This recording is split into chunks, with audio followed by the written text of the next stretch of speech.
Charity event number 5. We are number 5. It's like a middle anniversary. Sorry. Now I pass the word to Anton to tell us why we're here. What are we doing here today?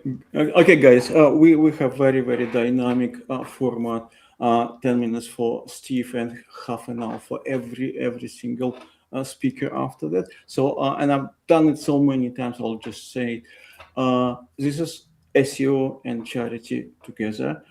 So if you just learn SEO from here, and don't donate, no problem. If you donate, please do donate here. And those money will go to right now we support five shelters, cat and dog shelters in Ukraine. It's about 300 animals, give or take. Probably it's enough to. Yes, Steve, exactly. Probably it's enough. We do want, if you want to be a regular sponsor, it's $10 a month, just $10 for 2 coffees, so depends where you are. We also will send you a t-shirt like that. And we don't use we use our own money to I use our own money to print this t-shirt. So just say it in live chat. We'll send you a link. Okay, I guess Steve, it's all yours. I'm just presenting. Oh, the donation. I've moved. I can move you again. Yeah, I need to share my presentation, and it's been blocked since we went live. I can't share now. I don't know, Alicia, if you can free me. There we go. That looks good. Brilliant. Well, hello, everyone. I don't know how many people are in the YouTube session, or if you're watching afterwards, thank you for joining. And there's loads of stuff coming up. I'm the kind of the warm-up guy, so everyone after me is good, okay? I'm just doing the warm-up bit. I'm going to give you reasons to donate first, though. Number one, no paw should be forgotten. This is what's on the website. And, you know, we're raising money here to save the lives of cats and dogs that's suffering in Ukraine. So think about that. You've got some great experts for free here today. There's Dawn. She's in the chat underneath me. Dawn's up next. Jeanne, Koray, Begum, Barry, Amanda, Lauren, Ellen with some really high-end stuff. So if anything, you should donate to thank them. Third thing is, it's my birthday today. So, you know, my birthday wish is you hit that button, that button down there, and donate for me. There's another reason you should donate. This is Sammy. And unfortunately, while I was writing, this is 10 years ago when he was just a little baby. Unfortunately, while I was writing this report on Tuesday, he passed away. Unfortunately, Sammy's gone. So if you want to do it for Sammy, that would be great as well. There's Sammy. He was in the last presentation, SEO Paws, I think number 1 or 2 we did. All right, let's crack on, because I've got 3 things to show you. I've got some trends. I've got some stuff about charities. Then I've got a little sort of process at the end that might be useful for your work. Let's have a few look at a few trends in cat, well, mainly cat care. Cat and dog care I've been looking at. We have some tools at SISTRIX that allow us to highlight some trends. And the first one that came up was this one. This was in the last one, Year's Dog Food. I don't know if anyone was on the last live stream, but I was questioning why the hell would anyone buy or want to buy a Year's dog food? I since found out that Year's is a brand. So Year's is a brand. Year's dog food is not 1 year of dog food. It's a brand. And that search volume there, you can see, that's UK. You can see the rising search volume from, 2022, I think, 24, and then a recent rise there. Their website has been doing quite well. So Year's dog food. If you're looking for a blueprint for success there, have a look at Year's dog food, because that's quite interesting.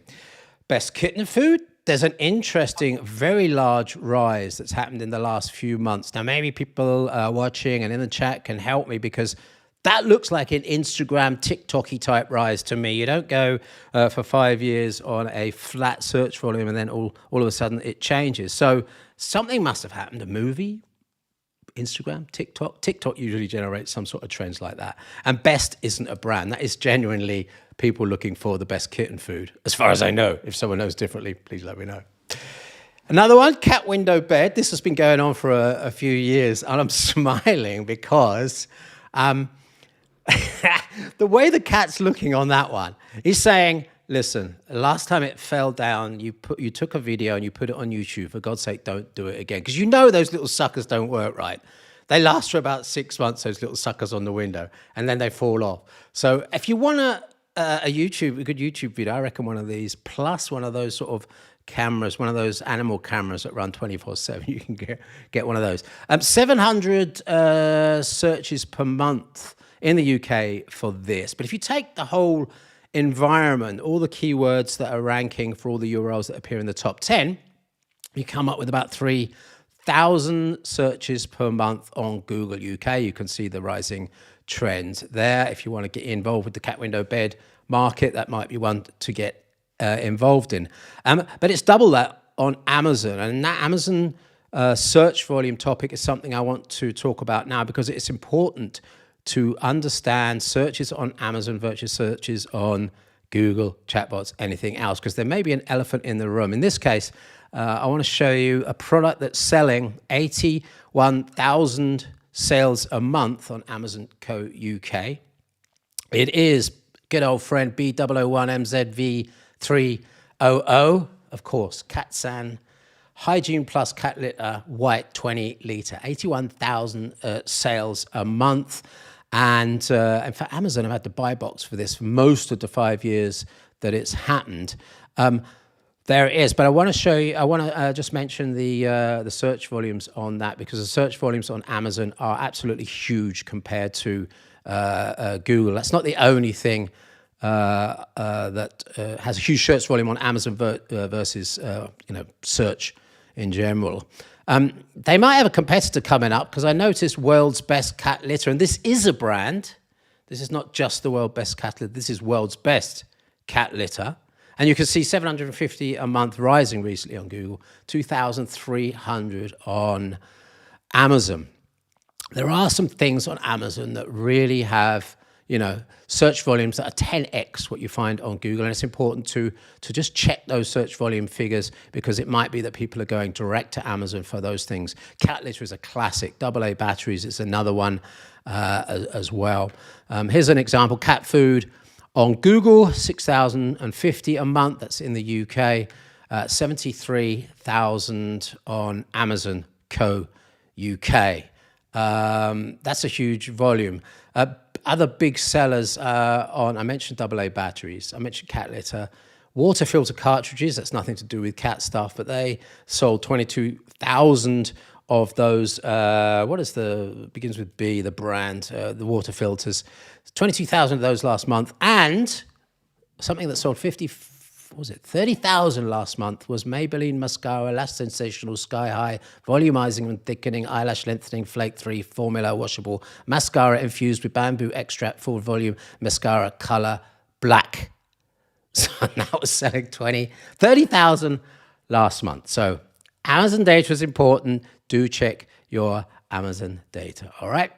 Right. This is important. AIO exposure. If you're looking at shares, right? You have fundamentals you look at. Well, AI exposure, to me, that is the percentage of a domain's ranking keywords that have an AIO against them, is a very important fundamental to analyze before you evaluate the real true value of a domain. And I want to mention charity websites. Now, Barry is on later, and he's probably going to talk about news websites. But I want to mention specifically charity websites because the thing they do is they're present for those in need, and they're present also for those who might be able to donate. And in the digital world, a lot of those charities have been using the classic content SEO strategy to brand content that people might be using for. So something's going off in my head. That's my little timer in the background. Sorry. What I want to highlight here is that Google, and specifically Google, when you're talking about AIO, are actually stealing from the charities. I can't call it steering, but it's like if a charity was to set up at a trade show and then Google was to put a stand right in front of them and say, oh, by the way, we've got the information you need. You don't need to go behind us. And therefore the charity is unable to convert any visitors into donations. 50.4% across the RSPCA's domain, that's the Royal Society for Prevention to Cruelty to Animals, have an AI across the top of the SERP. And in their informative section, the bit that they use to attract customers, they put a bit of branding on there, and they hope that customers will get a good feeling and donate 75.3% of their traffic. We've just published some figures on CTR, the effects of CTR when an AIO is there. The QR code is there if you want to see the report. But it's down by 60% on position 1 when an AIO is there. Overall, the chance of the click drops by 42% in page 1 of a SERP when the AIO is there. What does that mean for RSPCA? It means they've lost 250,000 clicks per month to AIO. Bros, AI bros, charities need help. You need to pay them because you're taking away the thing they need to get donations. And the other thing to mention is that Anton's doing, and Elena's doing a great job here, because this method here, putting content live in front of people, is one way to get through that sort of AIO barrier. So RSPCA, if you ever get to see this video, you need to do what Anton is doing. A little one we had last time, I talked about this, which is the 20 cents bottle of bits and pieces of ingredients. And I said my advice was not to spend 13 euros on this, but to buy the ingredients and give the 12 euros and 80 cents to SEO for Paws. The domain actually did quite well following that. I don't claim any responsibility for that, but actually at the end of the day, the domain died and it's now dropped off of Shopify. What can we learn from that? Don't try and put 20 cents of ingredients in a glass bottle and sell it for 13 euros. We know what you're trying to do. Be honest and transparent, people. Right. I'm going to quickly go through this next bit. The next 6 slides, the last 6 slides, are about a small process of getting keywords together, analyzing those, and coming out with top URLs that work in both organic and in chatbots, finding the blueprints for success. So I took 1,828 informational keywords for cat care. I tried to get Gemini to make an image based on those keywords. It failed. We've got all sorts of rubbish in there. SISTRIX, PES, Cat Ameli, I don't know what's going on there, but don't try and use Gemini to do word clouds. But I put that through our list processor, and we came up with some top domains. I like that list because it's quite diverse. We've got Reddit in there. We would probably expect it for anything that's informative right now. But we've got Cornell University in there as well, Purina, a brand, a couple of charities, and Pet Plan. I would imagine that's a commercial. I haven't looked into that. But we can also analyze the URLs and have a look what the top URLs are. You may not be able to read that on your screen right now if you're on a mobile, but trust me, there are 10 very, very good out of 12,702 URLs, very, very good URLs. These are blueprints for success. So if you're not into keeping up with all the stuff that's going on LinkedIn, go out and find the blueprints for success, build on those, and you'll get a good idea of what's working. The other thing we can do, when we take all the SERPs for those 8,700 keywords, we can find the top questions, and we can put those into a prompt monitoring tool.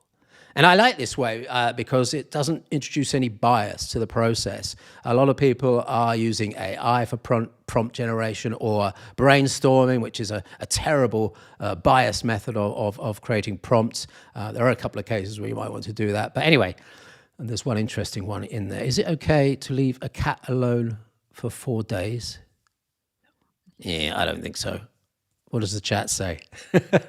Anyway, you chuck those questions into a prompt tracker. SISTRIX just happens to have one. And I processed those, and I've come out with the top URLs again.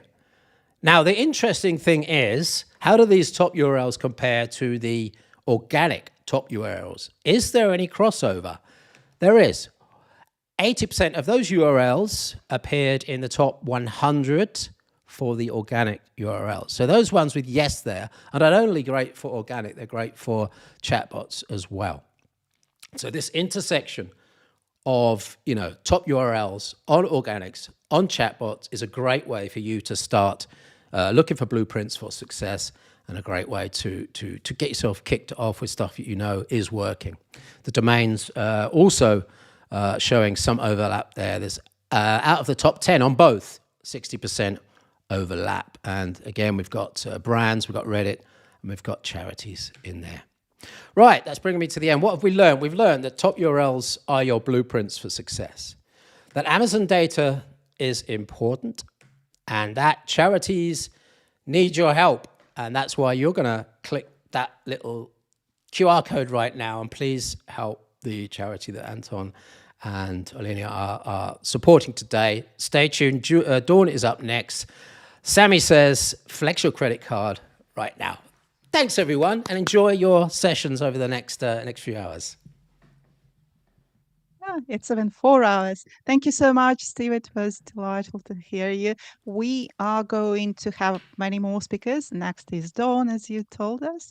And right now we have just a very brief session of a video clip. Enterprise technology is full of off-the-shelf solutions that weren't built for you, leading to AI initiatives that stall, digital workflows that don't stick. Talk brings together specialist marketers and engineers who understand both the technology and your commercial reality. From AI-ready data infrastructure and CDN solutions to AI-powered SEO workflows built around how you work. If your organization is ready for a team that gets it, contact Talk today.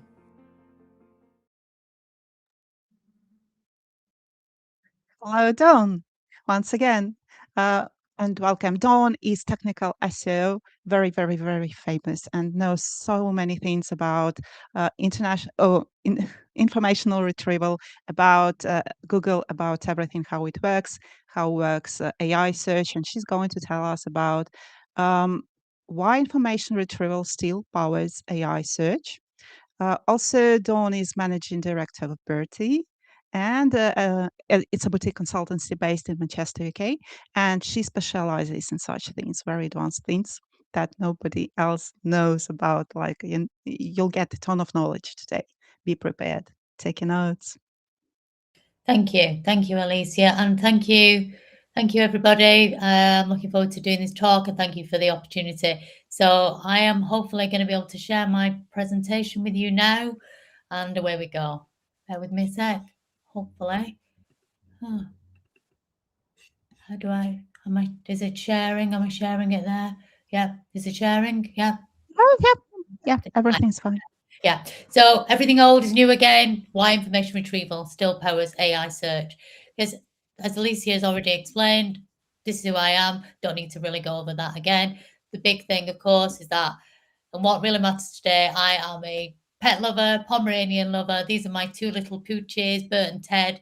Anybody who knows me will have been bombarded with all the spam photographs from them from over the years. As I say, we're here today to raise money for these animals in Ukraine, so please give generously. Right, okay, so as I say, why information retrieval still powers AI search.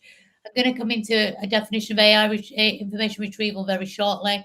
Not everybody makes a connection between that and search, or AI search and classic search, but really we're facing a whole ton of bombardment around, SEO is changing and it's not the same, and geo is totally different, and EIEIO is here to stay, and so on and so forth. So it's not quite as straightforward as that, and I'm going to explain why. The bottom line is information retrieval, search as we know it, has been pretty much, apart from some evolutions over time, it's pretty much been the same paradigm for many, many years since it was launched, all the, post-World War. Coming from library science originally, it was very much just index, retrieve, rank. That was it. Just fairly standard paradigm. 2023, everything changed. Things started to move very much towards what they call generative information retrieval. Hence, part of the reason why we now have the generative engine optimization name, and so on and so forth. And that actually just comes from an academic paper. People throw it around. We have the geo bros and so forth that people refer to. And we do get a lot of misinformation flying around. The bottom line is this: AI search as we know it and as it's going to become is standing on very strong shoulders. going from old school library science through to now this future of modern search and so forth with knowledge rather than documents as such. And obviously, as I say, 2023 and so forth, it started to emerge. And then obviously we've had all these different models. ChatGPT obviously blew things wide open. Gemini, Google tried to catch up, and now they're almost like moving ahead. It's very exciting times, but at the same time, as I say, we're going through a really, really steep learning curve as we go on along. Part of the problem is as well is that, unfortunately, we all presume that all LLMs are all-knowing, despite some of the things we see, such as, glue your cheese on your pizza and run with scissors and so on and so forth. Obviously, we know that, unfortunately, the bottom line is there are hallucinations, which is the Achilles heel of LLMs. And for quite a long time in the information retrieval world, the world behind search, there was almost like this worry that, with the launch of ChatGPTs and LLMs, which came from the world of natural language processing post-BERT, that all of a sudden they wouldn't actually need search, they wouldn't need traditional search. But actually, once they started to realize that the Achilles heel of LLMs is that they just make stuff up, suddenly they came to be a reason why search and LLMs had to work together totally. And part of the reason for that is what they call the knowledge cutoff problem, because LLMs work off what they call closed book training, which is they take a corpus of data or whatever, a repository of data, huge, they train it and learn it based on this closed book. Like a closed book exam is never going to give you answers that are not in the book. So ultimately, that is not enough. We know that, for instance, 15% of searches every day are new to Google, even to this day. Why is that so? Because real world events are continuously happening. They've never happened before. Yeah. So that cannot be solved at this moment in time by LLMs because they don't have that data. So they need to rely on search. And this is where we come in, obviously. We are not without a job. The data needs to be grounded in the real world facts, real world knowledge graphs, and so on and so forth. Sense. It needs to be given sense because it will just make stuff up because it's all around probabilistic determination, just guessing. Yeah. Enter RAG, Retrieval Augmented Generation, which ties together traditional search, knowledge graphs, and so on and so forth. Lots and lots of repositories of real world data, solid data, known facts, and LLMs. Between them and variations, they work together to provide something that is much more successful and we can look forward to into the future. But in reality, it is the R in RAG which does the heavy lifting, which is the retrieval. The generation is at the end, the thing that it spits out, the thing that we see. But without the R, the retrieval side, getting the content from search or from knowledge graphs and so on and so forth, it's worthless. So actually the R is doing the heavy lifting in the first place. So to take you back, what is information retrieval? For those of you who don't really know, it's not necessarily something that you're always going to see every day mentioned in SEO, but it is actually the fundamentals of everything we know as search. I mean, it's literally search. It's the whole science behind search. So it's the computer science behind search as we know it. There is many nuanced specialisms within the field. It has close relatives and offspring and siblings in natural language processing. Another area that IR engineers work in is recommender systems. And the likes of Google Discover is actually a recommender system. You don't go searching in Google Discover. Google Discover recommends content to you in the same way as Netflix and Spotify base things on your past viewing or things that you've asked to be shown again and so forth. That's a recommender system as well. And then obviously AI search and generative information retrieval are also subfields of IR, and obviously then knowledge graphs and so on and so forth. Everything is connected, even though it's just one banner. In the same way as we have local SEO, technical SEO, digital PR, and so forth, they're just all parts. And AI search, it's all part of the same family of disciplines. So as I say, originally it went from right back in the days, Loon's work, which was around library science and so forth, post-war, wanted to find ways of organizing. It was post-war equipment and so forth, actually. Then eventually we started with the Alta Vistas and the Google PageRank. Everybody Well, maybe everybody doesn't actually remember the green bar. There's some of us who have been around in SEO a long time will remember seeing a green PageRank bar and wanting it to update to a higher score every time the PageRank algorithm got updated. That was early days, and obviously now, it's not even recognizable. But it just continues to go on, and it's been dead many times, but it just keeps going.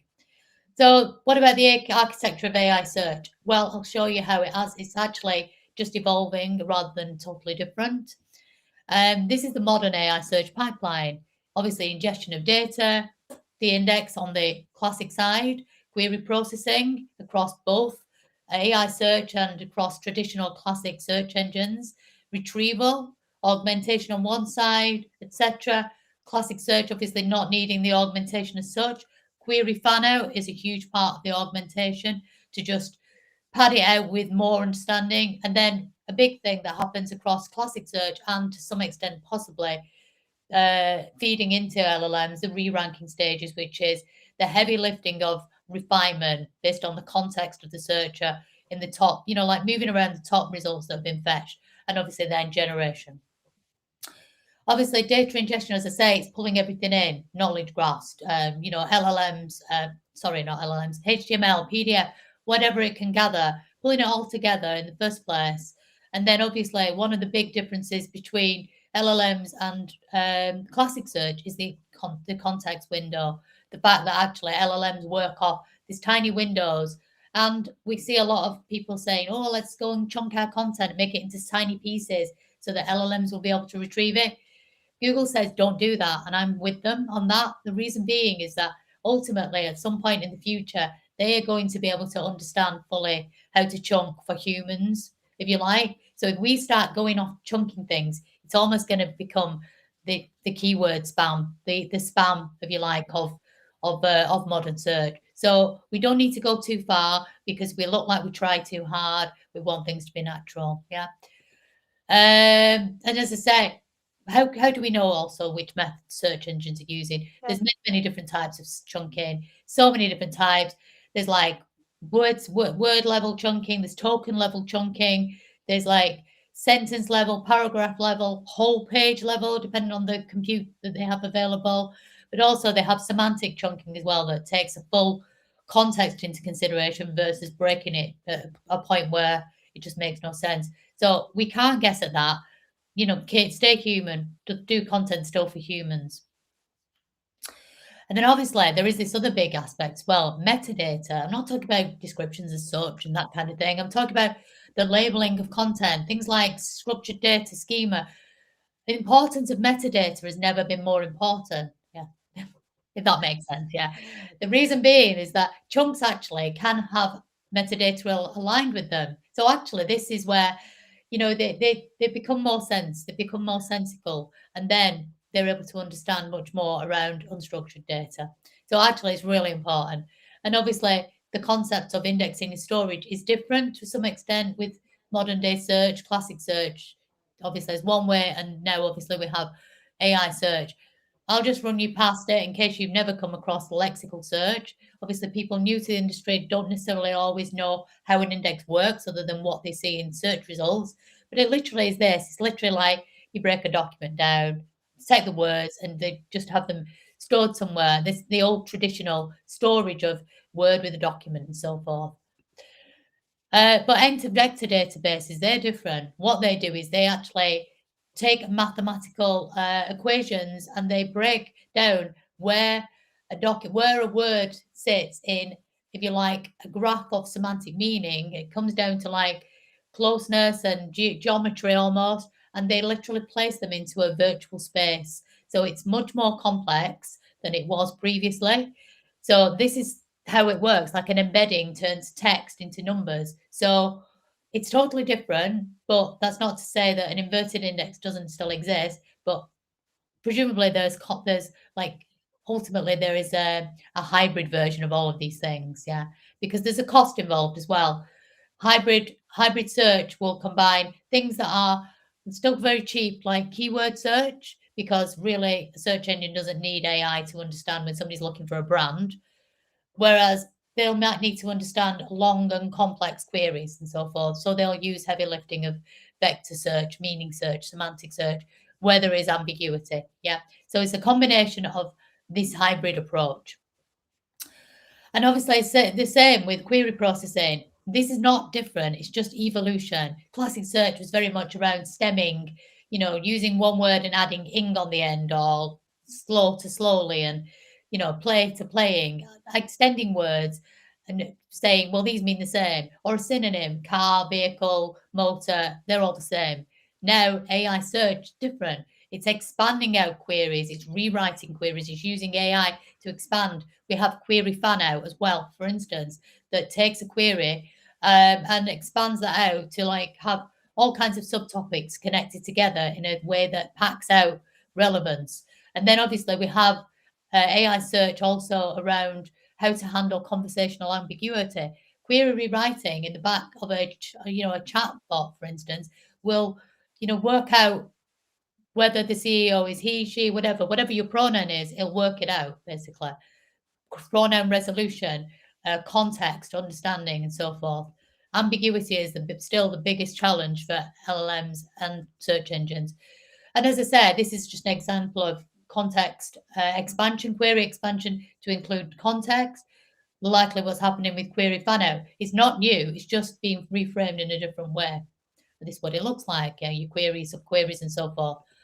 All designed to help understand the intent. And as we know, we have the classic navigational, informational, transactional. They're still there. They're still the mainstay.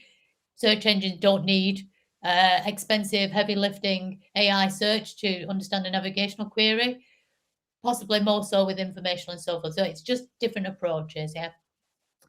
And they also have quite a lot of advanced RAG queries, RAG techniques that are starting to come in now. For instance, there's this one called self-querying retrieval. If you look it up, you'll learn about it. It's an advanced RAG technique. What they do is they try and understand what are the top 5 like queries that might go with the prompt, or what are the top 5 results that might be returned for a prompt, and then they tie that in to you know, whatever the prompt may be. But also they do something around. This is where the metadata comes in as well. They try to reduce hallucinations by pulling out this data around the year in this context. So it's self-querying retrieval. Look it up. There's a lot of really, really interesting techniques that are going on in the IR space to try and improve on hallucinations. And obviously, we know about the core concepts around retrieval and ranking.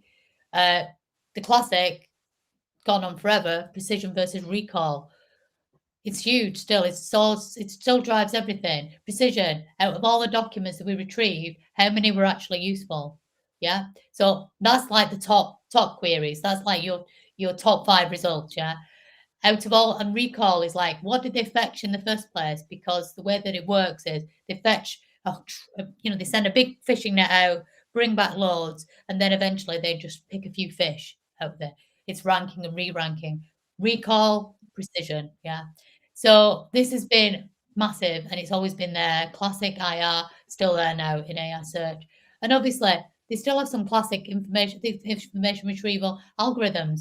This is still donkey's years old. BM25, an algorithm that just still, some people even say, hey, BM25 is still better than some of the re-ranking and high-level AI search rankings, better than BERT and so forth. Yeah, so, you know, these things are still like, the classics still matter. Standard SEO still matters. But again, now, more recent semantic similarity, k-nearest neighbors. There's another one, the Facebook AI similarity search, hierarchical navigable small world graphs. These are all very advanced AI search techniques that utilize vectors versus classic stuff, but they're not going to be used all the time because they're quite expensive. Yeah. So this is all just evolution. Yeah. And there's also flaws within everything, even vector search flaws. A dog chasing a cat is semantically in more or less the same place as a cat chasing a dog. Do they mean the same? They 100% do not mean the same. So negation, for instance, is flawed in vector search. Yeah. So there's issues with exact phrasing, part numbers, and so forth. And nothing is perfect. Yeah. We're all still learning. So the winning combination is hybrid search.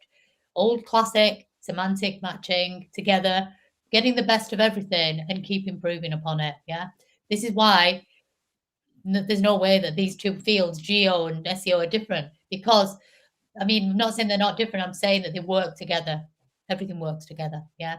And there's also other approaches, reciprocal rank fusion, which is basically where they take different approaches like BM25, and they'll take like vector search, and they will combine the best of everything. So this is, again, another advanced RAG technique. So these are all like modern approaches.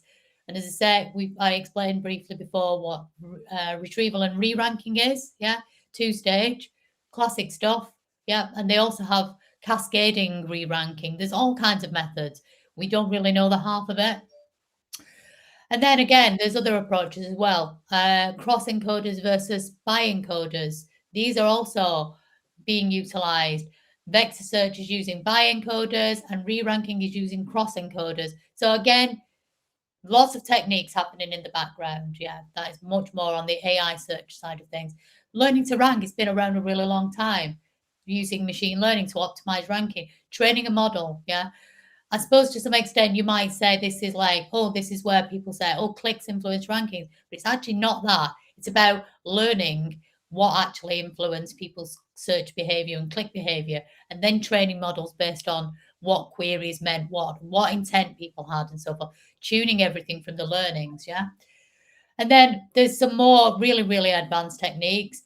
Sometimes these are a little bit open to manipulation. We have to be very careful of them, but they're probably going on in the background of really advanced RAG stuff, where they're basically trying to take the context, as I touched on briefly before, understanding what the top pages are around a query, and then injecting it into LLMs. Yeah. So I wouldn't say this is particularly being done at a public level, but certainly in enterprise LLMs or chatbots in the background. But again, it just illustrates that there's all kinds of techniques going on that we don't know about necessarily as SEOs, but they're happening out there. Yeah. Another quirk of how LLMs read context. Yeah. There's something called the lost in the middle phenomenon, which is they understand the start of content, they understand the end of content, but the middle goes very vague. So we have to be, to some extent, mindful of that when we're producing content to some extent as well, or doing prompts. You know, these are all just really like quirks that we need to take into consideration. Yeah. And obviously we do know, for instance, that citation and provenance is increasingly important. There's an issue to some extent with trust still with LLMs. They still make so much up. Citation is a big deal. And obviously I know that people are going a bit nuts at the minute, trying to be on these best lists and so forth. So to some extent, the citations are a little bit weak. Maybe they'll get absolutely battered in this current spam update that's rolling out as of this morning. I feel that that's not a tactic that's going to win out in the long term. But, you know, hopefully we should see a lot of these things improving over time. There's also something that's happening in the background around LLMs, which is, you know, streaming answers to improve perceived latency. When you see an LLM return an answer, it looks very much like a typewriter typing. It's because it's quite slow when you compare it with classic SEO. Sending a result back, it just comes out like a typewriting. Yeah. So that's also going on in the background as well. And also we think they're trying to improve fallback strategies. In reality, an LLM should turn around and say, hey, I don't know the answer to that. You know, if we've ever seen the phishing, whatever it is, that Gruffalo-y type thing, when there's no search result, it shows the fishing rod person, creature. Well, LLMs don't seem to be very good at saying, I don't know. It will just make stuff up. So that's a big area that they need to improve on, of course. Yeah. But what about evaluation, which is the hardest part of AI search? Well, we know, for instance, that we have what they call classic IR metrics. And they use things like what they call mean reciprocal rank, normalized discounted cumulative gain, mean average precision. It's working out, you know, what came back when they're evaluating results, when they're seeing how good an algorithm is, how many results did they get correct that are deemed to be relevant, and how many were not correct. So these are some of the metrics that they use in traditional search. But with LLMs, the difference is the RAG frameworks have to come into it as well. There's something called RAGAS, which literally looks at what was returned through RAG in a similar way, but using different metrics. And then you have other tools coming out now, such as evaluating and tracing whether an AI agent produced the right response and so forth. So there's all kinds of exciting things happening in the background, yeah. So ultimately, the RAG evaluation is, was it good context that was retrieved? Because obviously context is 100% so important there. Did the LLM stick to the context in the first place, or did it go off on one? And did it actually answer the user's question in the first place? And then obviously, you know, years ago, I wrote about LLM as a judge because it did look like at one point Google were probably going to bin off, or all search engines were going to bin off human quality raters. And there was a big hoo-ha about them making a lot of people redundant at the quality rater companies. Didn't happen. The reason is obviously LLM as a judge is not there yet. So the jury's kind of out on, they did definitely need human guardrails, but they are now at the stage where they're perhaps using more powerful models to grade models. So they've got LLM as the judge of results, yeah, and then humans obviously interjecting, yeah. And then obviously none of this works without creating great data sets. So they have to have great data sets in the first place. The whole baseline for all evaluation, whether it's classic search or LLMs, AI search, whatever, is all about making sure they have great data sets in the first place. What about the future? Well, certainly the future in normal searches, we have like core updates and whatnot, the classic search, you know, to some extent, I would say it's pretty much about, there is some element of click data that will feed into core updates. People are saying intent shifts. If somebody's looking for, you know, an Apple, latest Apple phone, the latest iPhone is going to be different in a year to what they're looking for now because the passage of time. In LLMs, it's a bit different. It's a bit more like Spotify, where you do the thumbs up. Yeah. So that's the feedback loop. So the feedback loop will vary. They have explicit and implicit. So there is differences there. And obviously, as well, there is different decision processes, whether RAG is going to be used in the first place. Is the internal knowledge, the closed book knowledge of the LLM sufficient? If it's not, go off to RAG, pull something in and so forth. So it is very much a hybrid approach, yeah. And obviously, we can't forget that the future is very much multimodal. I'm sorry that there's not a lot of actionable takeaways. I hope that you'll take this knowledge as actionable takeaways, hopefully, because not everything's going to be a checklist. Hopefully, some of it is knowledge that you can take as context. But one thing I would say is that if there is something actionable to take away, it's around utilizing, bearing in mind that the future is very much multimodal. You know, Steve talked about Amazon. We can't just think it's just Google. We have to think outside of that now and realize that search is everywhere. Yeah. But we also must respect the foundations, because everything classic SEO to a large extent still is the very, very solid foundations. You can't have good generative retrieval without the solid foundations of classic SEO building now into the future with AI search as hybrid. Yeah. And thank you. I hope all that was useful. And yeah, thank you for your attention. I don't know whether I've got time for any questions. Maybe not. I think I've probably gone over. I'm sorry if I have. Maybe not, but we have 2 minutes. And I wanted to ask you, has anything changed in your work since the AI hype? Yes, in that I would say that even though I am a great proponent of the fact that classic search, with done right, and not just spam for the sake of spam and so forth, the foundations of, once you understand the foundations of IR, for me, that's not changed, yeah. But what I would say is that now the tools that are available are much more extensive and they're improving. I use a lot of Gemini for ideation, for frameworks and so forth, to take some of the grunt work out of things. So I would say, yes, things have changed. I get more done, much more productively, I would say. I'm writing a book, as we know, on AI search.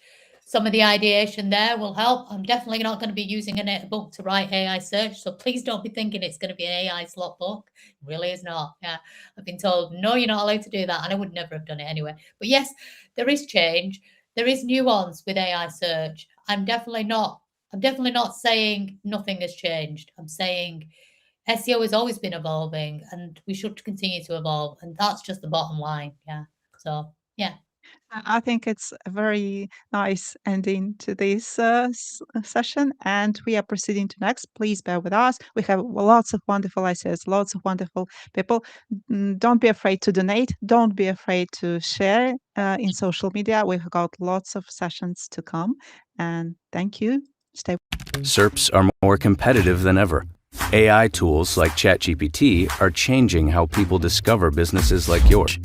At ZipSprout, we're on it. We connect your brand with trusted local nonprofits through real lasting partnerships. You support beloved community organizations. They feature your brand on their websites and include a backlink to a target page. Support a cause. Grow your visibility.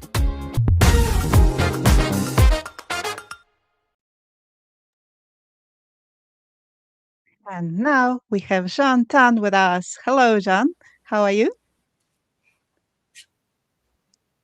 Hi, I'm good. Jeanne is an SEO consultant and entrepreneur specializing in semantic search and sales funnel optimization. And today, Jeanne will talk to us about optimizing social media for high converting SEO. A very interesting topic. I want to hear it as soon as possible.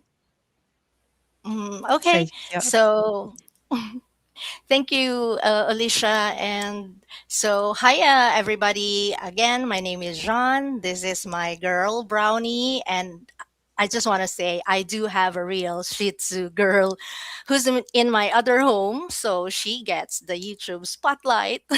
And today, as Alicia has told you, we're going to talk about how to optimize your social media profiles for conversion driven SEO. Now, I have a question for you. Did you know? Nah, Right. I'm just messing with you, but it did get your attention, right? So, let me just, okay. So, Google Search Console started rolling out social channel data directly into Insights in early December last year. This essentially gives website owners a window into which queries are leading people to their social profiles, how many clicks they're getting, and where those audiences are coming from. Now, while this may seem like a new trend, it's actually the evolution of a long term shift that began in the early 2010s. The shift from optimizing websites to optimizing for the web. And then a decade later, the launch of Google's Perspectives in May 2023 made it clear how user behavior has changed over the years. Now, users don't just want a 2,000 word article to read anymore. They want the raw human experience. And most likely, due to the proliferation of AI generated information and the influence of multitasking, which I'm actually guilty of sometimes, where you're listening to an audio while watching a video, doom scrolling, and reading text all at the same time. And we've seen that mirrored on the SERPs with content formats expanding to include long and short YouTube videos, Instagram and Instagram Reels, Facebook Reels, Reddit threads, Facebook group discussions, and who knows what other diverse platforms will sprout as online search evolves, right? But the more important question is, and I do have a question for that. I'm not messing with you this time. What does this mean for brands? And when I say brands, I'm talking about the solopreneur like me building a personal brand and the CEO scaling a business brand. The short answer: social media can be used to build an entity's knowledge graph, which in human language simply translates to the algorithm fully understanding who you are, what you do, and who you help, so that in turn it is fully confident in recommending you to the searchers that you serve. This then supports organic brand search, which drives leads if you are strategic enough and fuels what I like to call conversational sales. Now, before we dive into strategies that can make this happen, I just want to be fully transparent. Because you'll soon notice that most of the examples I'll share in this presentation refer to Facebook and LinkedIn. And that is because these are the platforms I've personally used. And although I've included others, they're based on my observations from SERP analysis. Also, according to a study by SEMrush, LinkedIn, YouTube, and Facebook are three of the top social media domains cited by LLMs. Calicube, which specializes in knowledge panels, also lists LinkedIn as one of the primary social media sources cited by Google in personal panels. And on that note, let me start with what I call the mirror strategy. So, this involves ensuring your social media profiles reflect key information from your website. So, you start with the name of your entity. Like, for example, my name, Jeanne Tan, is the name of my entity, and its category being consistent across your website's homepage, about page, and social media accounts. So you put your primary category right next to your name with a secondary category as optional. And I suggest to just, stick to a maximum of only two categories. So, for example, in my case, since I'm an SEO who owns a one person corporation, I use Jean Tan, that's the entity name, SEO consultant, the primary category, and entrepreneur as the secondary category. Now, depending on the platform and character limits, I might shorten it to just Jean Tan SEO consultant. So the page title on my homepage says Jean Tan SEO consultant and entrepreneur. On my about page, on the third, you know, third in the search results, I use synonym titles. So it's about Shantan, conversion driven SEO consultant. So I used an adjective and you can see it there, but it's supposed to say and founder instead of entrepreneur. And as you can see, my Facebook personal profile, which is set to public, has jeantan.seo.entrepreneur in the URL, which also serves as my username.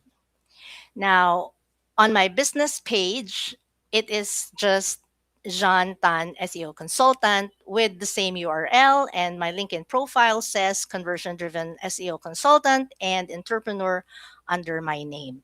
Now, in terms of choosing a category title, use the most common terminology.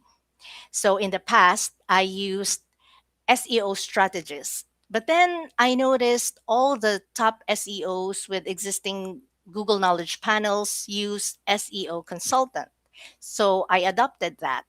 And once I consistently used this format, name plus category, I started dominating Google search for Jean Tan SEO consultant and also Jean Tan entrepreneur.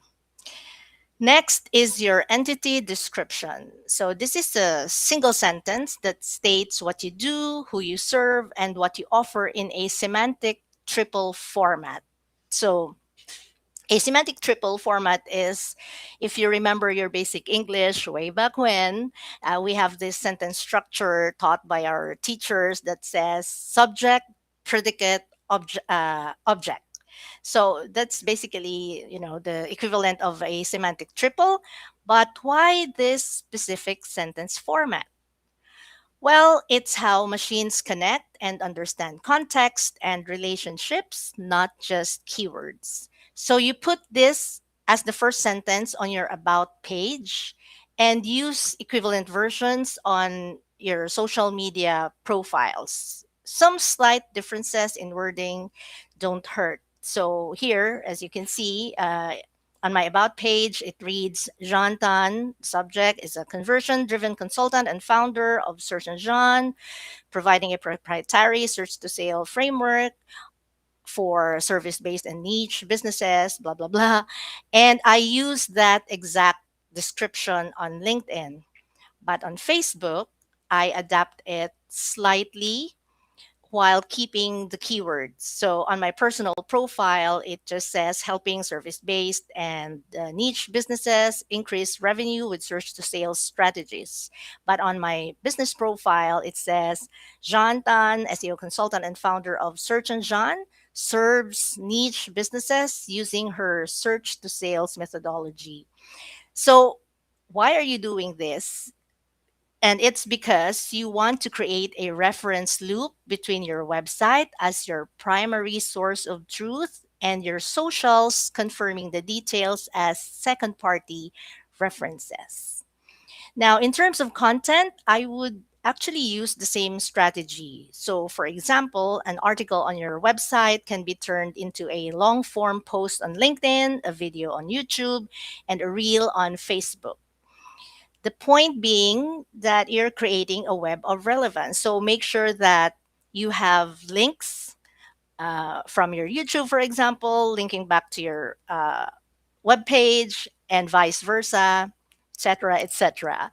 Now, observations I've made from conducting several SERP analysis so far: Facebook group discussions are highly likely to surface on AI overviews for long tail keywords. How to queries yield YouTube and TikTok videos in AI overviews. And YMYL, or your money, your life, long tail queries, almost always trigger the what people are saying video carousels ranging from YouTube Shorts, Instagram Reels, and Facebook Reels. Now, for super niche queries like, astrology inclined searchers like me, I guess, asking why is 2026 considered year one, that can actually even result in a standard Facebook post from a user profile, not a group, making it into the featured answer snippet. And finally, use the same as schema markup on your website to connect the dots for the algorithm.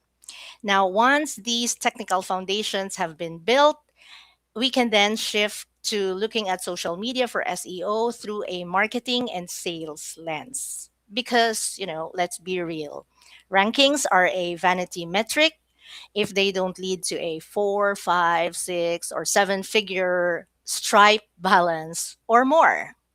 And this is where we build the know, like, and trust factor. For the factor, when a user searches for your brand, whether it's your personal name or your business name, you would want to own, or like I said, dominate that SERP by having well optimized social profiles that mirror your website's titles and descriptions. You instantly paint a clear picture of who you are, who you serve, and what you offer. And when they see your latest post showing up in a branded search, they see a business that is alive, active, and currently at work.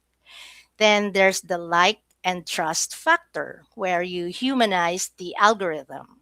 I mean, nothing is more human than your actual face and voice, right? In the current era of AI generated fluff, your distinct voice and mannerisms in videos, reels, and candid photos like this one. This was actually indexed by Google at one time. I don't know why, but I guess it just recognized it as not AI. But those are content that will give you an edge.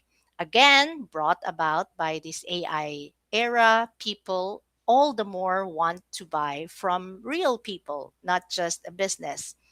And these days, there really shouldn't be a separation between a personal brand and a business brand. But here's something that most people miss. Let me just. Okay. Search personalization. And this is where your social media activity literally rewrites the search results for your audience. When you think about it, when your followers are constantly interacting with you on social, liking your posts, watching your videos, or clicking a link to your latest article, those actions are being tracked if they're logged into Chrome or their Google account. So those interactions become part of their personal search history. So then the next time your audience searches for something that's related in your niche, Google is likely, although not 100%, but it's likely to rank your pages at the top of the SERP for that specific user, because the algorithm now recognizes that this particular user has a history of engaging with this brand or entity and such. So you're not just fighting for a general ranking anymore. You are securing the number one spot for the people who matter most in your business. Who else? Your warm audience. And one way to help trigger that personalization on purpose is to use what I call the Google Me or Google It call to action. So instead of always giving your followers a direct link, ask them to Google you. So post something like, I did this a few weeks ago. Google my name, Google Jeanne Tan SEO consultant. And it actually did create some spike in my clicks and impressions, which then helped trigger my KGM ID. But it could also be, something like Google, like the title of your article, or search for a business name plus the product. Like maybe a popular example would be, but not necessary, I guess, because they're already popular. But just for the sake of example, Google Apple iPhone 17, and something like that. But so these create organic search, blah blah blah. Sorry, organic zero search volume traffic. And when you do this regularly enough and strategically enough, you likely train the algorithm to see you as the most relevant answer for more generic keywords, not just your brand. Now, what I like about social media posts is that there is no strict SEO format so far from what I've observed. So you just need a solid structure. Like what I do is that I make sure that I have these three ingredients. So the hook, that's the first line of your social media post that contains your main point or your keywords. And then in the middle, I would use emojis instead of bullet points to make my significant points not just scannable, but also visually catchy. And then towards the last part, I would tell my followers exactly what to do next. So there's the call to action, whether that's clicking a link or Googling a phrase. So, to wrap this up, SEO is no longer just about your website, it's about your entire digital footprint. Uh, so, number one, use the mirror strategy to align your entities so the bots understand you and recommend you to your target users. Use social content to humanize your brand and build trust with fellow human beings. Leverage personalization by staying top of mind on socials so that you stay top of search most of the time on Google. And finally, stop thinking of social and SEO as two different departments. Start thinking of them as one integrated engine that drives conversion. Um, you can dive deeper into these strategies that I've just discussed in a detailed article I've put together that serves as a guide for this talk, which will be published the day after tomorrow. And by then, you can just Google how to optimize social media profiles for SEO by Jeanne Tan. See what I did there? And I'm also hosting a masterclass on April 6th, which is an augment to what I discussed here today. I'll be putting the link to the event on my article and my Facebook and LinkedIn profiles. Just, Google Jeanne Dunn, SEO consultant. Thank you so much for your time today.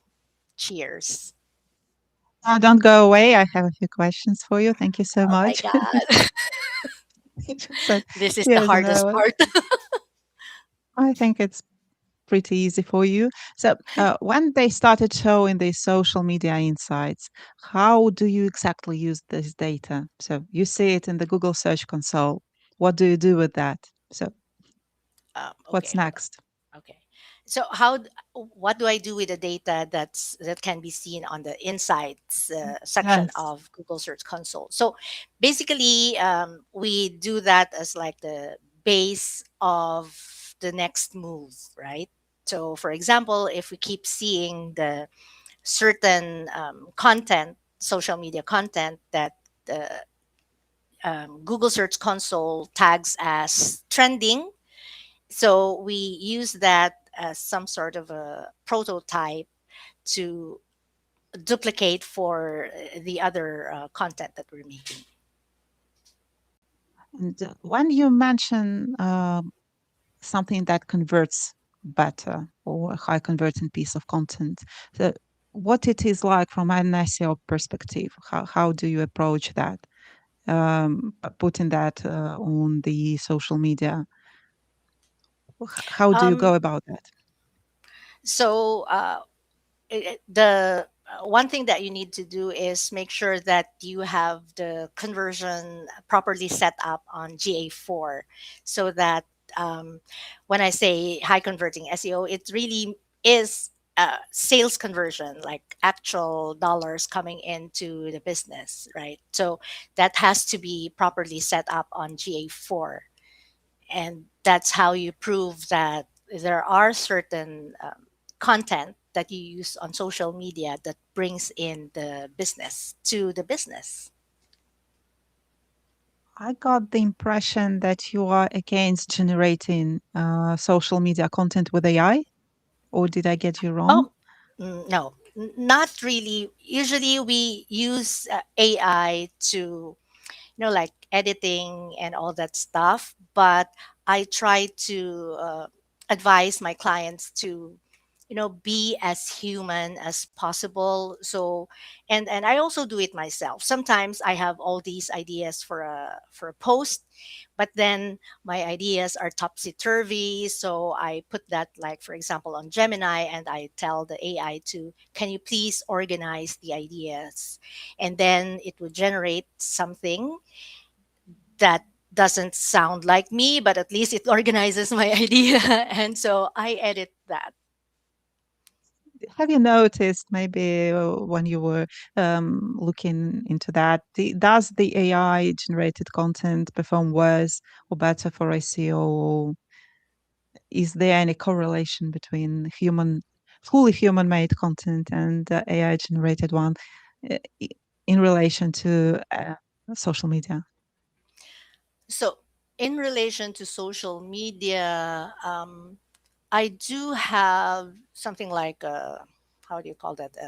Gemini Gem, where there's the structure that you want the AI to follow, and you just input the ideas that you, but it's not generating the kind of content that you would want, human beings to consume. So you still get to author the posts by humans. So to answer your question directly, if the content is getting better, no. Converting better, also no. No. It has to be, when it comes to social media, you have to be like, human conversational. That's why I mentioned the term conversational sales. And do you see lots of intersection with Google AI mode or Google AI overviews when you publish your content on various platforms Yeah. and social media and your website? So what have you noticed? Any tips? So, for example, we've got a YouTube video that ranked on AI overviews. That is exactly the same content that the Google AI mode generates. I'm sorry if I'm not answering. No, it's okay. You're answering absolutely perfectly. Thank you so much. I mean, I was meaning that maybe you know how to pull the needle with these AI overviews. We want to occupy as much space there as possible. So maybe, you know, if we publish, for example, an article on our website and it sometimes doesn't occupy the AI overviews at all, but we can do the same with social media. Yes. And social Yes. media sometimes populated pretty densely. So maybe a few tips on how to push the needle with that and have as many state in AI overviews or AI mode as possible Yeah. by doing that with social media. Maybe you know some tips. That was the question. Okay. So that's also how social media can like counter the space that's taking up on Google overviews, AI overviews, right? So you have pages on your website that doesn't rank on AI overviews, but like say just on the first page of SERPs. And that I think that that's good enough. But if you really want to push it, like make it convert, you post it on social media, like not the whole thing, but chunks. And the nice thing about social media is that you can make a post about one article in like 5 different posts, like in chunks or in varying formats. And it doesn't matter if you rank on Google when you do social media organic selling, as long as you have a good relationship with your audience and you hook them into your brand. They simply just when you say you can Google this and this, and they really go to that link, and from there you can guide them through your funnel. Yeah, that's nice. Where do you get knowledge about what you're sharing today? So where do you find the news about these interconnections between social media and SEO and other things? What inspires Okay. you? um Ironically, I got this idea from learning from the next speaker, Oh, Koray. okay. I I mean, I basically use the what I learned about semantic SEO and what do you call that? But anyway, Topic Koray forward. framework, and then the other uh, learnings that or observations that I've made about social media, I merge them. So it's like you can format your content on your website and somehow copy the basic outline of that when you do your social media post. And what I like about using social media, like I said, is that you don't always need to rank on Google or the AI platforms, like not even Chat GPT or all those AI chat platforms, as long as you have an audience, a warm audience that constantly follows you and they engage with your brand. So when you put a link or you ask them to visit a link, they do that, and that basically drives the whole funnel. That's nice. Thank you so much, Jeanne, for your presentation today. We are next to the next speaker, who is Thank you Koray, so much and for the opportunity.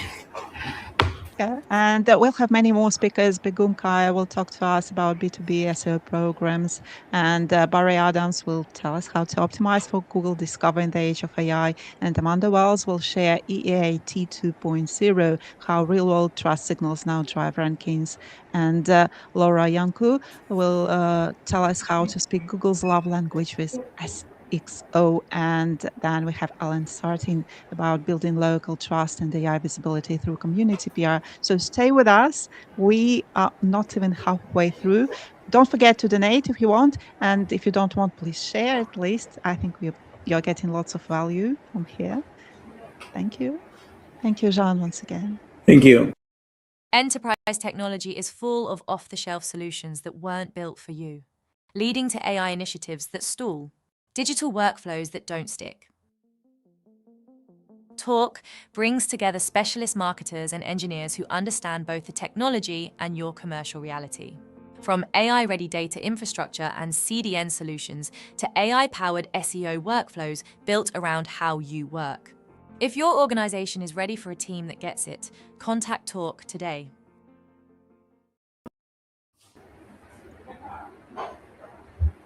And we have Koray. Hello. Finally, there's people waiting for you since morning, I think.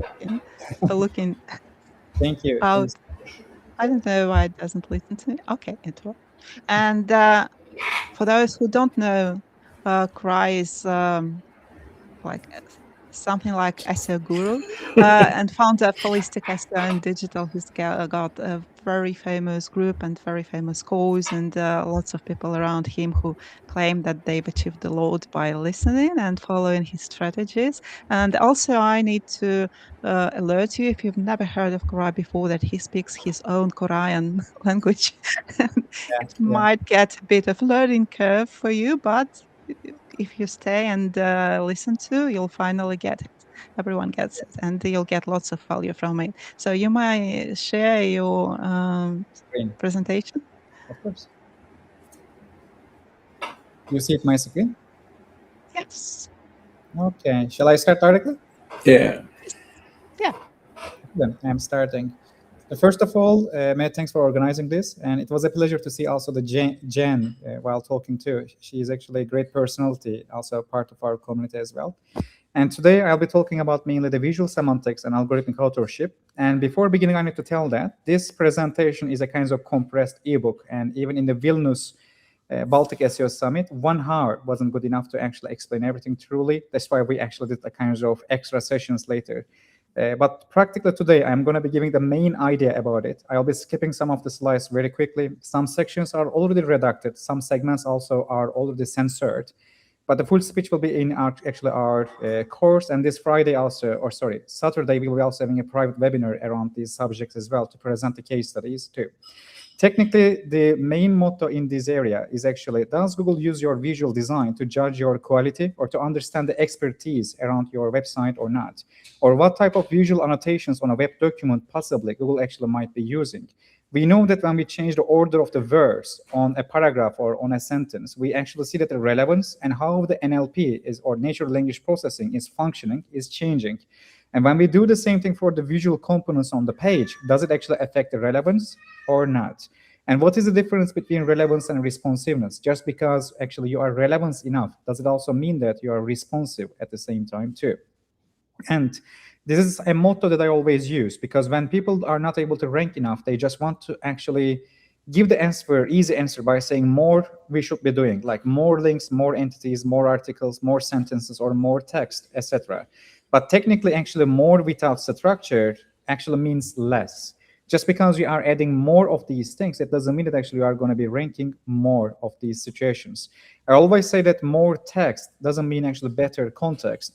And when Google actually launched the year, attention is all you need research paper, which is actually announcement of the transformer. And when you say the GPT, you basically actually use the phrase of transformer. They directly stated that their next purpose is actually using the transformers for the visuals, like images, videos, audios, and also web documents. A few weeks ago, they actually launched embedding 2 directly. And in this module, you basically change a sentence or a visual component of the document and how it is being vectorized or processed by Google's actual new systems, it is changing the output. Meaning that just because you put different sentences to the different HTML elements might be actually affecting the relevance of these let's say, HTML text fields to each other. To provide this idea in this part, you can actually see that there is a patent from Google called Layout-Aware Document Understanding. Layout-aware document understanding directly uses large language models to directly actually transfer these different type of web document blocks or the visual elements or let's say there are different type of visual elements, and they are trying to actually understand which block is related to which another. And then they actually start to do the tokenization and vectorization, meaning that a sentence in this area or a sentence or a token from this part is not actually penetrating here directly. They are tokenized by their own individual elements. This is from basically 2017, the original transformer research. You see that actually the word sequences or sequence to sequence modeling is being performed in this section. Here too, they do the same thing. These zeros or the ones, or is it italic, is it bold, or the font size is different, or is there a kind of wrapper or HTML wrapper, etc. They are trying to understand your overall layout. They usually try to understand the coordinates of the components, and after getting these coordinates, they try to get actually block level and document level understanding for the layout. It doesn't end there. Then for the blocks itself, they have another pattern that they call structured information card.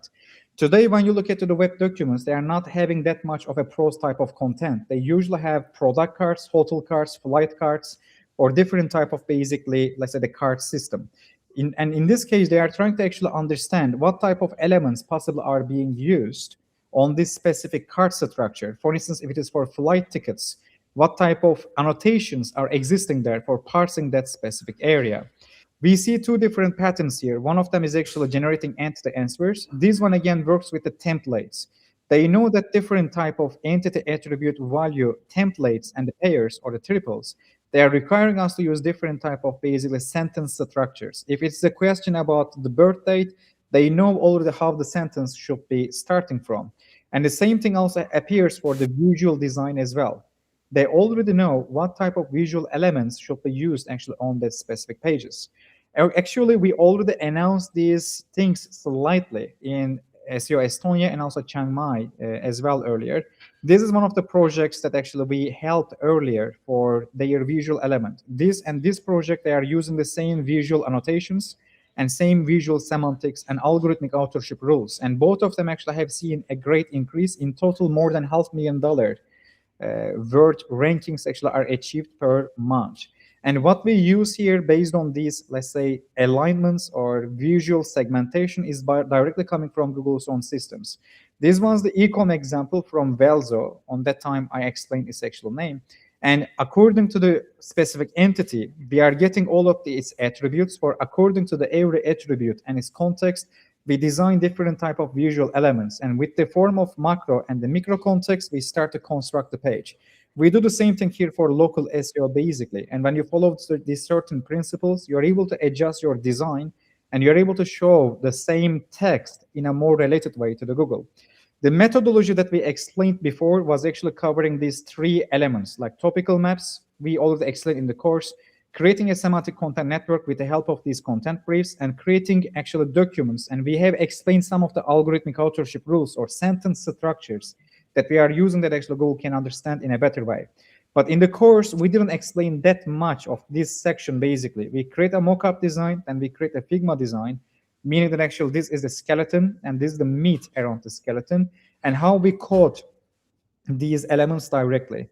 In the full methodology, we have like 6 steps basically: creating topical map, content network construction, writing these documents based on the briefs, creating a mock-up design, a professional design, and coding it based on certain principles. All of these specific patterns that I mentioned until now, they are actually coming from 2 hidden engineers from Google. One of them is Mark Nyork, more important than Bendersky, but this guy is also very important too. Both actually work in the Google and the DeepMind, and they are 2 of the most cited Google engineers through the 2025, because they are directly working on query processing, spam detection, and most importantly, Gemini.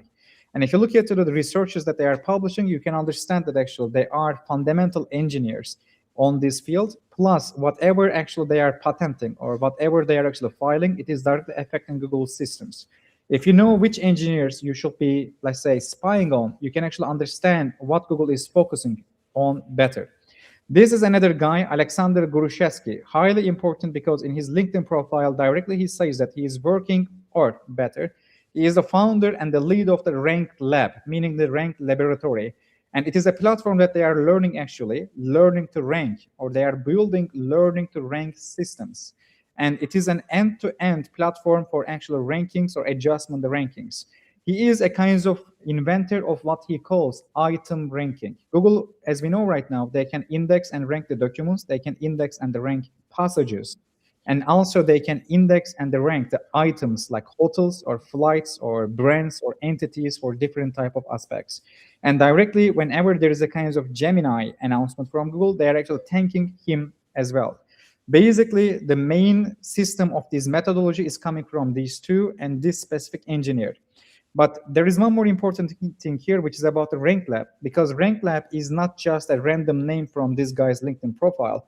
It is also a Google API leak module. And if you look at the Content Warehouse API leak, you are going to see that it is actually a hierarchy of modules. And the Rank Lab is the end module. Whatever you see in the system, they are eventually coming back to the actual Rank Lab and the Rank Lab scores, which is called actually gold mine scores in that module. In the API leak, we also see that they have something that they call web ref segmentation, meaning that they are using web references by segmenting a web page. And they are trying to find entity mentions from that section, and then they are connecting all these mentions of the entity from that section to each other. They even have a section that they call mention range. If the mentions of the entity basically are close to each other, they call these things like the close answers, and they are binding these mentions to each other as well. I am not going to be able to explain the patterns in this area that much. You will need to be checking on your end. But what I am explaining on this above the fold area is directly connected to this, which is actually coming directly from the Google's own AI overview and AI mode related pattern as well, search with stateful chat. And the page segmentation or paragraph segmentation or visual segmentation as well, they are directly being mentioned in the patterns and the API leaks at the same time. According to the Google's own API leak and also the patent for AI features, there are three main factors. They call or classify these query dependent, query independent, and user dependent factors. And we directly again see that actually in these specific modules, they have different type of systems that they are actually using. One of them is actually coming from what they call actually snippet brain, which is connected to they call actually something like snippet flow. We know that the flow, or what they call as the flow, is actually any individual unit of text, whether visually expressed or whether directly placed into a document as well. And they are trying to basically understand the score of these answers according to their visual placement on the pages. And the snippet flow is actually, or snippet brain is actually used for scoring your end search engine result page snippet. And the Rank Lab is actually for testing these snippets to understand which one of them actually has a higher null boost score or better type of, let's say, the query and passage indexing score as well. Explaining these things in this limited time would be very hard. I'm just trying to give this the main idea. Later, when we share these things in a case or something, you can check these modules directly. The best thing, you can find this module from YouTube. You can stop the video or you can find these things and you can read these things individually. Because especially this query passage index section is important along with the null boost or overall answer score or similarity score as well. Because if two queries are similar to each other, it is increasing your click efficiency through the null boost. It is making you rankable for second similar query as well. In this slide, this is the most important part, which is about the web ref, meaning web transformer. Meaning they are actually using transformers that I mentioned in the beginning for actually chunking and directly understanding the HTML elements and the visual display elements on your web document. Rather than directly actually processing your text, first actually they are dividing it into the different pieces. And from here, again, they are using sequence modeling to understand which HTML element is connected to which one with what type of text element as well. This, again, Bendersky and Nayor is appearing here, because they are using the same sequence-to-sequence modeling system for understanding the query networks as well. This is a research paper that I use a lot from these two. And directly, it is about understanding which specific word is more important in a query term. If you search for Nike running shoes, We are trying to understand whether the Nike, running, or the shoes are more important. If the Nike is more important than the others, meaning that when you create a document for ranking purposes, you will need to be creating more co-occurrences for this, meaning that this section and its attributes will need to be in your centerpiece annotation in the document, and when they chunk your HTML or your visual elements, these will need to be weighted a little bit more. And again, if you don't weight the query terms in the right way, and if you don't adjust your visual alignments in the right way, it doesn't matter what you write on that document. Even if you are relevant enough, you won't be responsive enough in that area. This is what I mentioned earlier as the flow section, basically. And here too, it directly explains with these semantic labels, how they can actually use semantic labels for parsing a document, either PDF or either HTML, into the different type of sections. And they have multiple different type of annotations here, like, is it the beginning of this article or end of the article, or is it the last sentence, or is it a kind of number, or the word is from basically dictionary, or etc. This is one of the other projects, and normally I am not censoring it in the conference. I didn't, at least, but for the sake of this area, at least for now, I will need to do that. But if you know me, usually you are able to find these things in an easy way. You can just check the SERP and you can get the benefit from that area. But for showing it directly, it won't be possible, at least for now. In this section, again, you see the steps. We create a topical map, we create a content network, we write it, we create a mock-up design, we create a professional design, then we'll launch it. And in, I believe, 6 months, we increase the traffic here like more than actually 2 times directly, coming to the 200% increase. These are the fundamental concepts that we use for creating this topical map, which is the first step. If these are wrong, this will be wrong, and rest of the section will be wrong too. All these steps basically are bound to each other. This brings to me actually one more small explanation for learning to rank systems that actually Alexander Grushevsky also is trying to work on. Because we have, for instance, a page in this rehab center, and that page is about alcohol addiction treatment. We didn't change its content, and it is existing as exactly is. And for the last maybe 2 years, we didn't change it at all. But we see that suddenly it starts to rank for this query, Sister Maria treatment, night by Avon work. This is an example of how Google is actually augmenting queries and how they try to understand the null boost factor. Because they try to understand whether actually alcohol treatment pages can actually rank for this query term or not. This is actually an adult movie name, and accidentally our website is ranking there, even if we change nothing. Because even if you change nothing, Google still keep changing their own algorithm for association. And in this area, we see that actually we first rank for it, but if it is nighttime in the United States, Google usually ranks for adult sites. If it is daytime in the United States, rehab sites are ranking there. And just because we get the clicks from this, then we see that actually based on the query similarity, as Content Warehouse API leak also explains too, the porn addiction is appearing here too. But technically this query belongs to another page on the website as well. That's why first you see that rankings are increasing and dropping, increasing and dropping again. This is a simple click test that Google actually performs based on the null boost scoring as well. And this is what we call learning to rank systems, or end-to-end ranking as well. Google is basically classifying the web documents in the wrong way, because in our page as well, we are mentioning the phrase of, let's say, sexual performance, because alcohol addiction is affecting it. We also mention the phrase night because you are consuming alcohol during the night. We are not mentioning Sister Maria on that page, but we mention it in another page, meaning your page-wide and site-wide embeddings are multiplied together. We mention the Sister Maria on another page because it is the other name of actually Mother Teresa. So these relevance calculations on Google's end for click testing, it might be sometimes complicated. This is another concept that I am trying to explain here called extension domains.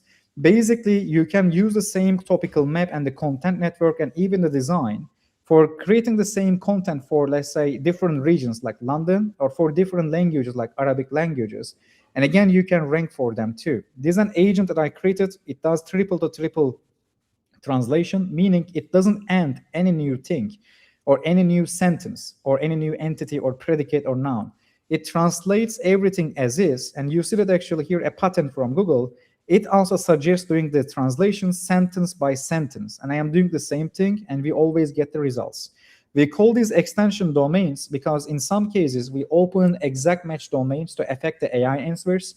feed the LLM data, and also directly give a kind of ranking chance to a separate EMD or partial match domain in a better way from our main domain as well. And that's why in this area too, by opening some domains for London, Amsterdam, Sydney in this case, we are able to use the same content network and the design in a templated way, and with just minimum cost, we are able to increase our coverage.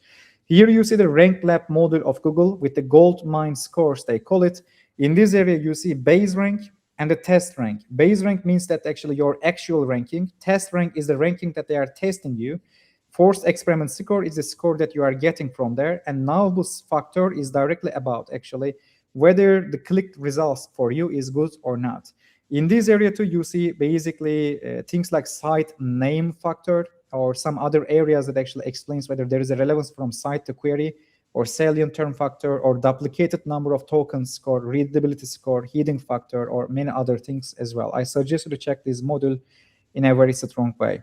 This section explains how Google is actually categorizing the web sources. If you are in the wrong category because of your visual design, you won't be able to rank that much. That's why here we see that actually for the same content, you can get different categorical scores. Here we see that actually how Google categorized the websites in their DOG-leak files, and how they are constraining actually a number of ranking results from a certain type of category. Meaning that if you are trying to rank for an e-com related query, there might be a limited number of websites from that category can rank for that specific context, which means that actually either maybe you need to test with another domain, or either you need to be changing your design. This is a company that I'm not going to be censoring its name for this example. Again, you see a skeleton of the topical map, author section, core, and the root section. This is the 5 fundamentals of the topical map, and these are the results basically that we got in the last 3 months of comparison for that.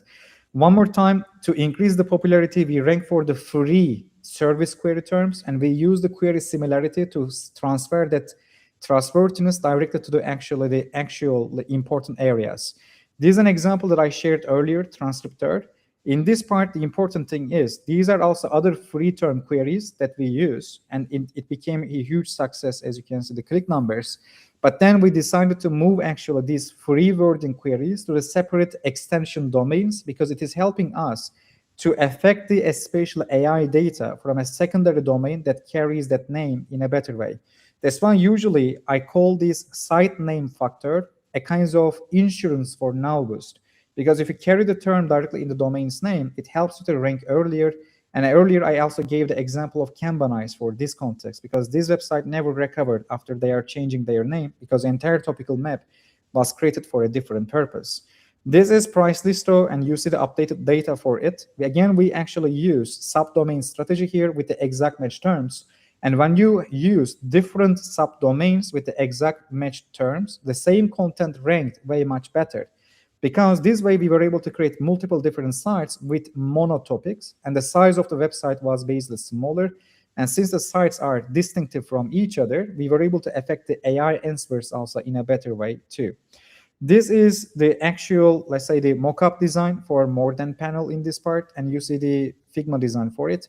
This is the topical map, content network, and the authorship that we actually provided. And these are the 6 months results in this area that actually you see. And this is actually what I meant with it, extension domain, because this is for all the social media platforms, but this one here is only for the Spotify.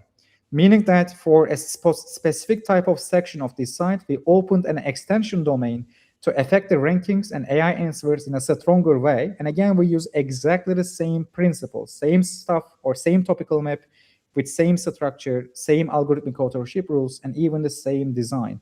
And if you look at here, you will see that their macro context, as I demonstrated earlier, their macro and micro context, they are sharing the same principles and the same web components. We basically created a kind of design dictionary. For instance, if you know me from my algorithmic authorship rules, even your first sentence, second sentence, and your last sentence, they are all actually formulated and structured. The same thing actually exactly we do also for design elements as well. It doesn't matter what you write on the page anymore. It is also about how you place and visually represent them. These are the micro context area in that case. And this research section, in this case, I will slightly skipping for the sake of the timing, but you should understand the the one connection here. If you don't augment the query as it should be, you will be creating the wrong design elements. That's why augmenting the query in the right way is the most important thing. And if you want to rank for the AI overviews, that ranking starts from this SRD, search result document. There is one more. They call it actually SRP, meaning search result passage. If your document doesn't rank, your passage is not gonna be ranking. If your passage is not ranking, then your also basically AI generated answer is not going to be actually citing you. In their patent, they directly explain this document and the passage retrieval system for basic generative retrieval system that they use. And another thing is that in these components, the language that we use is differing from each other. We don't always use the same structure of the sentences, because in the classifier, they classify your documents as creative text or as media text, ambient generative something else, or SRP generative LLM, or etc.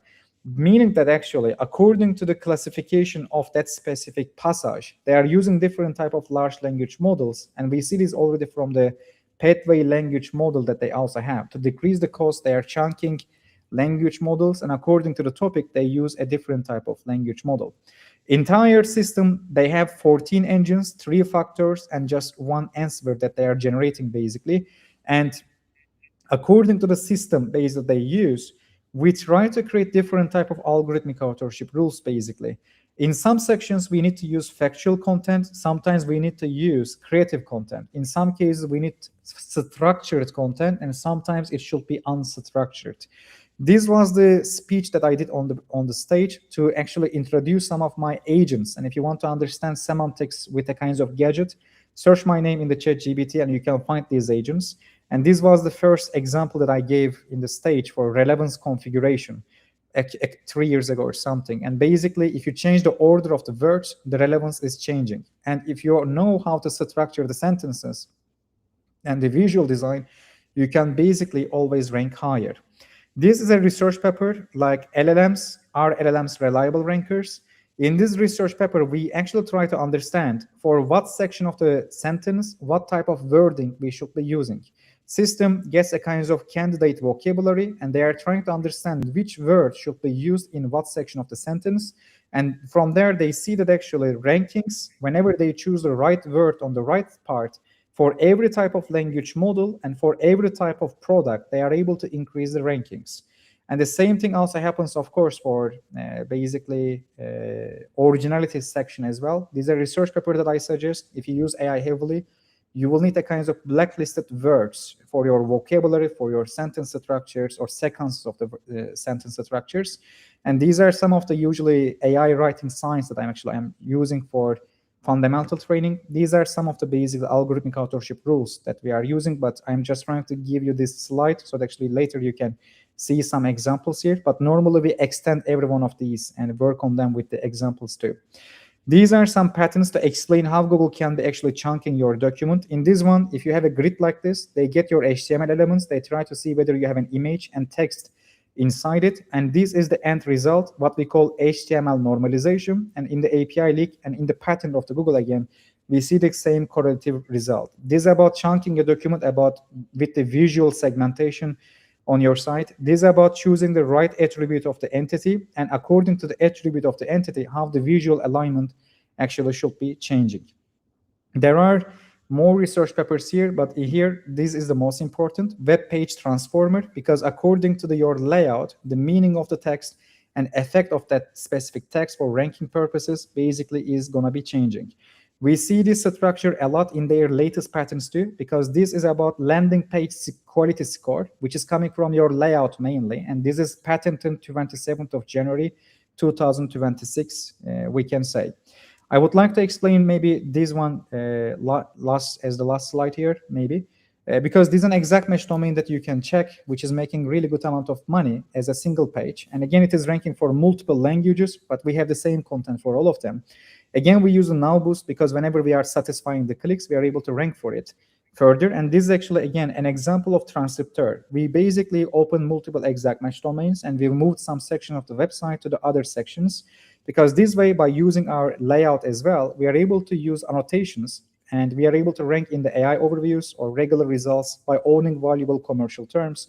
And Google classified this website as no sign-up website because our design here, as you can see, doesn't require a sign-up. It directly gives you input area that you can use. And they're able to understand these things in the world of agentic retrieval.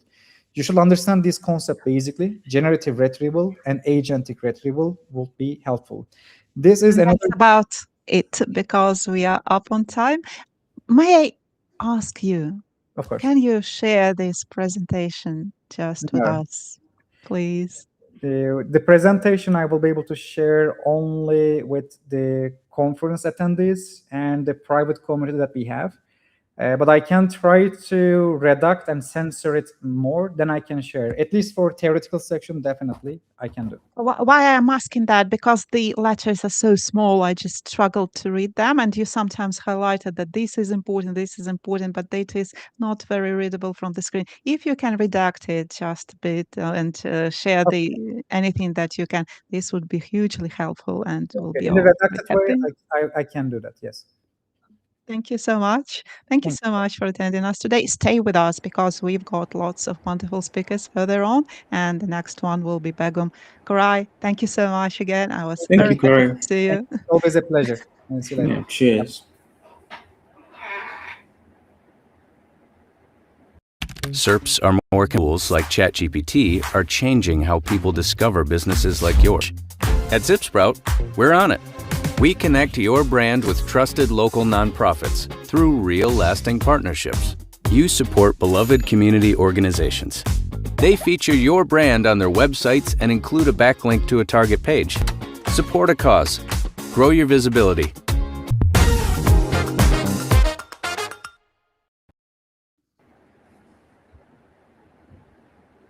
And we've got someone very special today. I see that Turkey is very rich and very smart SEOs, talented ones, and Begum is one of them.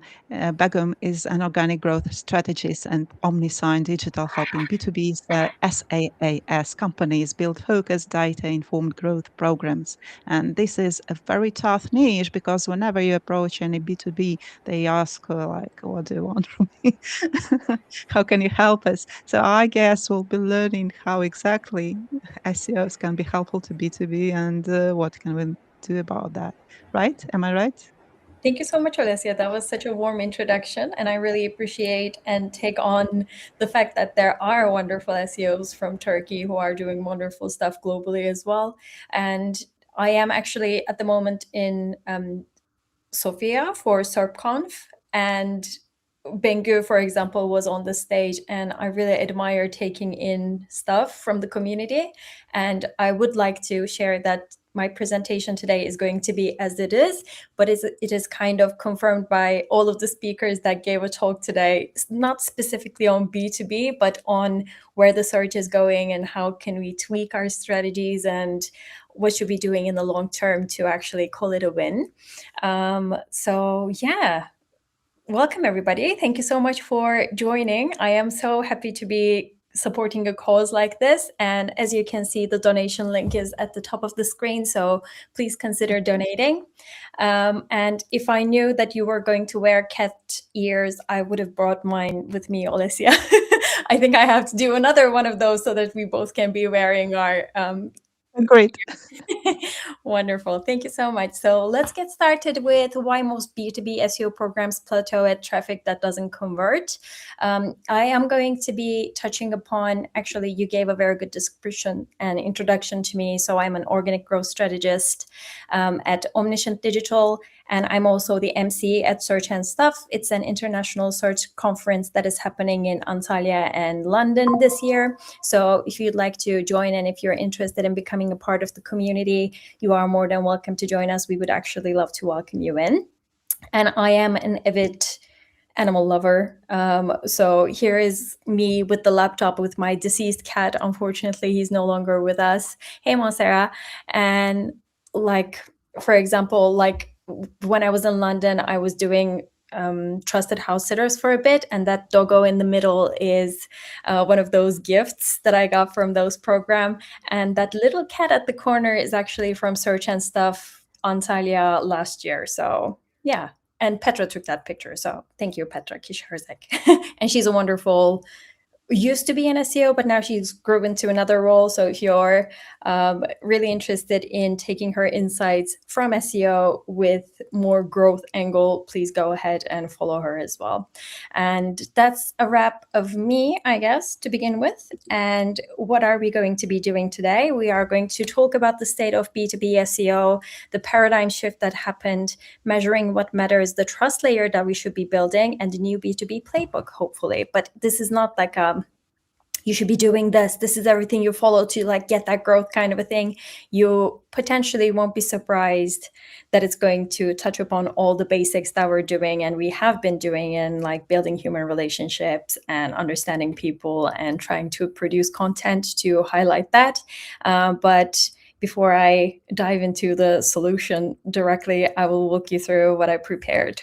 So the state of B2B SEO, it is something that we call like the traffic trap, as we call it at Omniscient Digital, is seeing marketing teams stuck chasing high search volume glossary keywords rather than trying to understand their persona and what they're thinking about, what they're trying to solve, and question, like what I really recommend at this point is questioning if you are missing the decision makers while focusing on the top level keywords, the head terms, and trying to incorporate all the SEO and competitor gap analysis into your strategy rather than actually speaking to people and understanding what the organization needs.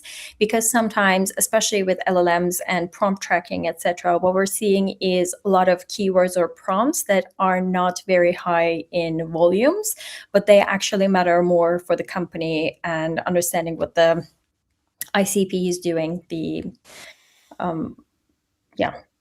much what the ICP is doing.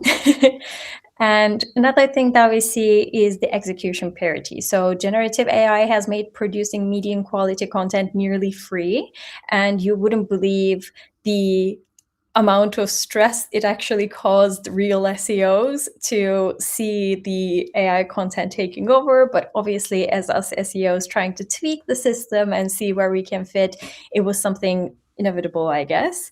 And recently, Ryan Law from Ahrefs published an article saying AI content wasn't good enough. Now it is. And I think it still lacks certain elements and it still needs editorial take, but it is getting better.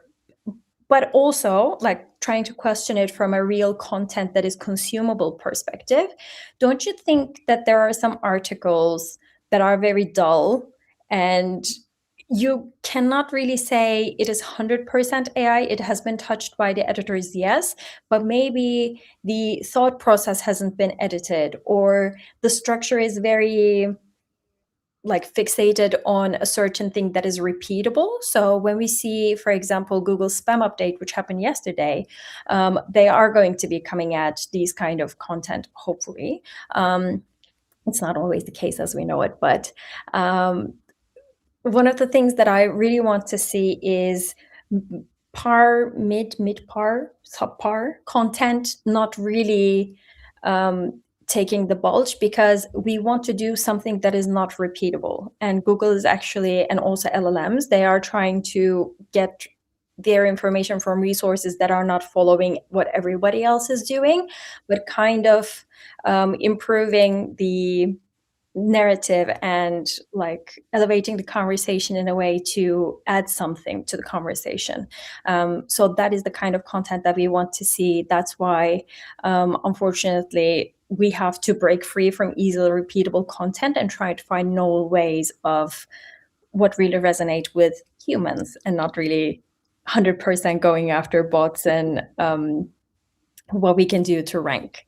And another thing is the demand problem. So not always, of course, we see brands like focusing on high volume terms, etc., and trying to build their niche, build their topic clusters and focus on those areas.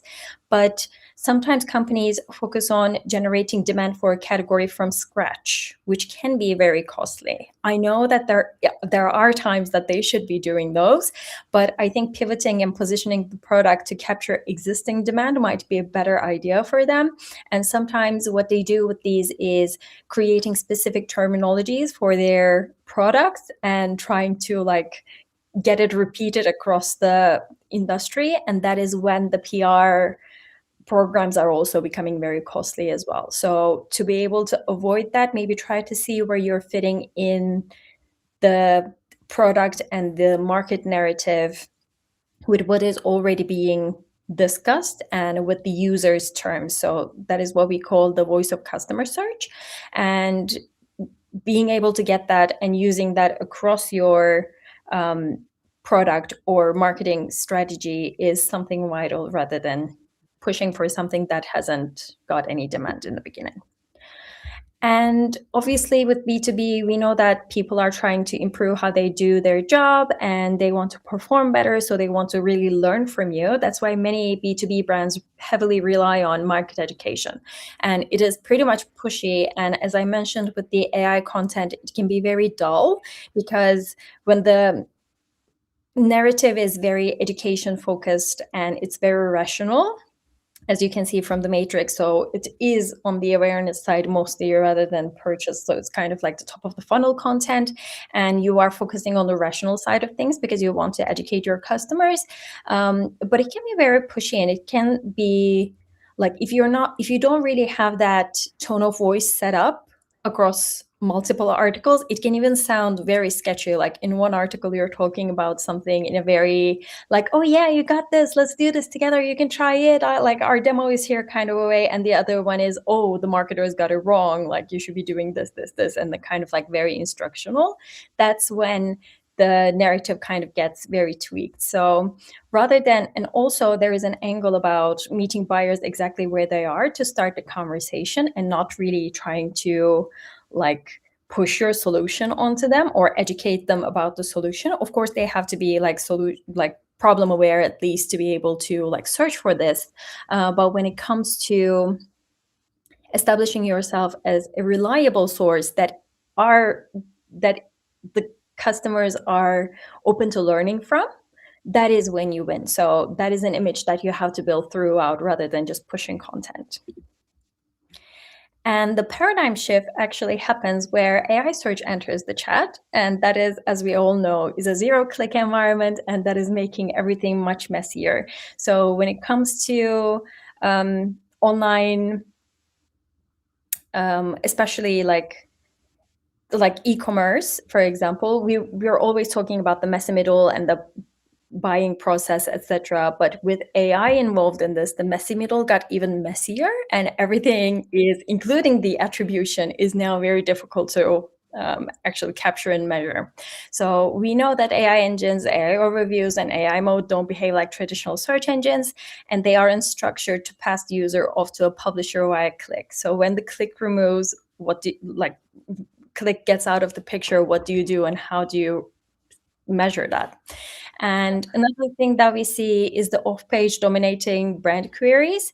So this is for example, Mark Williams-Cook was saying today that links are a proxy for Google to understand the reputation in human terms and turning it into a mathematical calculation.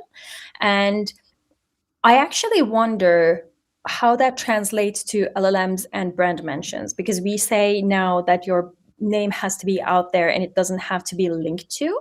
But when buyers ask an LLM about a brand, this is a research that we did at Omniscient, we are seeing that 48% of the citations come from earned media, forums and editorial, and 30% from commercial brand content. So that can be your brand, that can be your competitors publishing content about you. As we all know, there are listicles and everything that is getting into the picture right now, and everyone is heavily investing on those.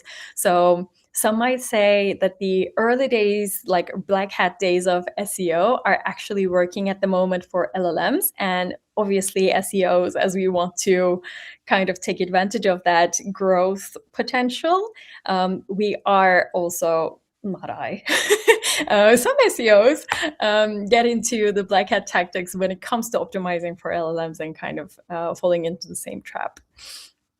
And obviously, one platform that is very important for B2Bs, G2 monopoly, them acquiring Capterra. This is another research we had. So based on the citation share, we understood that this acquisition can actually result in a 70% 76% in bottom of the funnel prompts through both of these platforms. So it is kind of growing in importance. Yeah, that's another thing that we can add to the paradigm shift. And as I mentioned in the beginning, the attribution crisis, when the click gets out of the picture, how do you convince people that the investment that you're doing makes sense, etc., and the tactics that you're doing are going to be fruitful? So Chris Green has a wonderful article about this. He is saying AI isn't killing SEO, it is killing lazy click-based attribution, and he is 100%, 1000% right. And even though that is happening, most of the CRMs are actually very kind of outdated in that term, but obviously the market is evolving and they are trying to adapt as well. And at this moment, they are remaining very fragmented. So we cannot really see a flow, and like, yeah, it's not really a funnel, and we cannot really see everything because the click is not there, and like where the user enters the funnel, etc., is now very hard to measure. And I think at this point, CRO with a focus on funnels and self-reported attribution is actually very critical. And one of the other research that we did at Omniscient was about focusing on self-reported attribution. There was a click-based analytics often showing like AI traffic at 5%-ish conversions, but self-reported attribution shows 30 to 40% of inbound links originating from LLMs in our research. So when it comes to how much traffic you're getting, the tools that we currently have may not be 100% accurate. So take it with a pinch of salt, I would say, and conduct your own methods of gathering data. So it is just adding a field in your contact forms. The conversion rate optimization specialists are going to be very mad at me at the moment, but have a text field and ask people, how did you find about, like, how did you learn about us? Where did you find us? So that can be something that you might want to do. So when it comes to measuring what matters, get information and get your own data, I would say. Also, what you can do, as I mentioned, Begum gave a very good speech at SERPConf today, and she also recently interviewed with Advanced Web Ranking, and she was talking about SaaS visibility beyond Google and AI era. And what she recommends, as she is a GA4 expert, proving the value of top of funnel content natively in GA4 by tracking returning visits and other metrics that might be important for your business is very valuable. So at this time, because everything is very messy, there is not a one-size-fits-all kind of a solution. So we are relying on trying to understand our clients more, trying to understand how the company and how the website is positioned and how the conversion flow is kind of created throughout the landing pages. So definitely try to get in there and try to analyze what you have at your hand.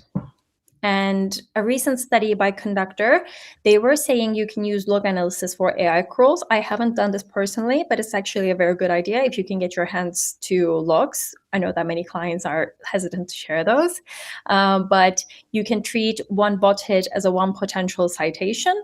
And obviously we know the citations are not really happening on all pages, or the links are not given on all prompts and all answers, but it's the starting point at least. And I am a big believer of systems and processes. So when it comes to measuring what matters, don't forget the power of blueprints. So build yourself a roadmap. This can be for the quarter, for the semi-yearly or yearly. You can just focus on what you're going to put your efforts towards in that given time. And there are obviously tactics where you can optimize your SEO and ultimately improve your LLM visibility as well. So everything is kind of reciprocal in that sense. Try to follow those, and where you cannot really deliver or where you have to tweak, definitely keep tabs on the process. And obviously there are a lot of informations and updates that are coming in as well. So I really recommend updating your roadmaps every quarter.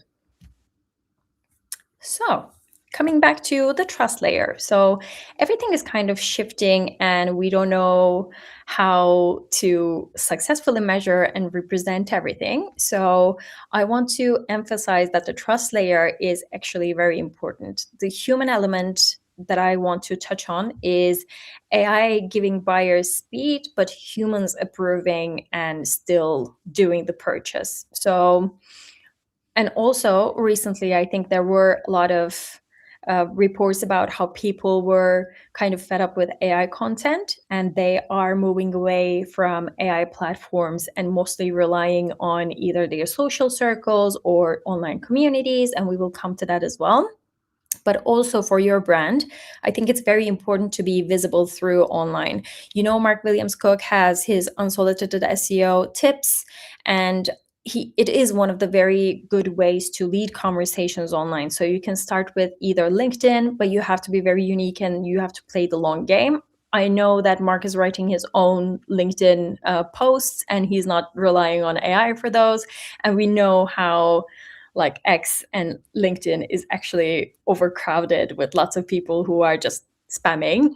And like, unless you are getting the engagement, does that post really matter? I think is one of the things that you have to ask yourself, because like at the end of the day, LinkedIn is also a social platform. And what you're doing is to build like relationships there, even though they are related to your career.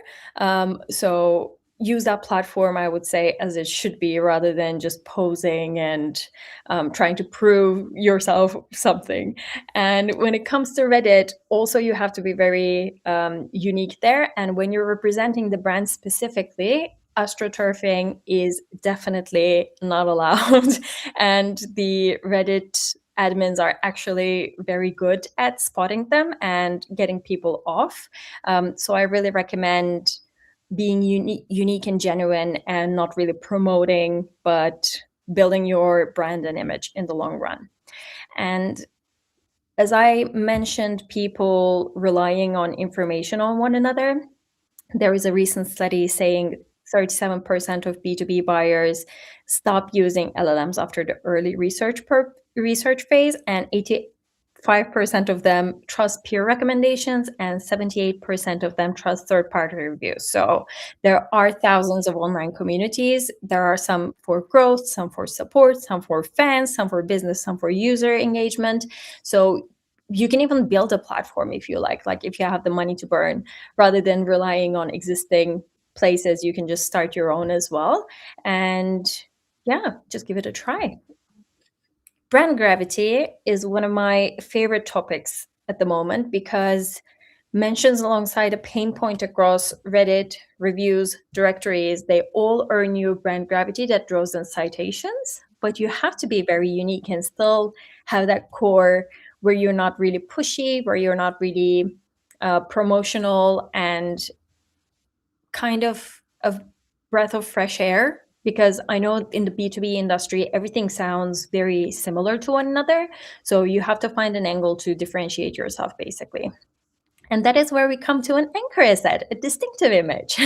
I know that there was a recent campaign, one of the, I don't even know, but one of the B2B companies, I don't remember the industry specifically, they went to a conference or something, and they didn't even have a booth. And the sales team was very considerate, saying like, how are we going to like turn this into sales? And how are we going to measure this? How are we going to keep track, etc.? And the marketing team intervened. They had like pens in the shape of a dog, and they told people that they're going to be at the after party, they're going to do this, they're going to do that. And with all those engagements, they were able to like make people follow through. And they actually built a very good traction without having a booth, only by relying on their pens in the shape of a dog. So I think that is wonderful, and that is what we want to see online as well. So build yourself a distinctive image and anchor yourself with a unique, relatable image. As I said, SaaS can be very same.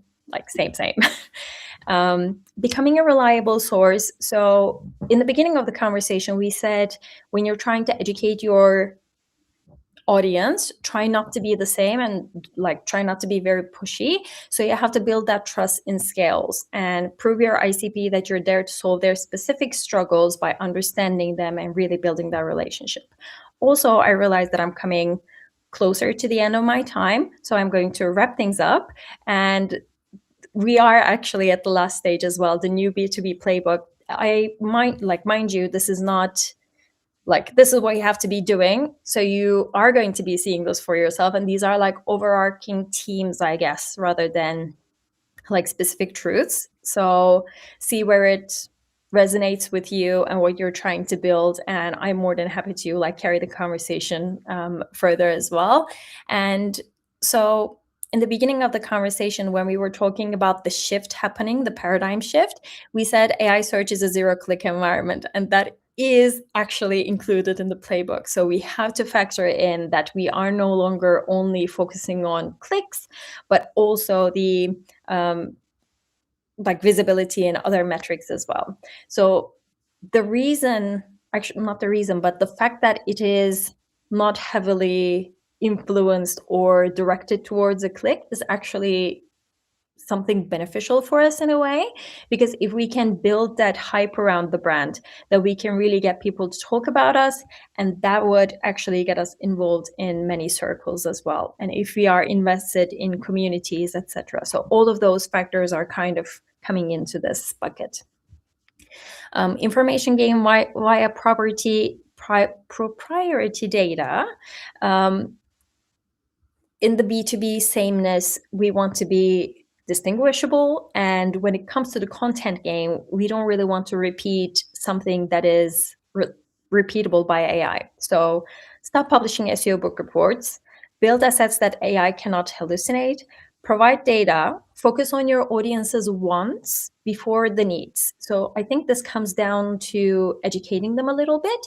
So what they need is actually us educating them, right? But what they want may not also be that. But you have to be there when it comes to their want moments so that they can like spare a space in their mind for you. And then when it comes to them really satisfying what they need, then you can be there to actually educate them and saying, hey, I was there, remember me? So it's kind of hand-holding a little bit. Factor in key moments. So buyers in the B2B space can live with a business pain for years because nobody wants to look stupid. Nobody wants to recommend a thing that is a little bit sketchy or a little bit of a risk. So there are times where this is kind of allowable in the B2B space, and that is usually around the funding rounds or the new investments. So you can find a time where you're going to improve your marketing efforts towards your persona. Building the brand with a long-term intent in mind. I'm sorry, I didn't actually plan this to be over this, but it's fine. I want you to really move away from quick wins and building long-term strategies for your sake, for my sake, for internet's sake, for nature's sake. Let's save resources and not use AI. Not that kind of a big statement, no, because there are times where we find AI very useful and really use it.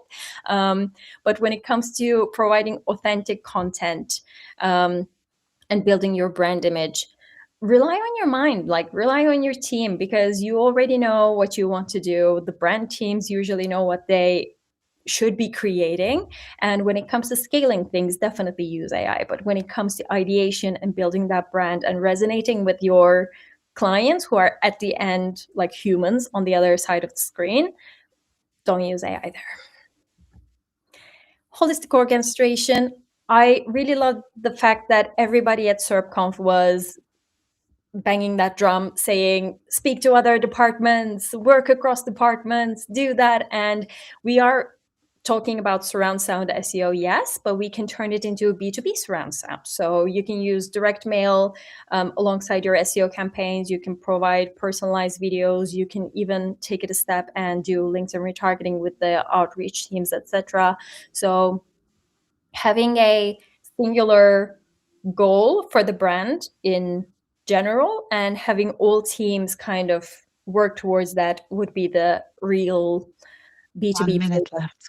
1 minute left. Yes, 2 slides left. So what I recommend is putting 70% of your assets with predictable, slow but steady upside content or like brand building element, 20% in outlandish and innovative bucket. This is where you can test ideas for LLMs or for visibility, etc., whatever you want to do, and 10% in optimization and sustaining your existing efforts.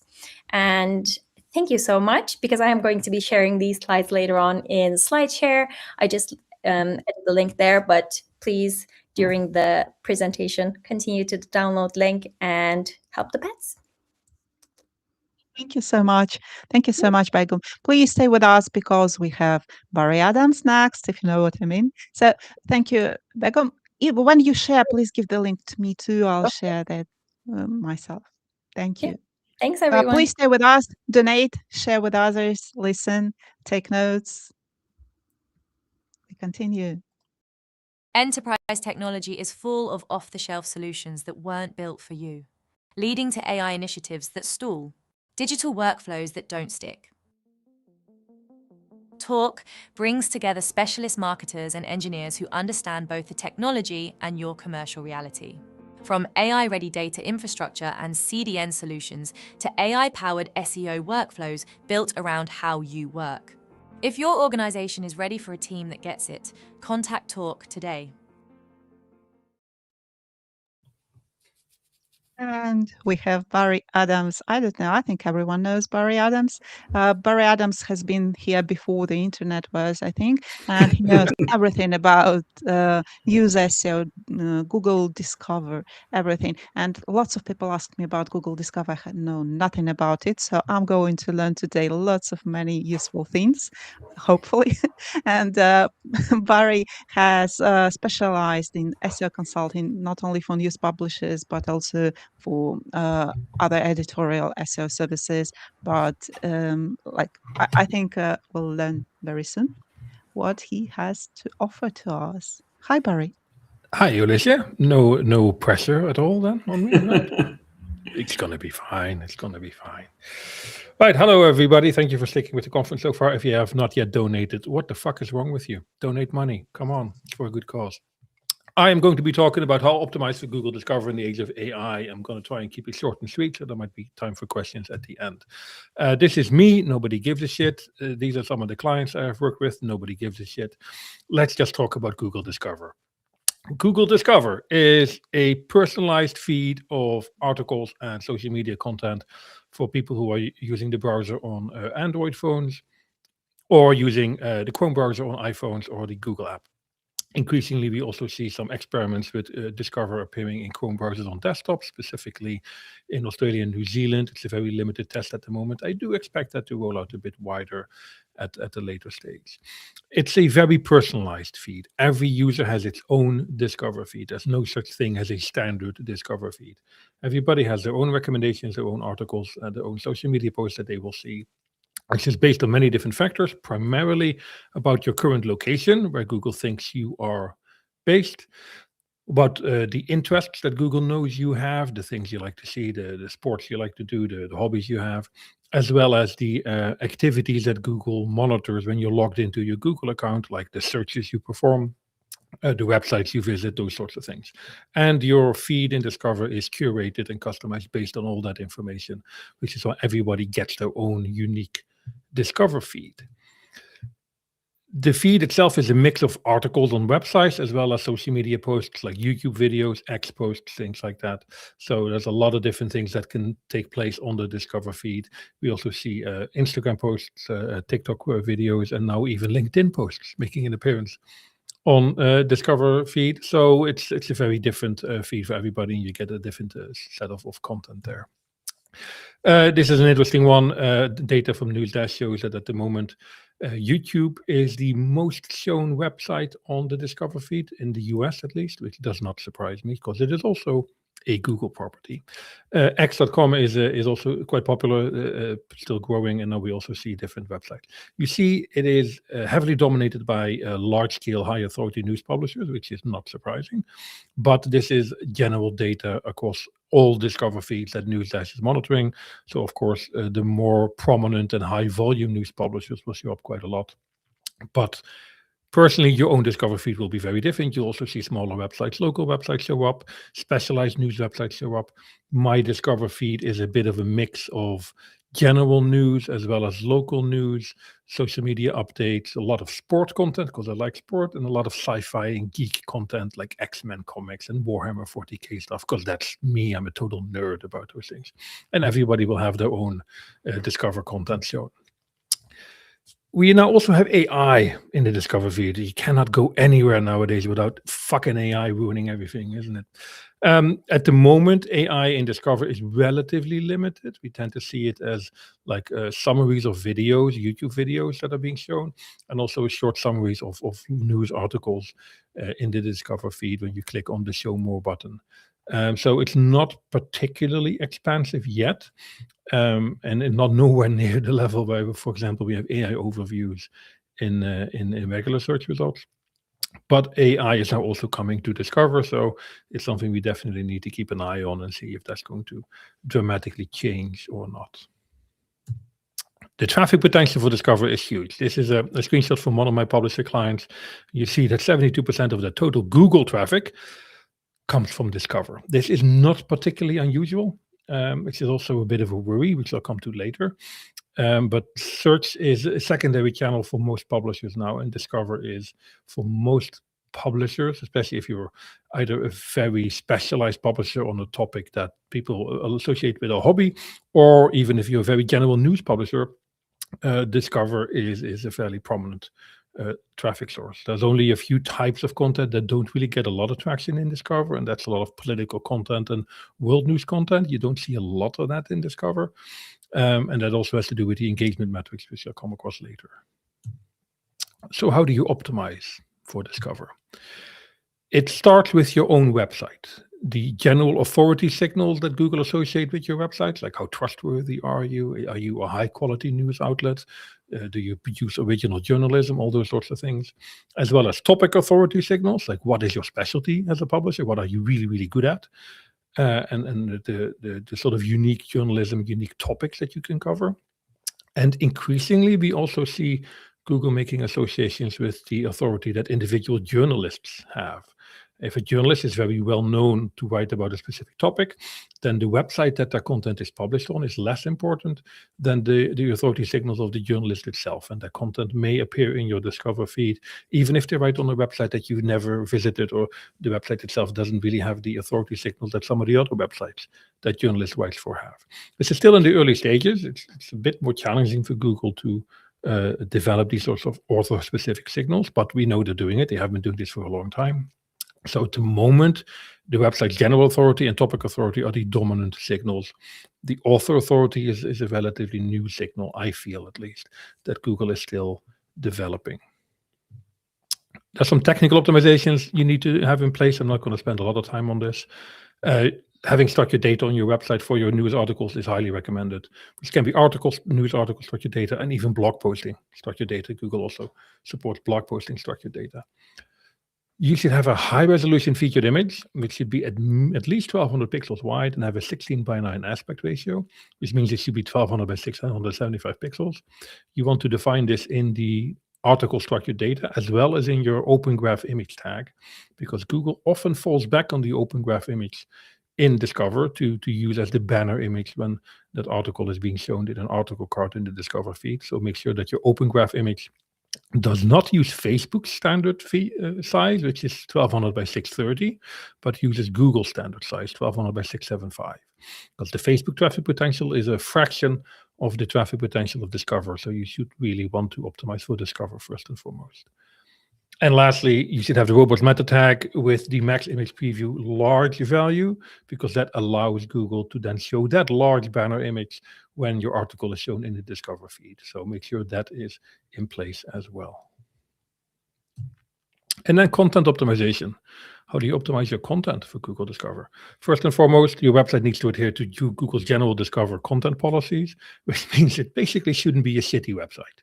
You want to have high quality content. You don't want to have spam. You don't want manipulated content. You don't want blatant disinformation, no sexually explicit content either, so you never see porn sites in the Discover feed, no violent content, not too much vulgar language and profanity, which really limits my visibility in Discover, but that's a separate topic.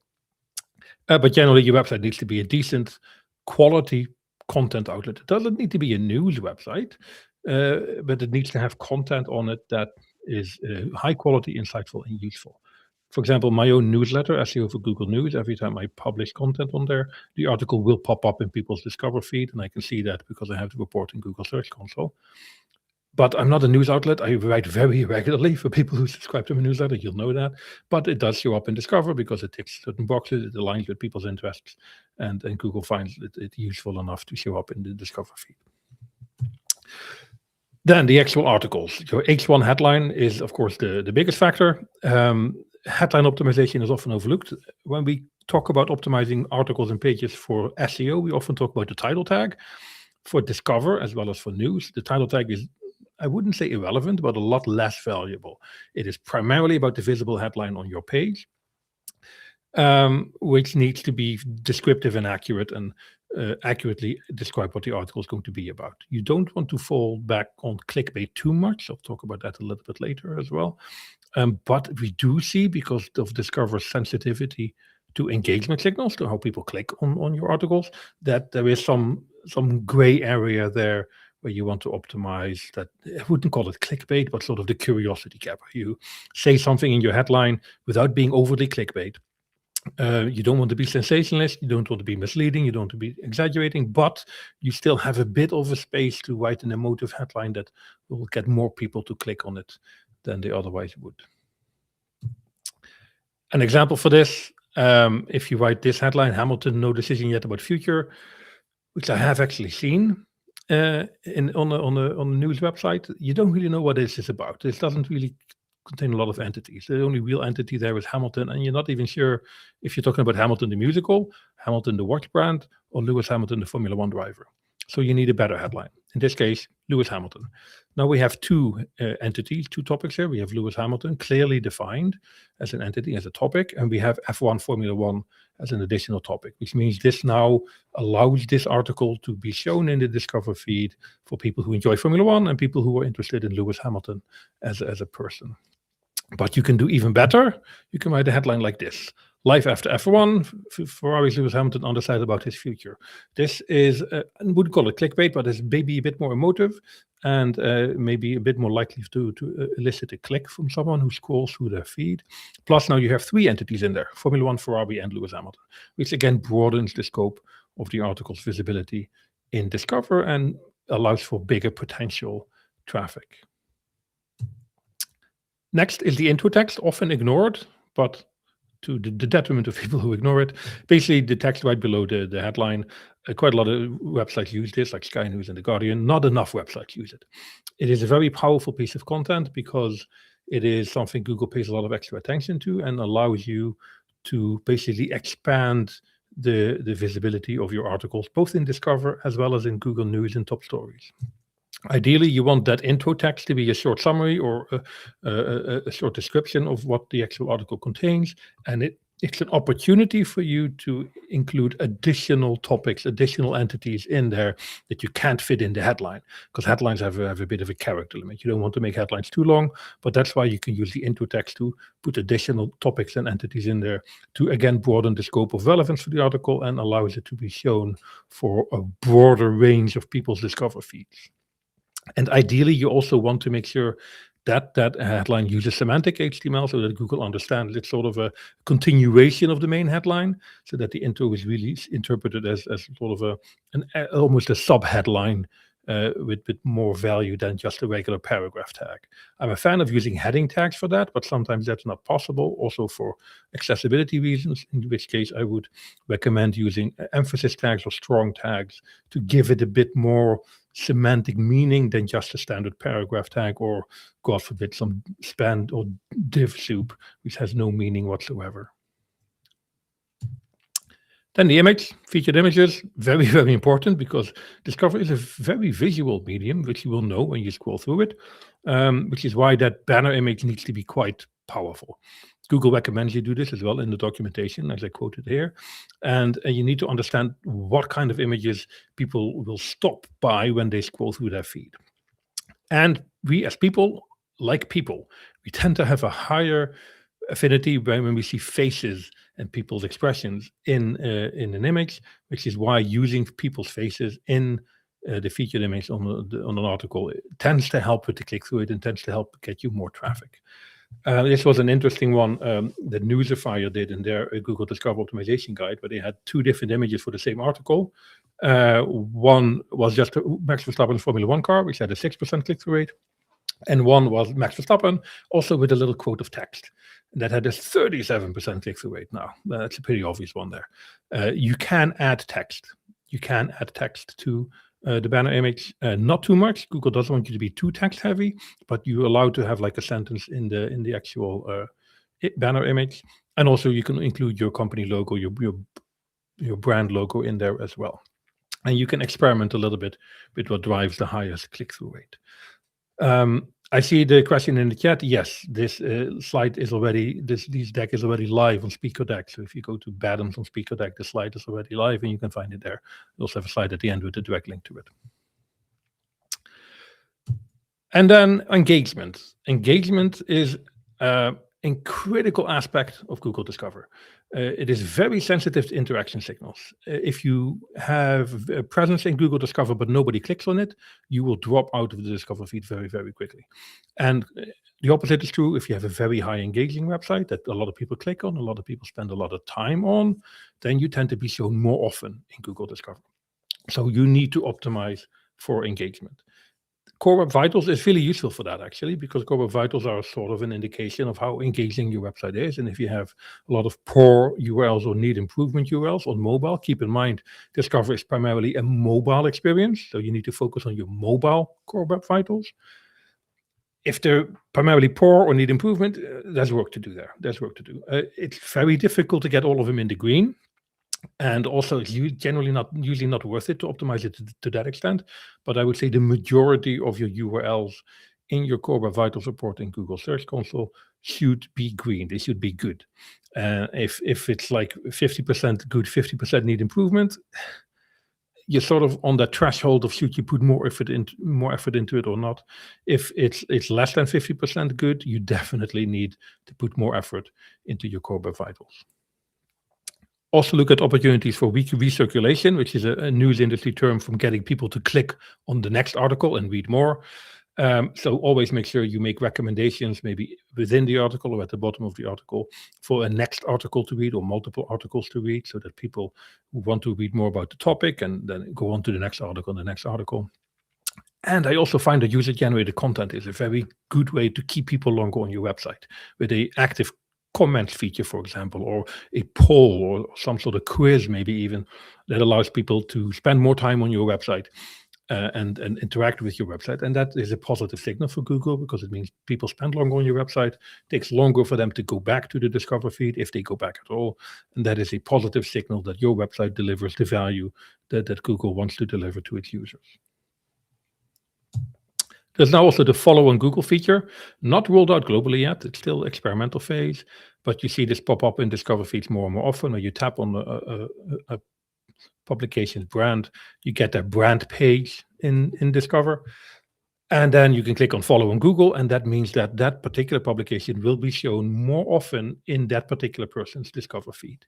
And you can encourage that as well on mobile, for example, by having a link to your Discover profile on your website, and then allow people to click the follow on Google account there. So it's still experimental. It's starting to roll out. Keep an eye on that. I haven't yet seen it in the UK. I have seen it in the US. So it's still fairly new, but high potential. I've already seen in the UK once. Have you? Brilliant. Great. Yeah. Send me a screenshot the next time you see it. Anybody send me a screenshot when you see it somewhere in the UK. I'm really interested in how this is going to roll out and then who sees it. And then social media. Social media is actually a really interesting aspect, because it's becoming more relevant for people's visibility in search, more relevant than I think it has been in a very long time. The Discover feed has a lot of direct social media content in it, primarily YouTube videos, but also expos, Instagram, TikTok, and like I said, since recently also LinkedIn. So there is a value in you as a publication or as a website to have active, engaging social media profiles, because there's a chance that your content will just show up in the Discover feed. And what I've started to see as well is that when people, for example, if you share a link on X and then that particular X post is shown in Discover and someone taps on it, they don't go to X, they go directly to the article. They sort of skip the intermediary. So there's an interesting new dynamic there as well. Basically a Google fuck you to Elon Musk, which I'm all for, by the way. But there's also an indirect impact with social media, which I think is very, very interesting. We see a lot of evidence that if you publish an article and it's initially not shown in Discover, but you generate a lot of traffic to that article via alternative channels like social media, but also email newsletters or other promotion mechanisms, and Google sees that traffic because Google, of course, has access to what everybody does in the Chrome browser, and Google realizes that that article is potentially valuable, potentially viral, and that tends to result, not often, but sometimes, in a boost in that article's visibility in Discover.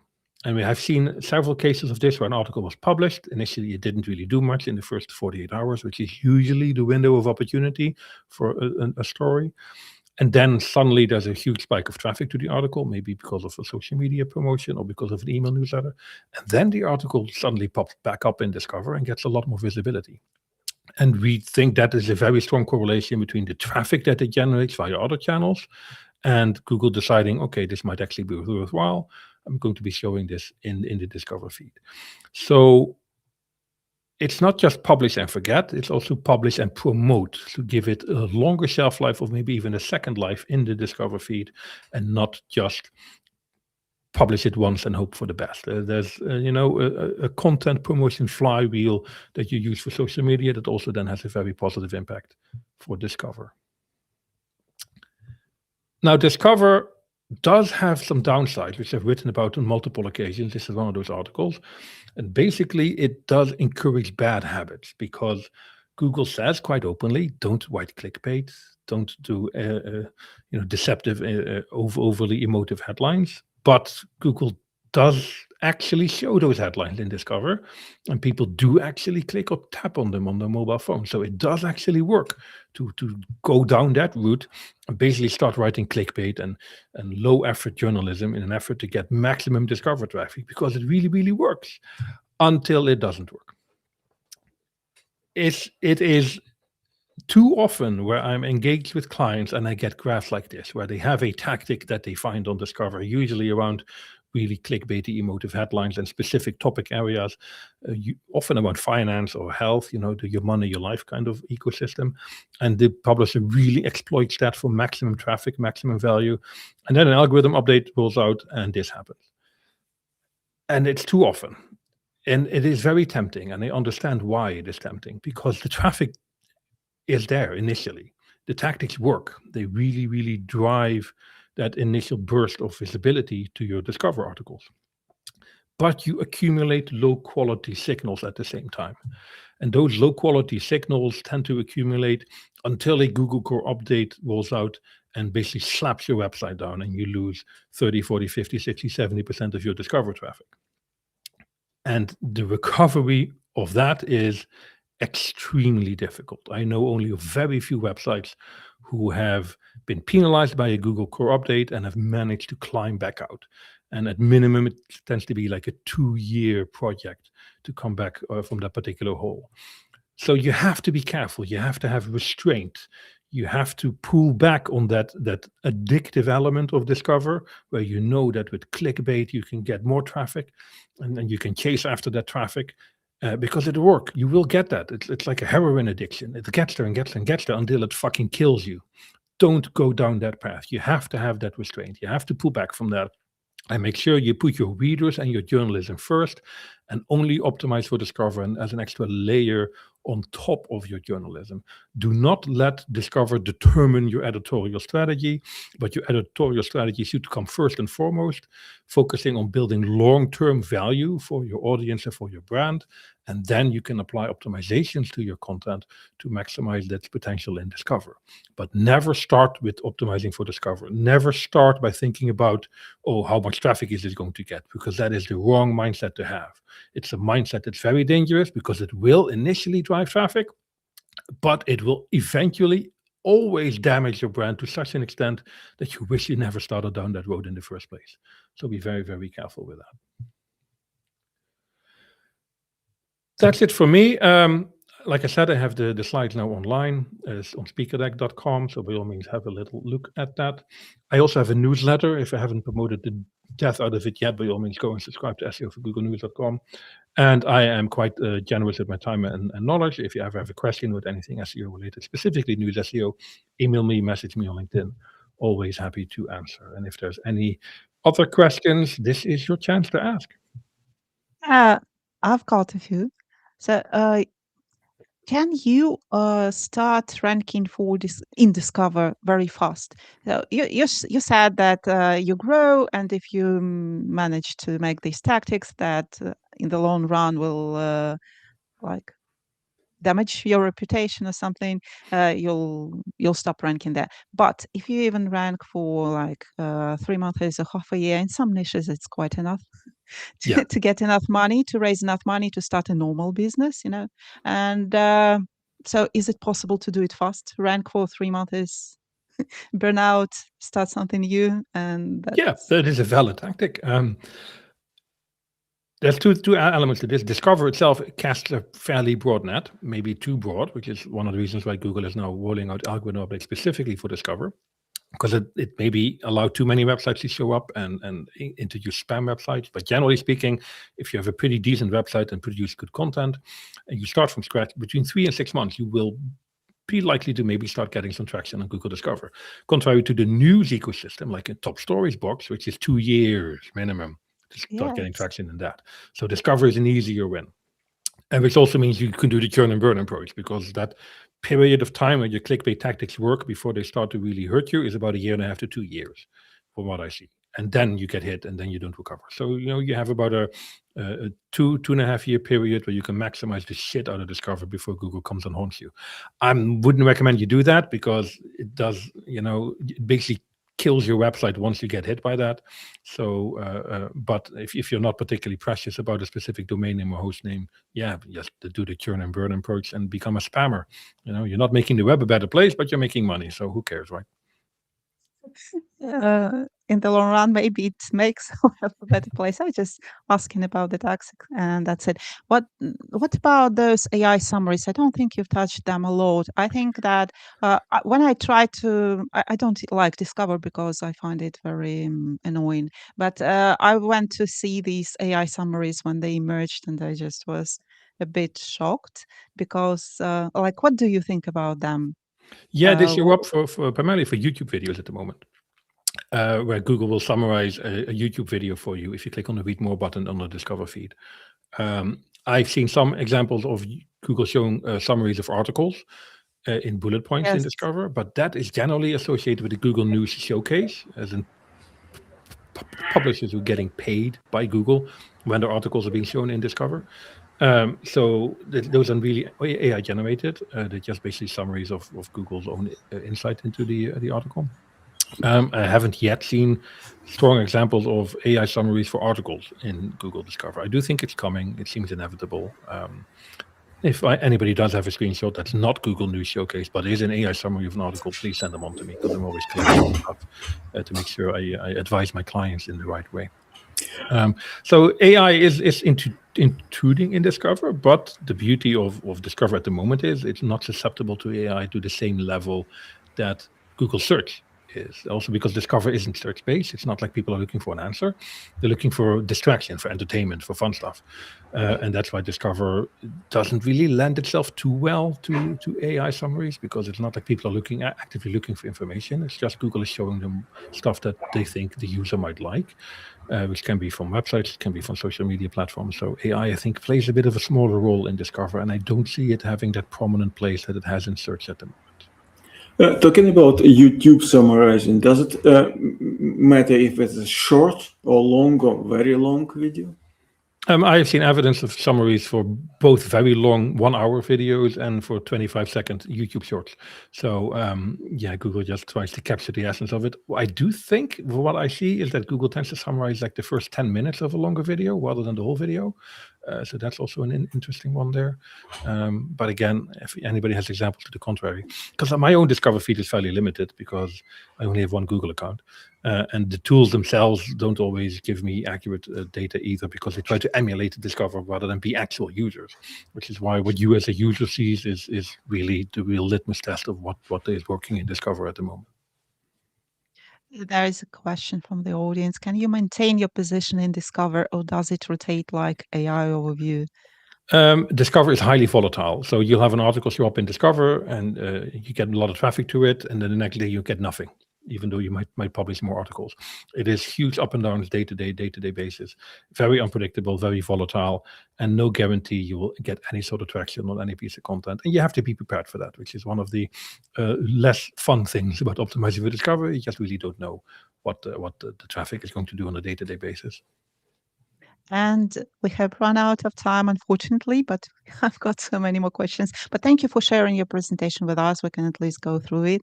Please stay with us because we've got many more wonderful speakers. And the next one is Amanda Wells on EAT. So you want to hear that too. Thank you once again, Murray. It was perfect. Thanks for having me. SERPs are more competitive than ever. AI tools like ChatGPT are changing how people discover businesses like yours. At ZipSprout, we're on it. We connect your brand with trusted local nonprofits through real lasting partnerships. You support beloved community organizations. They feature your brand on their websites and include a backlink to a target page. Support a cause. Grow your visibility.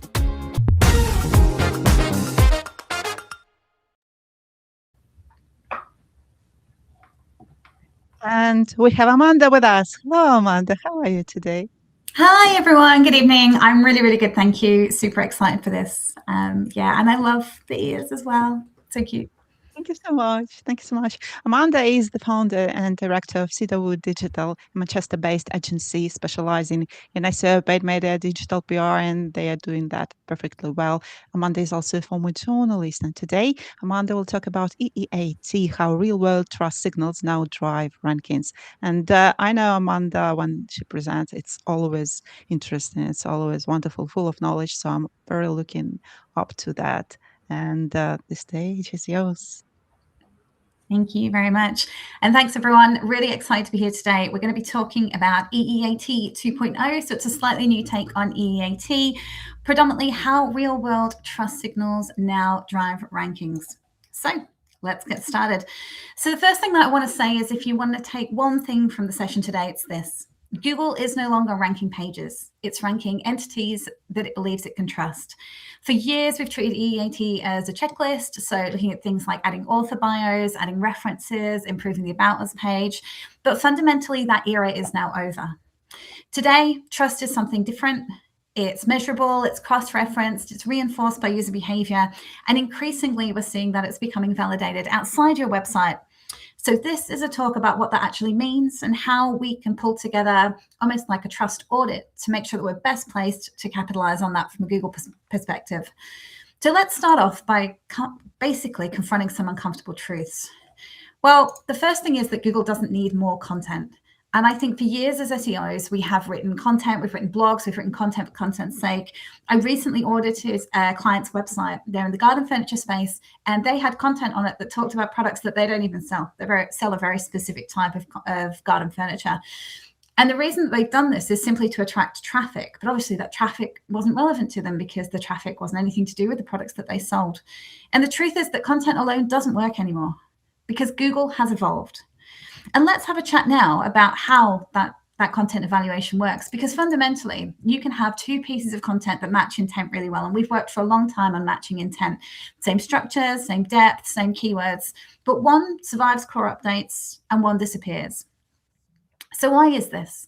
Well, because I would argue that relevance gets you retrieved, and we can all make content relevant, but trust fundamentally determines if you stay, and more so if you perform. So Google doesn't need more content, it needs safer answers. And when that uncertainty is high, it prefers brands that feel real, where it's corroborated, it's chosen by the users repeatedly, and that's kind of the shift. So what we're saying on site now needs to be backed up by thoroughly with that EEAT offsite to rank. And I think this is especially true in your money or life spaces. But what actually is EEAT now? And I think that's a really important question, because I think for years, people have said EEAT is a ranking factor. And I'd argue that it's not. There's no sort of trust score, there's no expertise dial, there's no authority slider. EEAT is essentially a quality system, and these quality systems use signals that approximate these concepts. So think of EEAT as a quality evaluation framework that influences things like ranking systems, spam systems, review systems, helpful content systems. It's almost like a lens and not a toggle. And that lens has become a lot stricter in the AI area, with trust becoming a much more central factor. And I think when it comes to talking about trust, that's an important element, because why is trust the center of this concept? Well, Google's own documentation makes that very clear. It says trust is one of the most important members of EEAT. And why is that? Because harm risk exists. So in finance, in health, in legal, particularly in your money or life websites and anything associated with it, and things like product recommendations, when stakes are high, Google doesn't want the best written answer or the longest answer or the answer that we've spent the most time optimizing on site. It wants essentially the most trusted answer.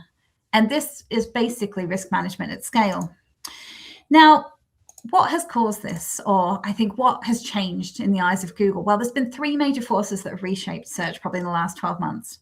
The first one is this concept of infinite content supply. So AI has completely changed the way that content is done for SEO. It's removed production constraints, and volume as a result of that no longer equals value. Secondly, spam has got more sophisticated. So things like scaled content abuse, site reputation abuse, parasite SEO. Google had to separate domain authority from section trust. Anyone can build a strong domain authority. It's no longer a metric of success, nor does it really account for things like the relevance and value of those individual links. And finally, the concept of behavioral reinforcement. So there's been a lot of talk about systems like nav boost in recent months, in recent years. And these allow Google to learn from long-term click patterns, not just single search sessions. So it tracks things like repeated user behavior, queries, and time to understand which domains consistently satisfy that intent. Now, what this essentially means is that sustained user trust and behavioral reinforcement now influence rankings more so than those kind of just one-off relevance wins. And this reinforces what users consistently choose. And we know this because it was recently reinforced in the recent court case that we know about. So these court documents confirmed essentially that Google uses click-based signals aggregated over time.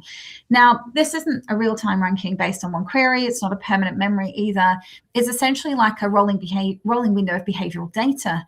So I guess the way we'd look at it is that Google is now effectively asking across thousands of searches, which results do users consistently choose?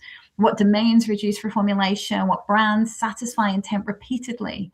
And this kind of rolling behavioral memory, let's say, that we see from NavBoost allows Google to detect these patterns and not just events. And that's where it gets important, because essentially trust influences that choice. So if users feel uncertain about something, they tend to gravitate towards a brand that they recognize or perceive as credible. Choice then becomes reinforcement. And then if users repeatedly select that domain, that behavior strengthens Google's confidence in the entity. And over time, that brand familiarity and behavioral preference feeds that ranking stability. So that's kind of the trust loop. The trust drives clicks. The clicks reinforce the trust. And that reinforced trust supports sustained visibility. So there's a lot of things really that have happened in the last 12 months that have driven us more towards that. Now, historically, if you published content on a strong domain, you would naturally inherit its authority. But now Google evaluates those sections independently. So that means that if you've got different sections on a website, let's say, betting subdirectory, a comparison hub, a coupon section, and it doesn't align with the core site purpose, it doesn't automatically inherit that benefit from the domain or the trust from the domain that it has. And this is huge, because this means that trust on a scale is now contextual. So when we look at trust in terms of EEAT, how does it operate and how has it evolved? Well, traditionally EEAT and the concept of quality evaluation network worked as follows. You would have the retrieval process. So, are you relevant? Google identifies, we all know kind of how this works. So Google would look at the different websites, look at things that match the query and intent well enough to be considered candidates for ranking. It then did almost like a quality scoring process. So it looks at kind of multiple signals, things like content quality, authority, trust, behavior, etc., to estimate that overall usefulness. It then sort of re-ranks it based on that deeper contextual, behavioral, and intent signals. And then it goes through to kind of assemble those in the SERP. Now, traditionally, most SEOs optimize for stage 1, which is the retrieval process. But realistically, trust plays a much heavier role in stages 2 and 3. So it's not enough to just write that kind of hyper-optimized content, which matches that retrieval side of things, it matches that intent and has, those great semantics, great topical relevance, the natural language processing, all the things that we look for in content today. If your entity or your brand fails that quality threshold, then essentially no amount of keyword matching will save you. So even if you're optimizing for the first element, which is retrieval, if you don't then have the trust that backs 2 and 3, no amount of brilliant content is going to get you ranked. And that's where we come to EEAT 2.0, because in 2.0, we have a bit of an upgrade. And when we're talking about this, we're no longer talking about these service level trust signals, we're talking about verifiability. So in EEAT, let's say 1.0, this was all about demonstrating expertise and authority realistically on the page, so through content. But in EEAT 2.0, it's about whether those signals can be validated beyond the page, so in the wider ecosystem. So the shift is essentially, we're going from retrieval, so same kind of first step of the process, through to verifiability. So verifiable identity, verifiable claims, verifiable reputation.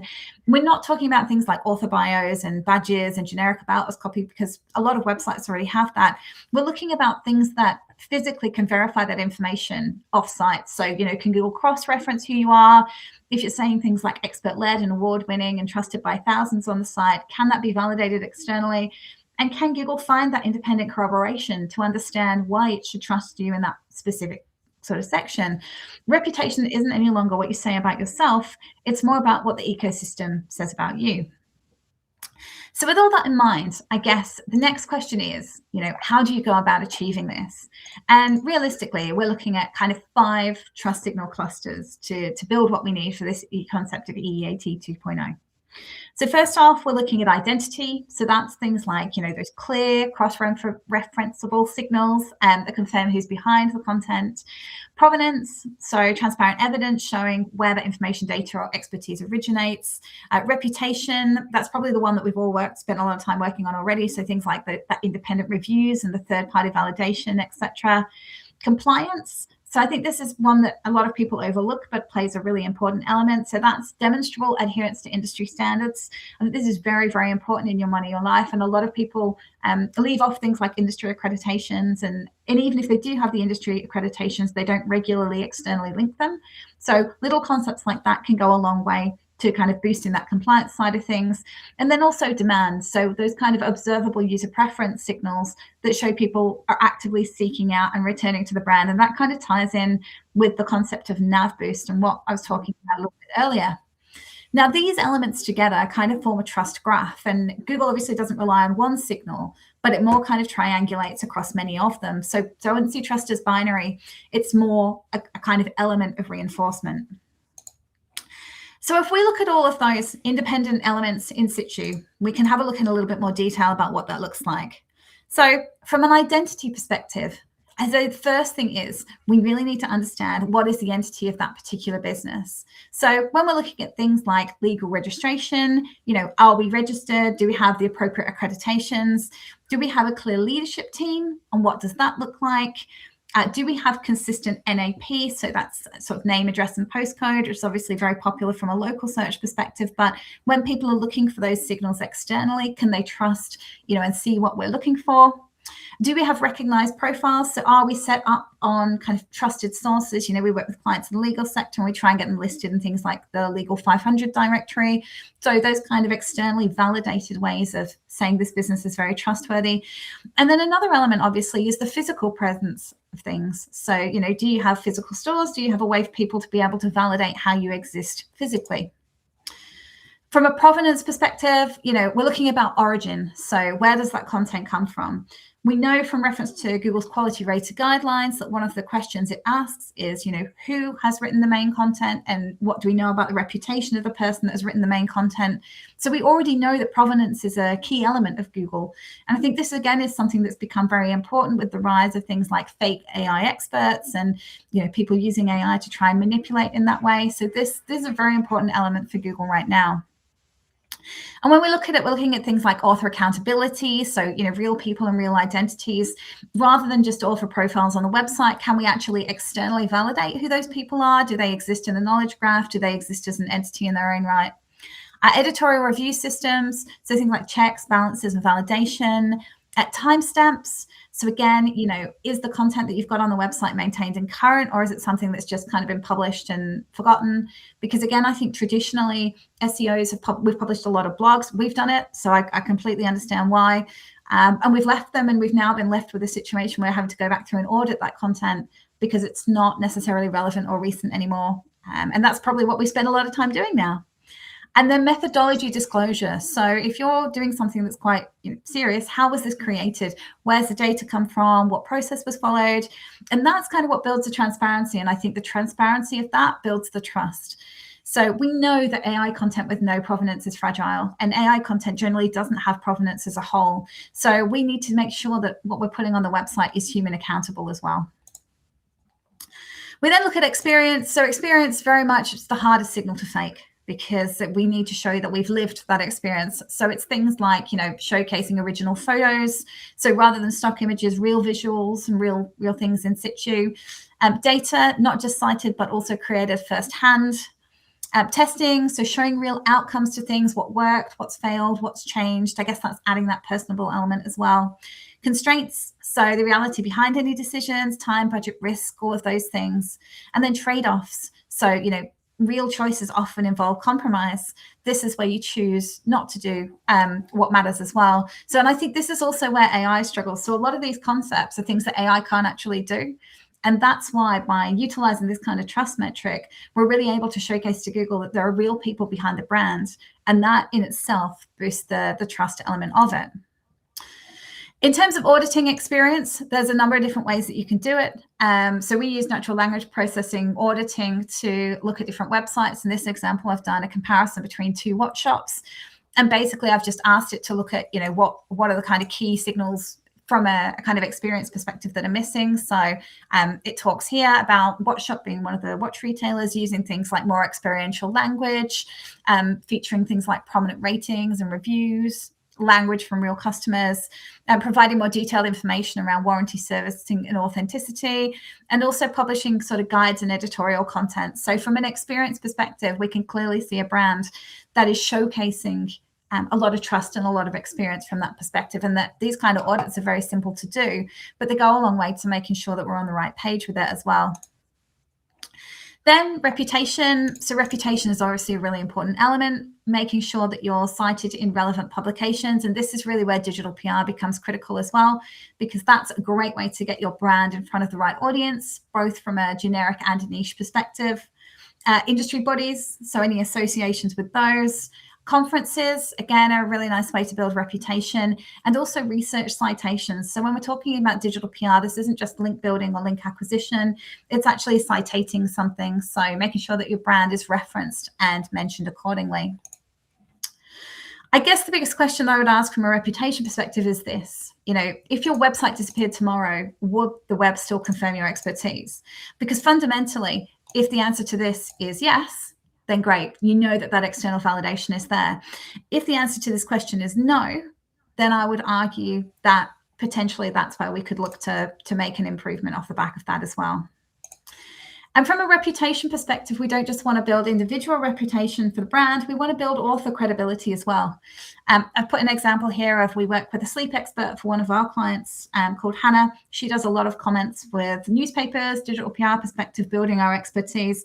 And one thing that we've done is really worked to build up the external links into her author profile page, so that she is also recognized by Google as an entity, as an expert. And that's worked really, really well, both in terms of allowing journalists to understand why she's an expert that they should speak to, but also to build that wider entity knowledge for the brand itself. You can also build niche credibility. So in terms of building that from a credibility perspective, in this particular instance, this is for a property client that we work with, we're focusing on digital PR in publications that are hyper relevant to that industry. So for example, Insight DIY, Roofing Today, Trade Decorator, we're focusing on building positive associations from the brand in that niche, in that specific area, to help kind of boost that visibility as well. So building that author entity, building that niche entity, and obviously building that overall brand entity is a really great way to get your reputation out there. Compliance is another element. It's not just technical anymore as well. It's about publishing intent. So Google is now also evaluating why content exists, not just what it says. And it wants to understand, you know, there's always been a concept of thin content, but Google really wants to understand why we're publishing content and what value it's adding to the author. So if your site structure signals manipulation, you're going to build that trust debt, and those scaled low value sections are a key risk. So, you know, high volumes of pages created to rank, not to help, and this is defined as essentially scaled content abuse. So when we're looking at compliance from this perspective, what we really want to understand is, you know, what are we creating content for? Does content have a real need on the website?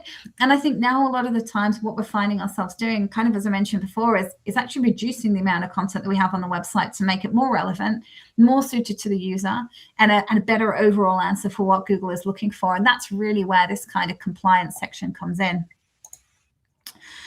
We also need to look at things like brand demand. So, you know, brand demand is hidden trust signals in action. So it's not about what you say, it's about what users are actually choosing. So looking at brand and category searches, look for users that are actively seeking you within a solution space. Looking at, you know, direct navigational queries. This is essentially a trust shortcut. So building that brand demand is very important. This ties in with Nav Boost, that ties in with Court Case and all of those elements. Getting people to come back again and again, getting people to choose you across multiple journeys. This isn't just a discovery anymore. It's now becomes a preference. And this is more of where the trust becomes a measurable element. So if users consistently choose you, systems learn that pattern over time. And of course, preference then becomes that ranking signal. So we now have a look at it from a flywheel perspective. And essentially, this is where it all comes together. So if you're trying to build trust, you essentially want to build trust. So trust drives visibility. That gets serviced first. Visibility then creates an opportunity for selection. Users then choose what they trust most. And selection feeds those behavioral signals back in. That reinforcement then strengthens that perceived authority. And that leads to even more trust. And it's essentially a flywheel in motion. Each stage amplifies the next. It leads to kind of a compounding trust. And that's where Google really starts to understand what your entity is about. And I think in a lot of ways, this is why shortcuts plateau, because a lot of the time we see people going, right, we need some trust. You know, maybe we've been in a sustained period of decline and we need to build some trust up quickly. What are we going to do? We'll do something quickly. We'll do a big PR campaign, and they kind of leave it at that. And that might create a spike, but what it doesn't create is a flywheel of momentum. There's no reinforcement loop behind them. There's no consistency with that. So you can't hack this flywheel. You can't shortcut behavioral trust. You have to build it and let it compound. So it is essentially an investment over time. And we know that kind of building on the flywheel, this is where it evolves. You know, AI overviews can compress that element, right? They decide visibility and selection in a single step. And there's no 10 blue links to compete in. You know, you're either included or you're invisible. So the goal does shift a little bit on EAT 2.0. You know, you're no longer optimizing for clicks, you're optimizing to be selected.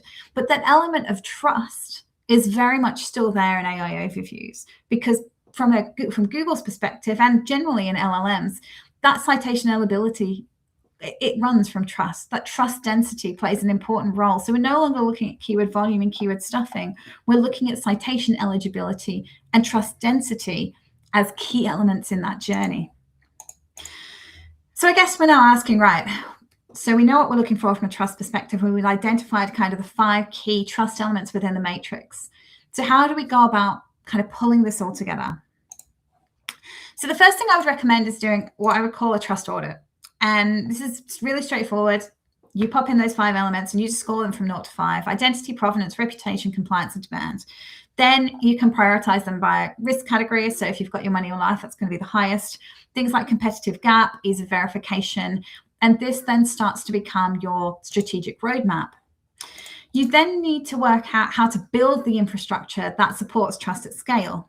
So not just one-off campaigns, but repeatable systems. So earning coverage, citations, and links that are genuinely relevant, not just high DR, but high alignment to your niche. And that's how you start to compound your reputation over time. But it's also how authority becomes defensible. And defensible is a big element in this because you're also defending your brand visibility. But activity alone isn't enough. You also need to track what actually matters, not just rankings and traffic, but things like citations, mentions, behavioral signals, looking at where you're being referenced, look at who is validating your expertise, are you being selected and not just seen? And that's kind of how you close the loop. So that infrastructure is where you start to build consistency, and that relevance is where you start to build trust. In terms of what to build, so if you're going to create content, build infrastructure, not just blog posts. So we want to look at things like editorial standards pages, which help to define how content is created and reviewed and make that very transparent for Google and also for readers. Expert hubs to consolidate that authority around real people. Transparent update logs, so people can see actively how that content is created and maintained. Research centers, which house your original data and insights. A methodology as well that discloses how you can add transparency, and also those policy pages which help to sort of reinforce that compliance and intent side of things. And these all go into an element of what to build when you're trying to build this kind of trust network. In terms of what to earn, so I would argue that what you earn kind of matters more than what you build, because that's where the external validation comes in terms of EEAT 2.0. So topic-specific mentions reinforce what you're known for. You're looking at things like contextual reference, industry citations, and that really showcases within your industry that your insights are referenced and validated by the community. Association memberships, so if you're a member of an association within your industry, again, that's a really great way to show it. Speaking visibility, so you're actively contributing to something, which is great. Expert commentary is sort of fairly straightforward. And then really just kind of pushing that hyper-relevance angle, because hyper-relevance matters a lot more than raw DR. When we're looking to kind of build that association and that entity, being trusted in a relevant and hyper kind of relevant audience is very important.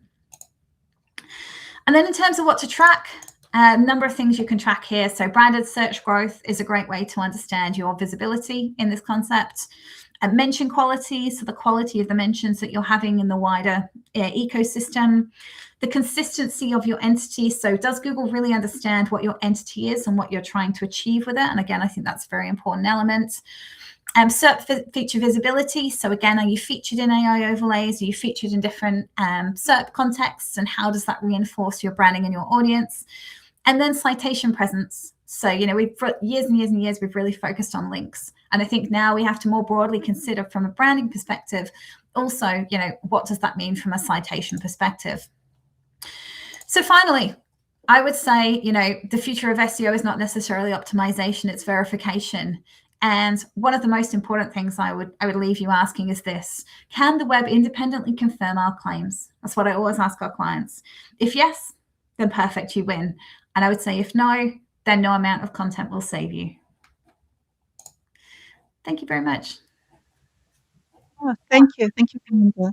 Thanks a lot. You mentioned entity consistency. Let me switch this. And that we need to track it. How do you track it? So we do that.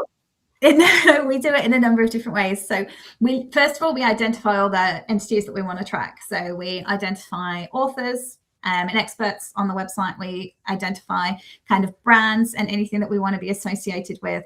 And then we'll track things like, so the example I gave from Ahrefs, we'll track kind of mentions of our author, links to our author pages, just to kind of understand the visibility of them. We'll also try and track them in things like AI overlays and just general searches when looking for expertise in the sector. So, for example, we'll ask LLMs who it considers to be a mattress expert, and we'll see if our expert is cited. And if not, we'll kind of ask why, and we'll be able to build it up off the back of that. And from a brand entity perspective, again, two kind of approaches. So we'll look at visibility, we'll look at citations, we'll look at overall kind of brand score, and then we will also again consult LLMs to ask them what they actually think about the brand and how they see it positioned, and we'll use that as a kind of audit to understand any adjustments that we need to make. So you are mentioning AI, and has anything changed in what you do in accordance with these AI citations in mind? So are you doing something differently? Have you started doing something absolutely new, what you have not been doing before, to get into these AI citations? I assume if you track them, then you want to be there, yeah? So do you do something very different about that? So I would say the main thing that we've changed, not that it's something we didn't do in the past, but something we probably didn't do as much as we should have, is more of a focus on niche digital PR. So I think in the past we had, when we were building SEO campaigns, we had a more even split between kind of technical content and digital PR side of things. And we would do quite a broad reach of digital PR across nationals, and then also kind of regional, not regionals, but niche publications. Whereas now what we're doing is we're doing a far more targeted approach where we're analyzing link gaps in terms of specific niches in much more depth, and we're really hyper relevantly targeting those publications to try and make sure that we're building a very, very strong entity that's semantically linked, and essentially the AI, I think, can better understand and make the connections there. Because I think previously with Google, it looked more at the kind of overall trust, whereas AIs seem a lot more interested in that specific relevance and that hyper relevant targeting. So we're just putting a lot more of the budget into that. Oh, that's interesting. Thank you so much, Amanda. It was fabulous as always. I remember a previous presentation with us during the webinar. Thank you so much again. And please stay with us. We have two more talks. We have Laura next, and we have Alan after Laura, and we are going to talk about SEO and community PR. So something you'd be definitely very, very interested in. Thank you, Amanda, once again. Thank you. Enterprise technology is full of off-the-shelf solutions that weren't built for you, leading to AI initiatives that stall, digital workflows that don't stick. Talk brings together specialist marketers and engineers who understand both the technology and your commercial reality. From AI-ready data infrastructure and CDN solutions to AI-powered SEO workflows built around how you work. If your organization is ready for a team that gets it, contact Talk today.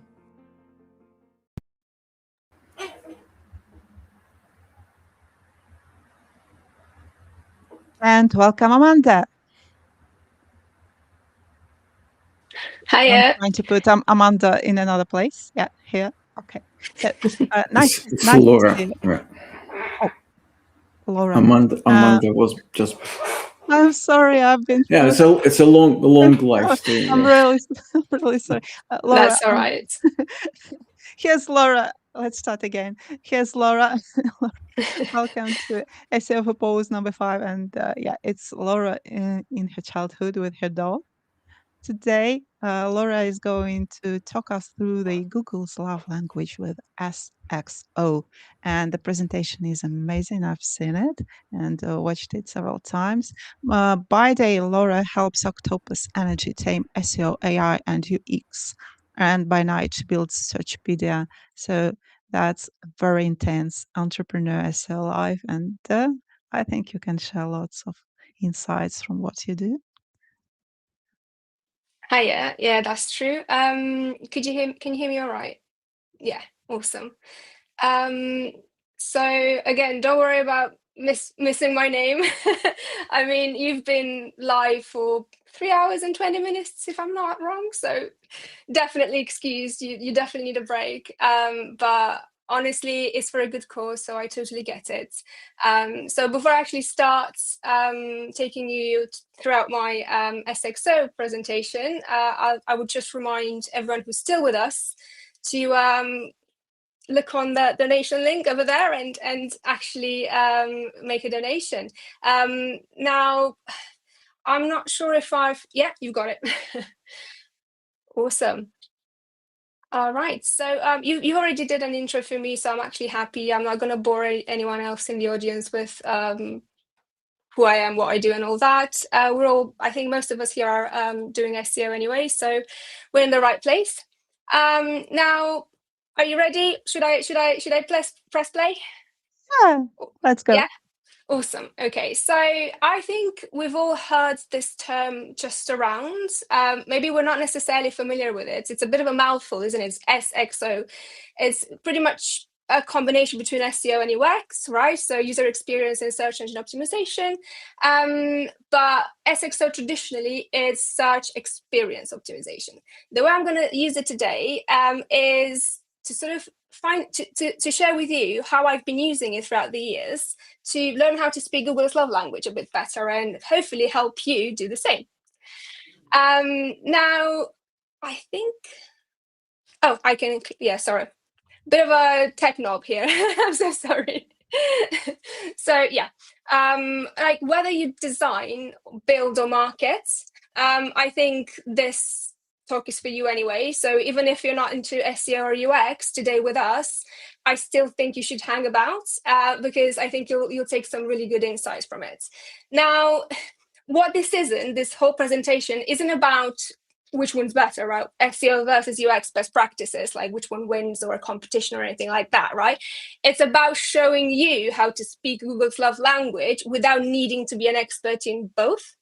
So yeah, before we go any further, let's just remind ourselves a bit why this even matter, right? And I have a AI generated meme here, which I try to sort of like replicate the dynamic between a him and a her breaking up. I know it's a bit of a weird one, but you know the classic say, it was not you, it's me. You know, that sort of, I suppose, American movie kind of classic line. It's kind of the same dynamic between SEOs and UX. And in my experience, it can get a bit messy if they're not acting like they're actually in a relationship, if they're actually breaking up. Because if you think about it, in the context of an actual like company, UX is like, you know, we delivered a nice layout, buttons are working absolutely fine, so my job is well done, right? I can, you know, that's me pretty much, bye. Right?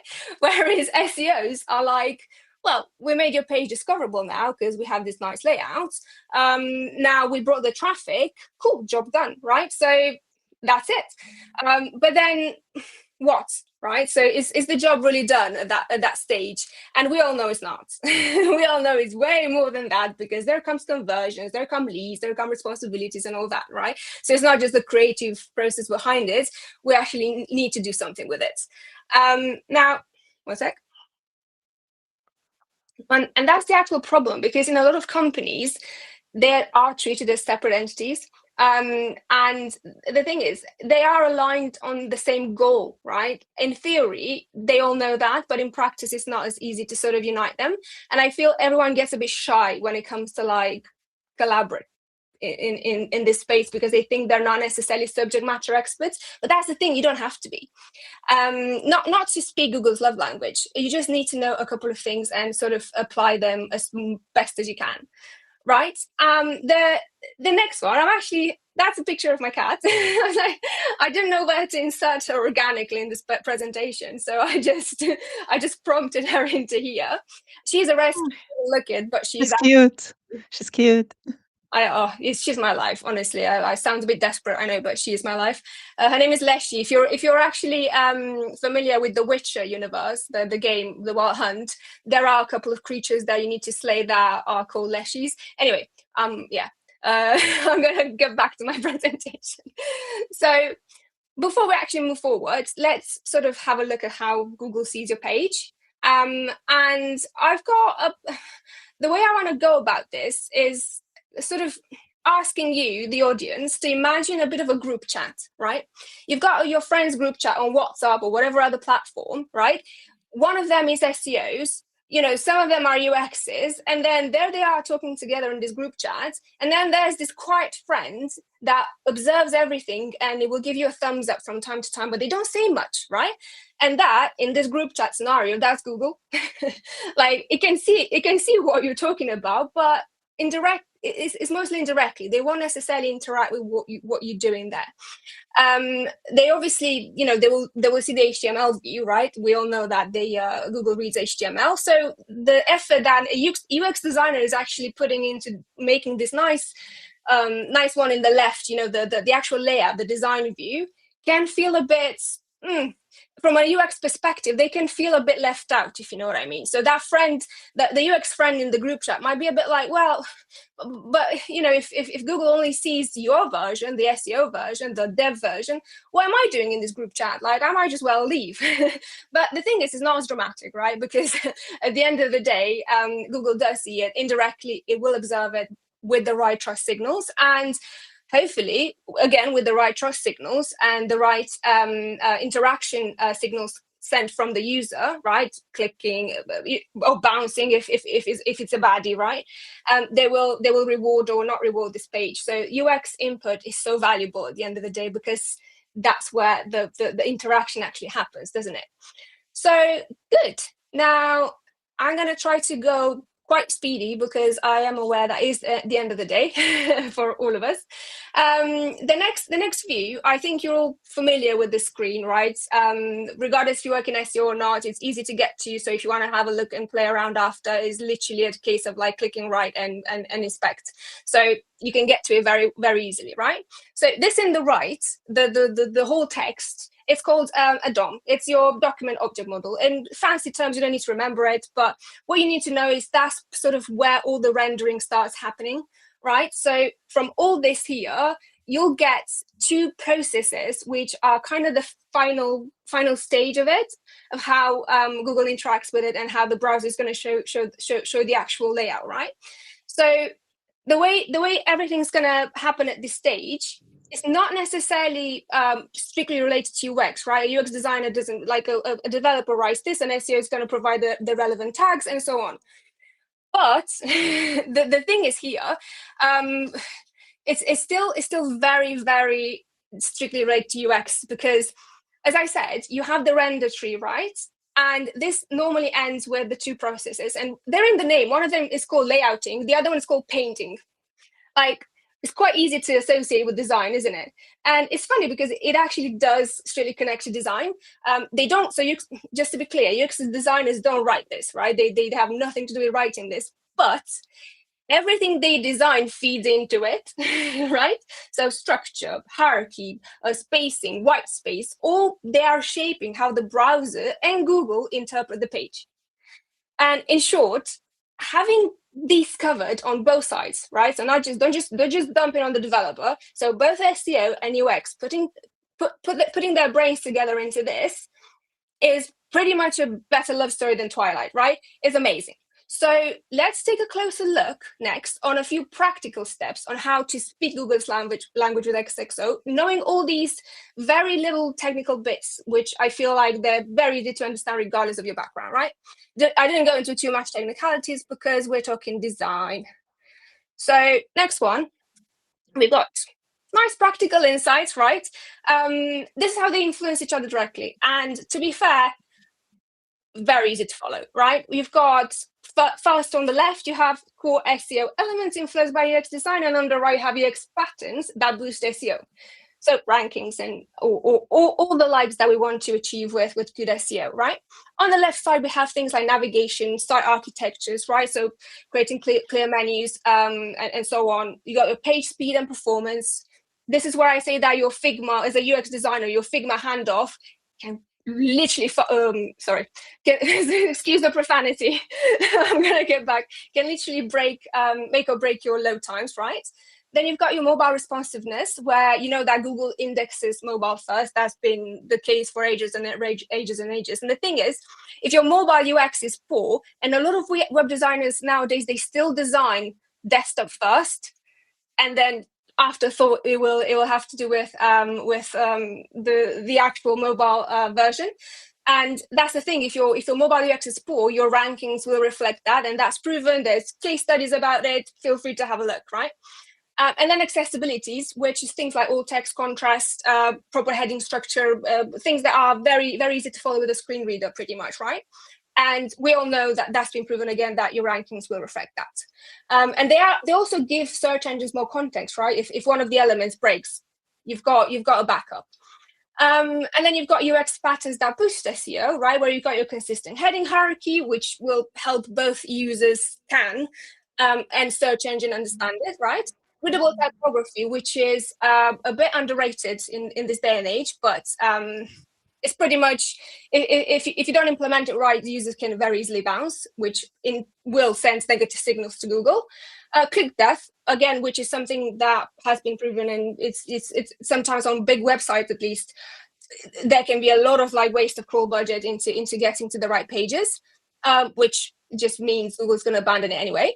And finally, you've got engagement signals, right? Your CTA's place where you use a natural pause. This is just one example. There's so many other ones that you can implement.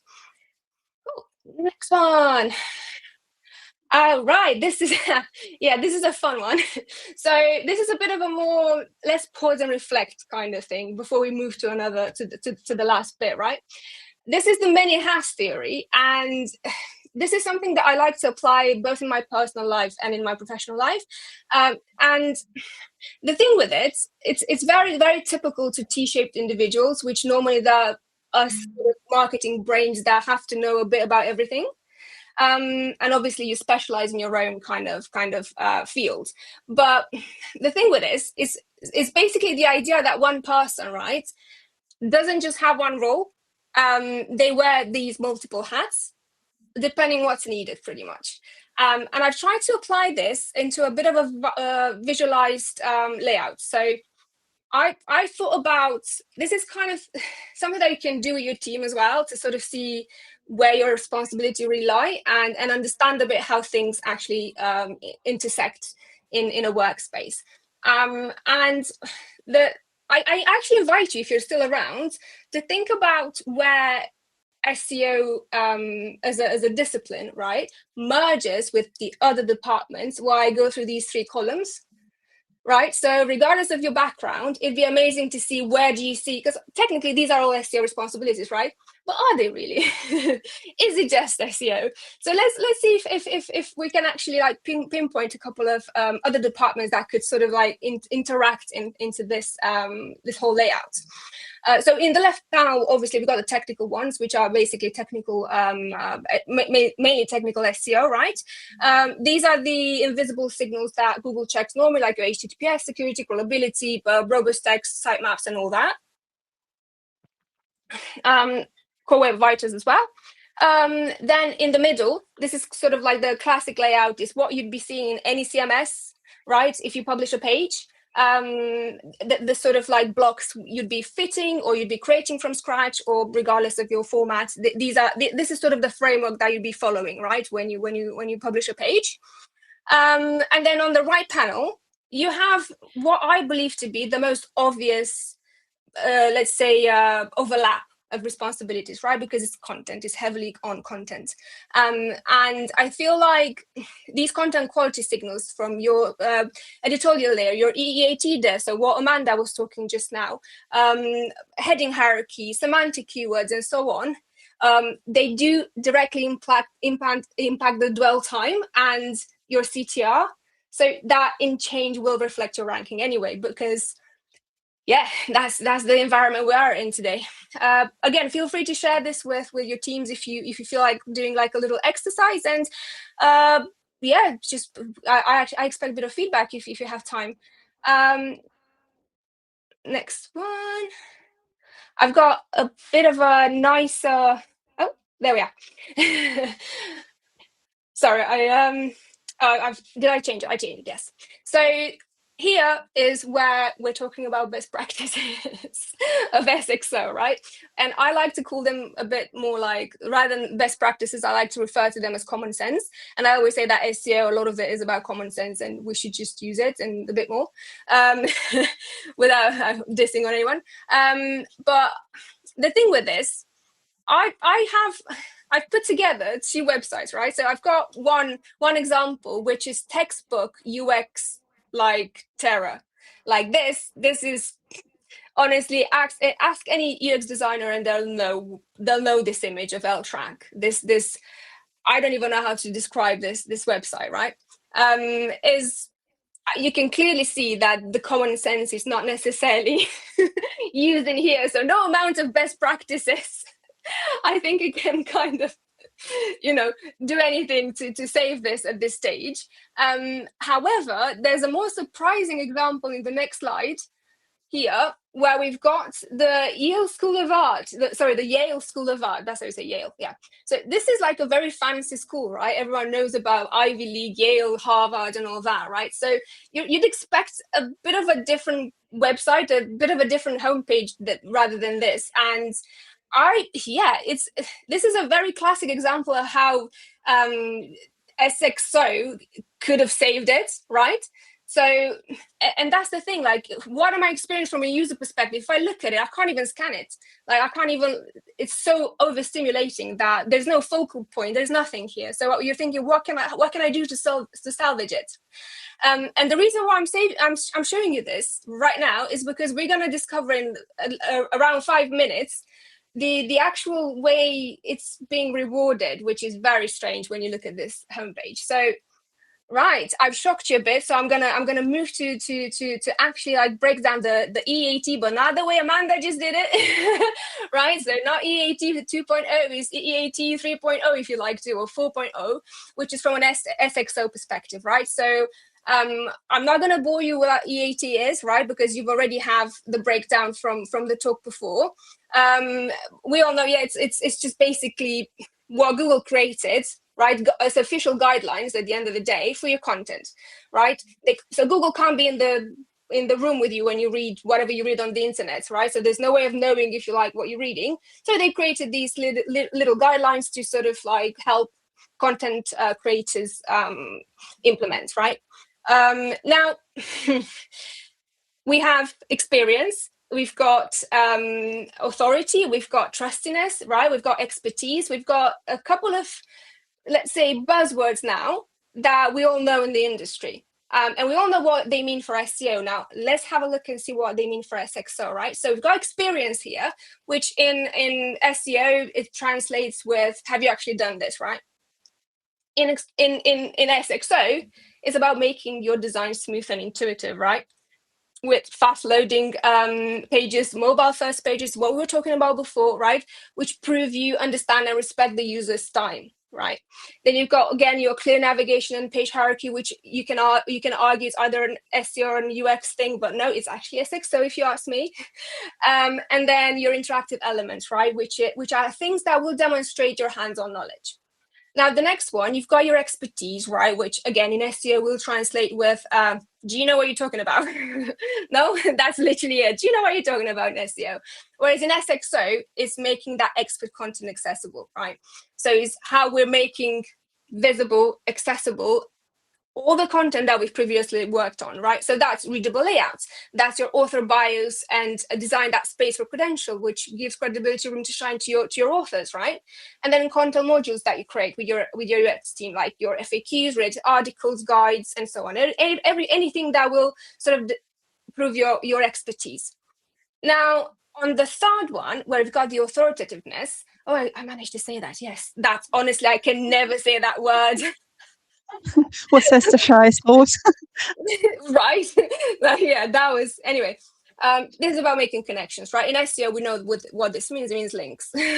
let's not pretend it means something else. It means linking.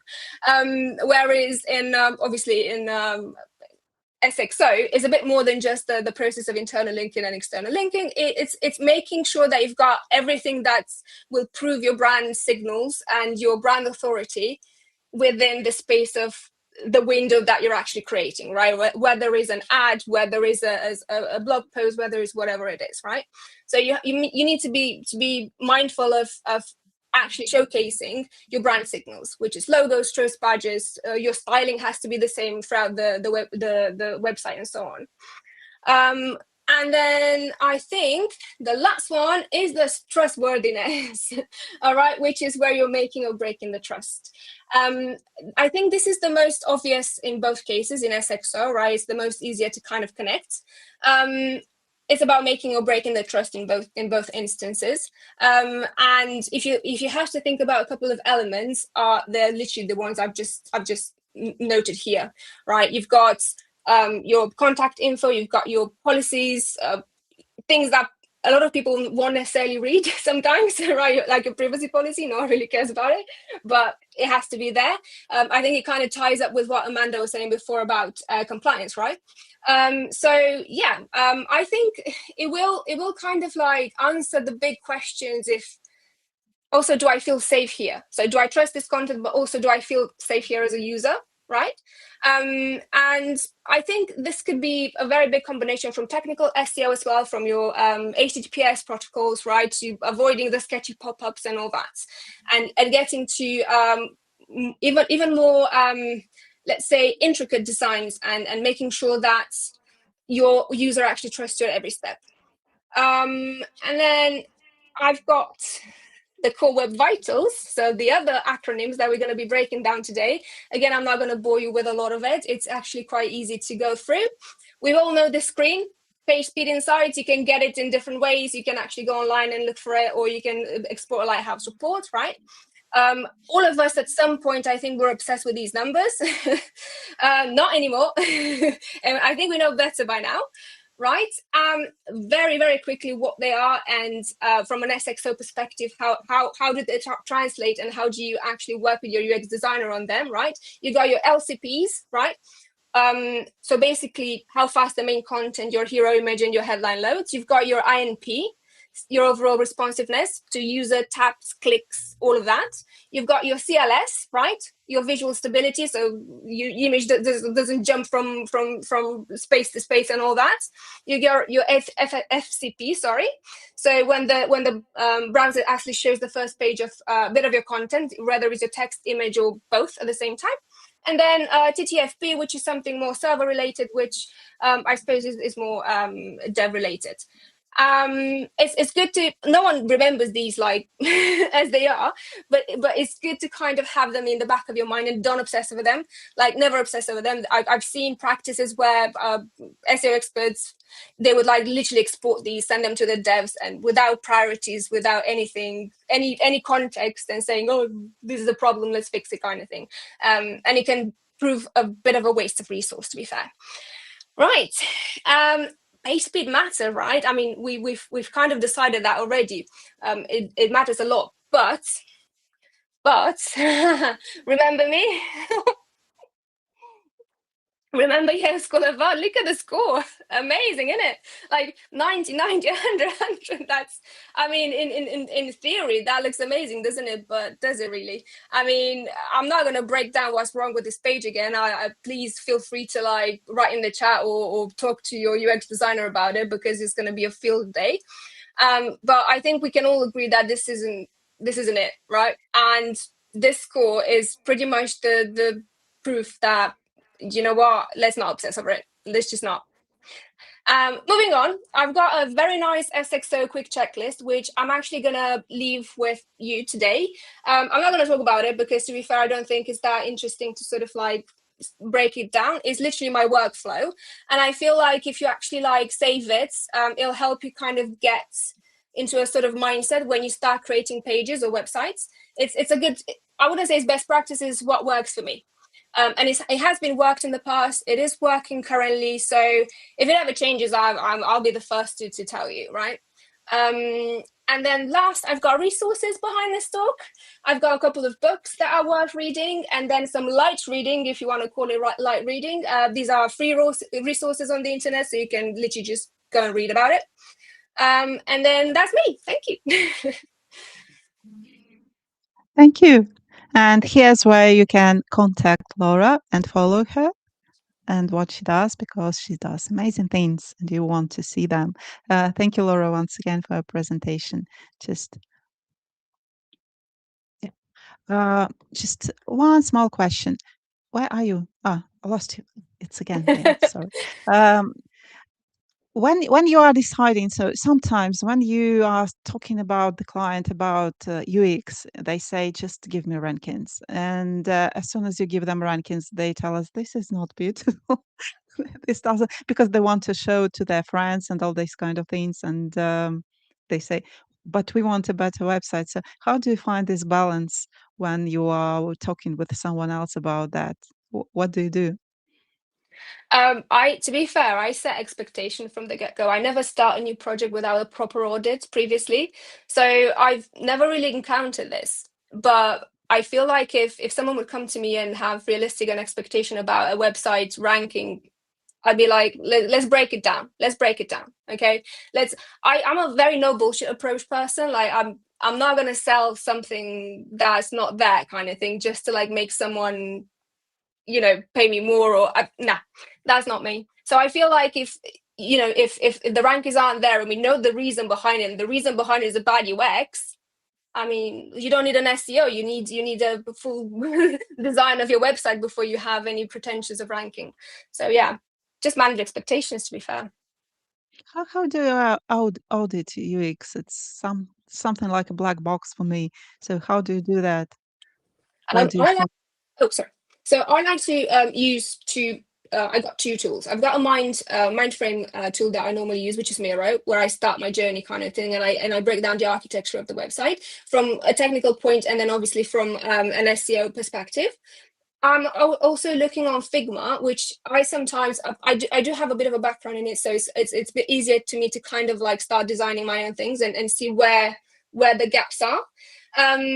And I normally do this after actually doing a competitor research and see how their other pages are actually like performing. So if they've got like direct competitors, I like to see what they're doing and sort of see if there's anything that I can kind of bring over or remove, from the client. So yeah, it's a bit of a personalized approach. It's not something that it's not like step 1, step 2, step 3, but that's what I start with 100%.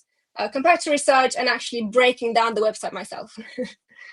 And that works for smaller websites as well for the very big websites, like 1 million pages. You do the same. Yes, yeah? Absolutely the same. The thing is, with bigger websites, I have had the chance so far to actually work directly with UX designers and devs, and I speak both languages because I have background in both. So yeah, it's been proven quite not easy, but easier for me than I can see. If you don't have the resources to kind of do it and just have to do it yourself. So yeah.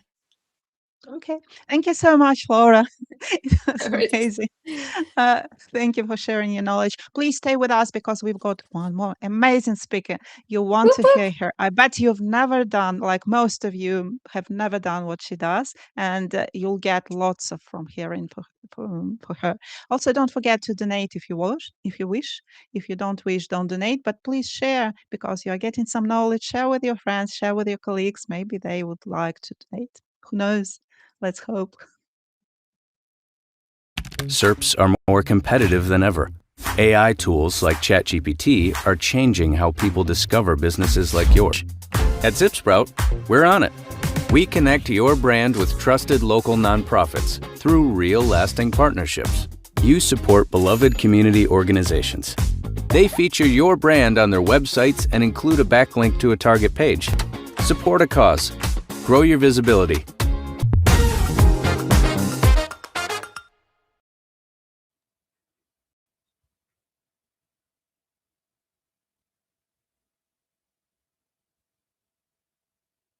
And we have Alan. Alan, I'm very happy to see you. I think that your topic is very, very rare, and I think that people will be really listening. And a few words about Alan. Alan is the Client Success and Growth Manager at ZipSprout, and she's also a research-driven local SEO nerd with over 12 years of experience in marketing and business development, and a background in applied statistics and data analysis. Yeah, it's Doc. Can you tell us about your dog? Yes, we have 3. So we have 3 dogs, Ranger on the left and Winnie on the right. And that's my old lady, Nova. She's about 17. So all rescues. Oh, wow. So today, Alan will be talking about building local trust and AI visibility through community PR. And let's go forward. Perfect. Thank you so much. I'm excited to be here and talk about this. This is something that I have seen for a long time, but not a lot of people have been talking about. And it's really become more of a hot topic recently. And I actually was talking to a client yesterday that said they started noticing this, where it's this shift from more traditional SEO, which is like clicks, traffic, website authority, to real world community presence. And so that's part of the reason why we're working with them. So conveniently, actually, ZipSprout's been doing this for a long time. We hit 10 years in January. And what's been cool about what we do and being so niche and doing it for a long period of time is we have a uniquely relevant experience and perspective on how local SEO has been evolving. And we've been able to see firsthand the influence of local sponsorship links, which is that community PR. I've been, getting lots of emails actually lately now that are saying, here's how to become visible in AI, and here's how to really make sure that they're putting you up as a recommendation. But I haven't seen a lot of people talking about, kind of like you mentioned, the sponsorship aspect, the local, really deep community engagements that drive the trust that AI is looking for. So community PR is, I think, the perfect term for it. And we're referring to the community involvement through supporting local causes and organizations. So like I mentioned, we've been doing this for 10 years now. And in that time, we have helped facilitate over $9.7 million sponsorship dollars to organizations around the country. And that's on behalf of all the businesses, the clients that we've been working with. And we've built this database with tens of thousands of opportunities. So this is what we've been watching over the last 10 years as far as the effect of the sponsorship links and their impact on the businesses. Plus, it's been really cool to trying to get the team to get to 10 million. So I don't think it's necessarily new that it's harder for local businesses to stay visible. But with search being crowded with things like AI overviews and map pack results ads, things like that, the users are starting in those AI overviews and tools, and they're not clicking on websites like they used to. And these tools are relying on a different set of criteria. So it's local signals, which is not generic content, not links that really don't make sense. So AI specifically is looking for, if a business has a link on a website, does that make sense? Not just that it's a link or that they're everywhere. Does it make sense geographically? Does it make sense with the type of link it is and where it's located and what website it's on? So if the businesses are not showing up where AI is looking, then you're losing that lead. I am still the kind of person where I like to go to a website. So it was kind of funny for me to see this shift where people are just not clicking on websites as much anymore. But it kind of makes sense because in my experience, people tend to choose the path of least resistance. They want really fast, really quick answers, and they want those answers to be kind of upfront in their face so they don't have to do a whole bunch of searching for it. And Google's done actually a really good job of catering to that by providing those answers directly in the AI overviews. But it's cutting out the need to actually visit a website, or at least it's creating that impression. So if a business is then lacking those sufficient contextual and entity level signals, it is less likely to be surfaced in AI, in the summaries or in the responses. It doesn't mean that it's ignoring them, but when the signals stay weak, then it just may not see them. It may not have enough trust in that business to surface them and to compile them in those recommendations. So the good news for local businesses is they have a unique advantage simply by being local, simply by having that geographical relevance. I will talk about that in just a minute, but I want to highlight what we've seen, the reason behind why most link building fails, especially at the local level. So I hear this all the time, and my team member today was talking about this morning, that many people assume that having high domain authority, they rank high, and having really high traffic is going to be a significant impact on business visibility. And there's not really evidence to prove this. And Google's said before that DR is not a ranking factor. Vendors might know this, and they're still charging really high premiums for high traffic, high domain authority websites. And they're easy links. They're really easy. They're quick to get. You can get hundreds of them, in a couple of hours. but they're not relevant, and they're doing a disservice for a business because you're getting these links that are not doing anything for the business. It's not going to surface them as well in search engines, and AI is not using them really. So I think overall the point here is now more than ever, it's really vital to be intentional with link building and focusing on what AI actually wants to see and is using to build that trust.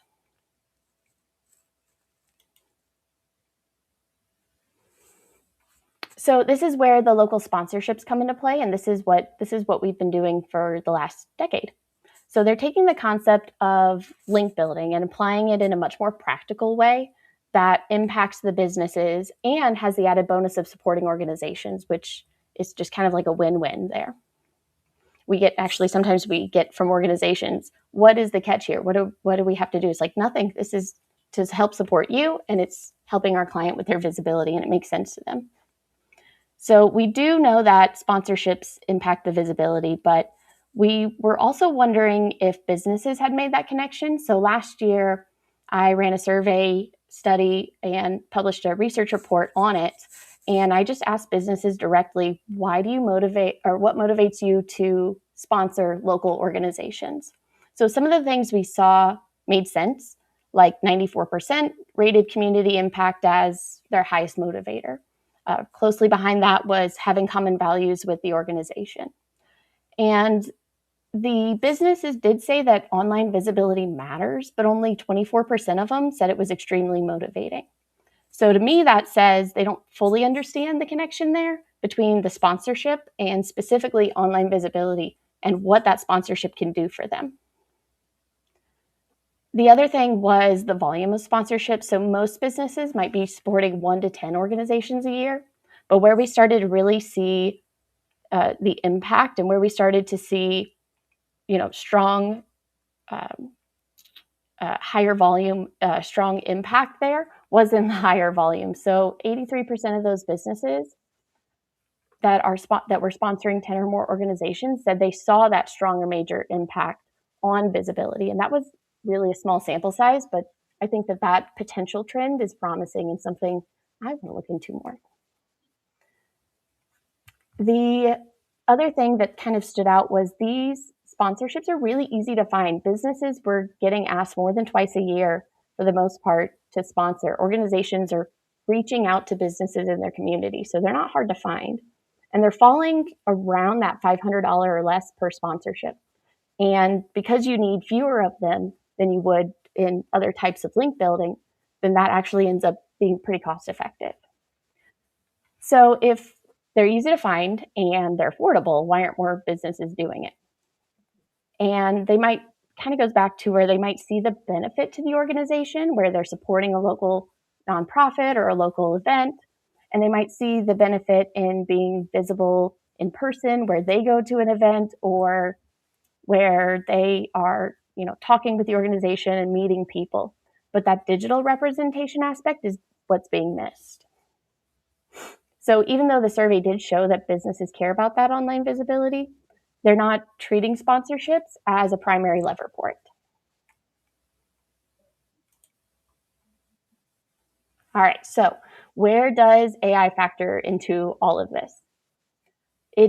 This has really been the interesting part to watch evolve, even over the last year, and especially in the local space, because LLMs don't have access or direct access to traditional SEO metrics, right? So they don't see things like domain authority, rankings, they don't see traffic. And while they can make inferences from how Google has historically treated different kinds of search queries and content, they don't have a way to directly access those hard numbers that we really have been relying on for a long time. And what happens is AI is narrowing down that field before the click, like I mentioned earlier, which is raising the value of those signals that show a business belongs in a place, it serves a real community, and is already being mentioned in local contexts that are trusted by AI. And community links to sponsorship links really do that better than generic placements. So they're building local relevance, they're reinforcing trust, and it's giving those brands a stronger chance to surface when AI is compiling local recommendations.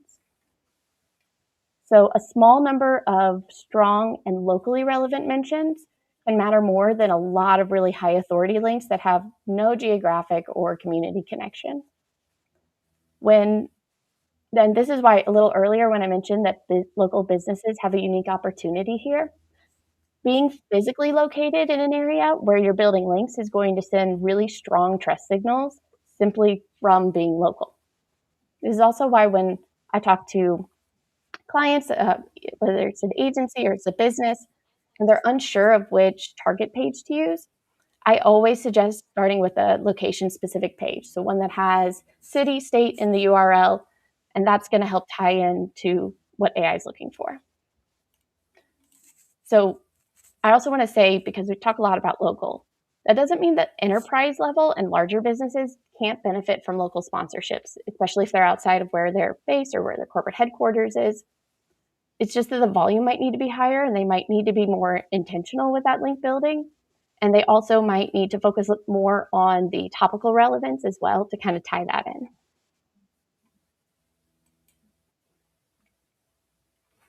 Okay, so I have talked a lot about community trust. I've talked about AI trust. So what does that actually look like? So these signals are coming from real organizations, real places, real community participation. So that can look like sponsorships, sponsorship pages on a nonprofit website or on a school website or events or maybe a little league team and neighborhood organizations, things like that. What's important is that the mention or the placement or the acknowledgement there is tied to a specific geography, audience, or a cause that the business can credibly support. So like I said, AI wants to see that a business that is on an organization's website, that it makes sense that they're there, that it logically connects them, whether that, and they use geography, location primarily as that driver. It's also clear online connections linked in a way AI can read, including how sponsorships are represented on the business's website. So what that means is businesses should be posting their partnerships on their website too. They should have a section on their website that says, here's where we're active in the community, and include the organization's full name, a link to their site, and a short description, because that's going to tie that back in and create that stronger back and forth connection. I think that might even be especially helpful at enterprise level, excuse me, because they are focused on a wider search area. So then also repeated presence across relevant community sites over time. So is your address correct on your website everywhere it is? Is it consistent? And is your city state close to or in the same city state that you're sponsoring, right, of the organization?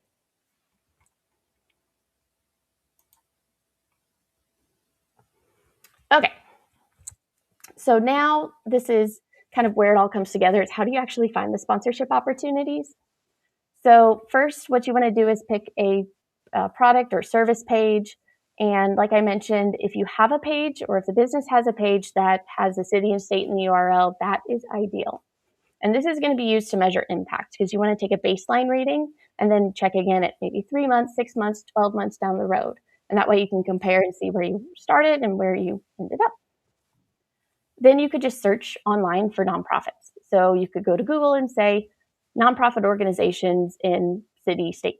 Or you can ask AI, can you send me a list of nonprofits and their websites that have sponsors on their page? Once you have that list narrowed down, this is what's going to take the longest. So bear with me on this one because I know it's going to sound like a lot, but it is totally pays off. So you want to send a personalized message, email, if you reach out to them on social media or however you reach out to them. You want to send a personalized one to every single organization you reach out to. This is what we do. We actually reach out and email or call or both every single organization that we get in touch with. And this is, I wrote an article a few years ago, I don't remember exactly when, but about the human connection still being really important. And that is going to be very, very true with these nonprofits because they are usually just volunteer-run organizations. They might have 1, 2, 3 people max. And so when you take the time to call them, to talk to them, or even go to their location, then that's going to stand out. They're going to know you're really serious about building that relationship. That's also why it's important to be patient with these because it might take 2 weeks to get in touch with them and get everything finalized and move forward. You might have to do a lot more hand holding because they may not know what you mean by, can I have a sponsorship placement, right? So even if they don't have sponsorships on their website, you can talk to them. A lot of them are willing to add that, especially when you say, hey, you know, we will donate X amount of dollars if we can also have acknowledgement on your website. They're like, I never thought of that. So then they add a sponsorship page.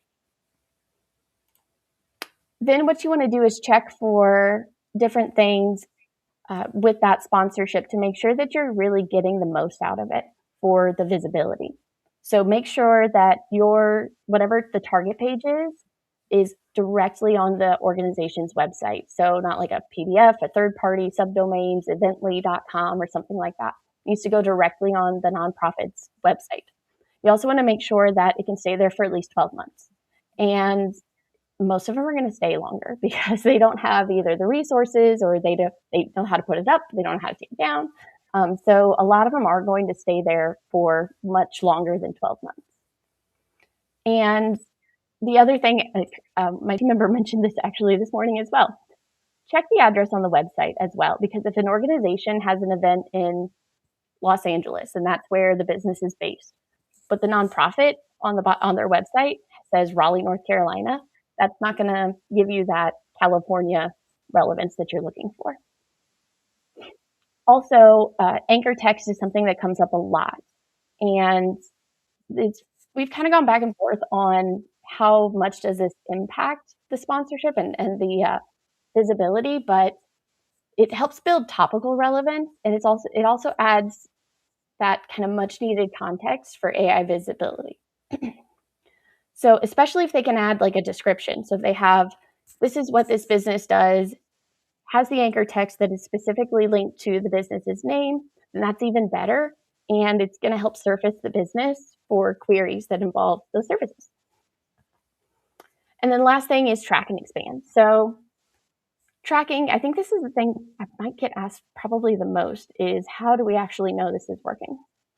So before this shift in AI, I was tracking sponsorship impact by comparing target URL, keyword ranking, and analyzing their local backlink gap over time.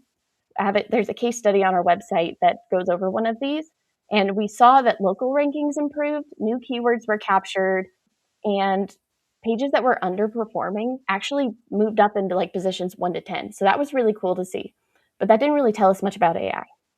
So I did a good bit of digging into this. And with this shift in local SEO to focus on the location relevance and considering how AI is surfacing businesses, there's 3 ways that I want to just mention to track impact based on geographical signals. So the first one is queries and impressions over time in Google Search Console, then map pack impressions, and then any new location queries, which is one of the strongest signals. So if these are going up, then it's working, especially for the AI visibility.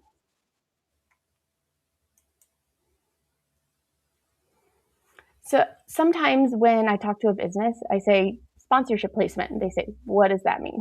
So I want to show you some examples to kind of take that abstract concept and make it more realistic.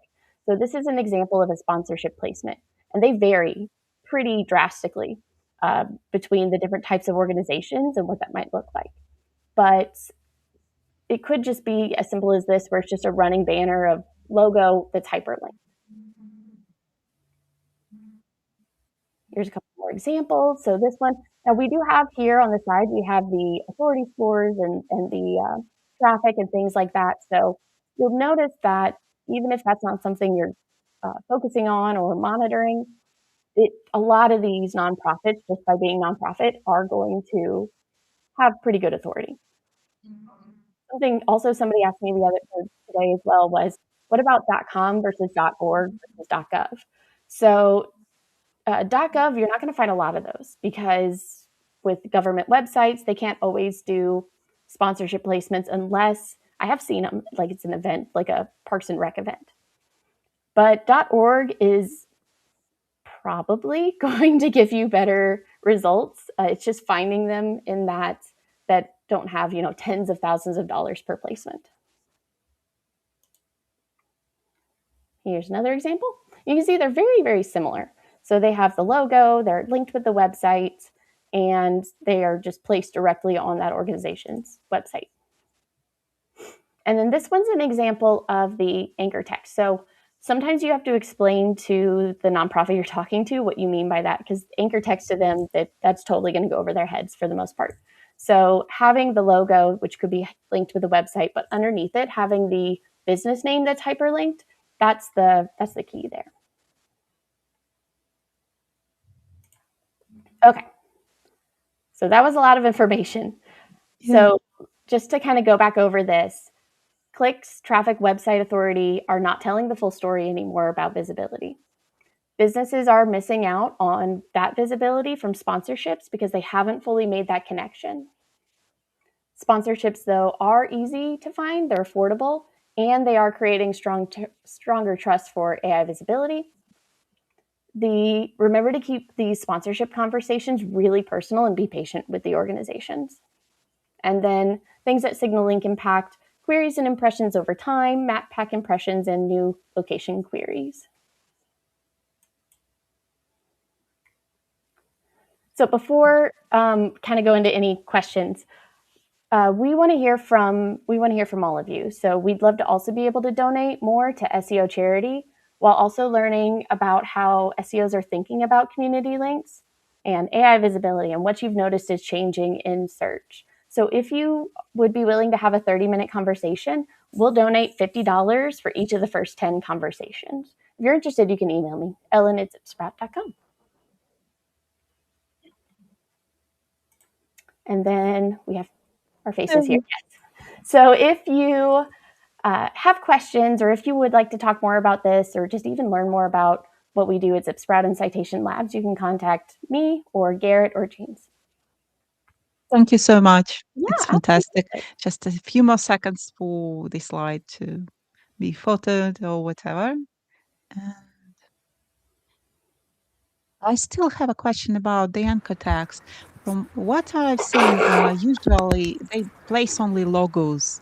So that's not enough, yeah? In that case, doesn't alternative text for the image, serve the anchor text, no? Or do you think that you said that it's important to place under the image as well? So anchor text is fantastic, even if there's no logo available. Alt text on the image, yes, but it's just not as strong of a signal for AI. For AI, yeah, true. Mm-hmm. So you recommend placing another link under the image as well, yes? And linking from there. I think one is probably fine if it's on the same domain. So having it could be the logo. A lot of times organizations will just link everything because they don't know what you're talking about. So if it has the logo that's not hyperlinked, if the anchor text that's great. If it's just the logo that's linked, that also works. You also mentioned that we can link to the service pages or inner pages, not necessarily the home page. What usually people do, link to the home page and forget. But we can. But which anchor text do we then use? Do we use also the name of the organization, or should we somehow diversify? Do we diversify it, and the products sometimes have the exact match with some keyword? Can it be harmful? How to do that properly? Yeah. So having, I've seen a lot of different types of target pages used. I suggest location because I know that the location relevance is going to be really key there. But if you have, soandsobusiness.com/ air conditioning repair, that also is really great because it's still tying in that it makes sense. I think what's important there is that on your website where you're showing up on the internet, that your address, your location is consistent, then any type of link is going to work. Homepage links work. I wouldn't say don't use them, but if you want to get the most out of that placement, I just suggest doing the location page.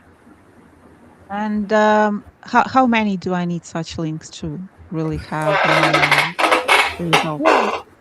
So 3 to 5, I'd say. Start with 3 to 5 and see how it goes, and then you can expand from there. With the link building for local sponsorships, the quality is going to outweigh the quantity, so quality and relevance. So even a single sponsorship link from a locally relevant organization is going to have an impact because it's going to validate that the business is in that location. It's going to validate that the business exists, and it's going to build that trust signal. And again, back to anchors, do I build like five links? Do I have the same anchors from each of them, or should I diversify? Should I have absolutely each anchor different from each other? So that's getting very niche in there. And I hate saying I don't exactly know. I don't exactly know. But what I think is probably the safest bet there is just to anchor the name of the business and make sure that that's consistent. Or if you have, so-and-so AC Repair Raleigh, North Carolina, that can help as well. But I think probably keeping it consistent, because AI tends to really, really like consistent, similar, the very same thing, because that's going to help build in its mind what that business is, and that it's the same business. There are only 5 links I'm building. I can safely build them like in one go, right? So there's no need to place the one now, one in 2 weeks. Right. Somebody asked me this yesterday, and yeah, I think absolutely. I've never seen it be an issue at the local level with sponsorships, especially because it makes sense, right? So a business in Atlanta, Georgia, that's sponsoring, the Atlanta Humane Society, to Google, to AI, to anybody out there looking at it, that makes sense. It's organic. It is something that a business would naturally do. So if you go around and you support all these different organizations, then those still make sense. And so I start building them. So I place all 5 in one day, for example. And how long does it take me to finally rank for what I want? See results? So, yeah, like with most things in SEO, it is going to take time, but 3 months, I think, is probably a safe number there.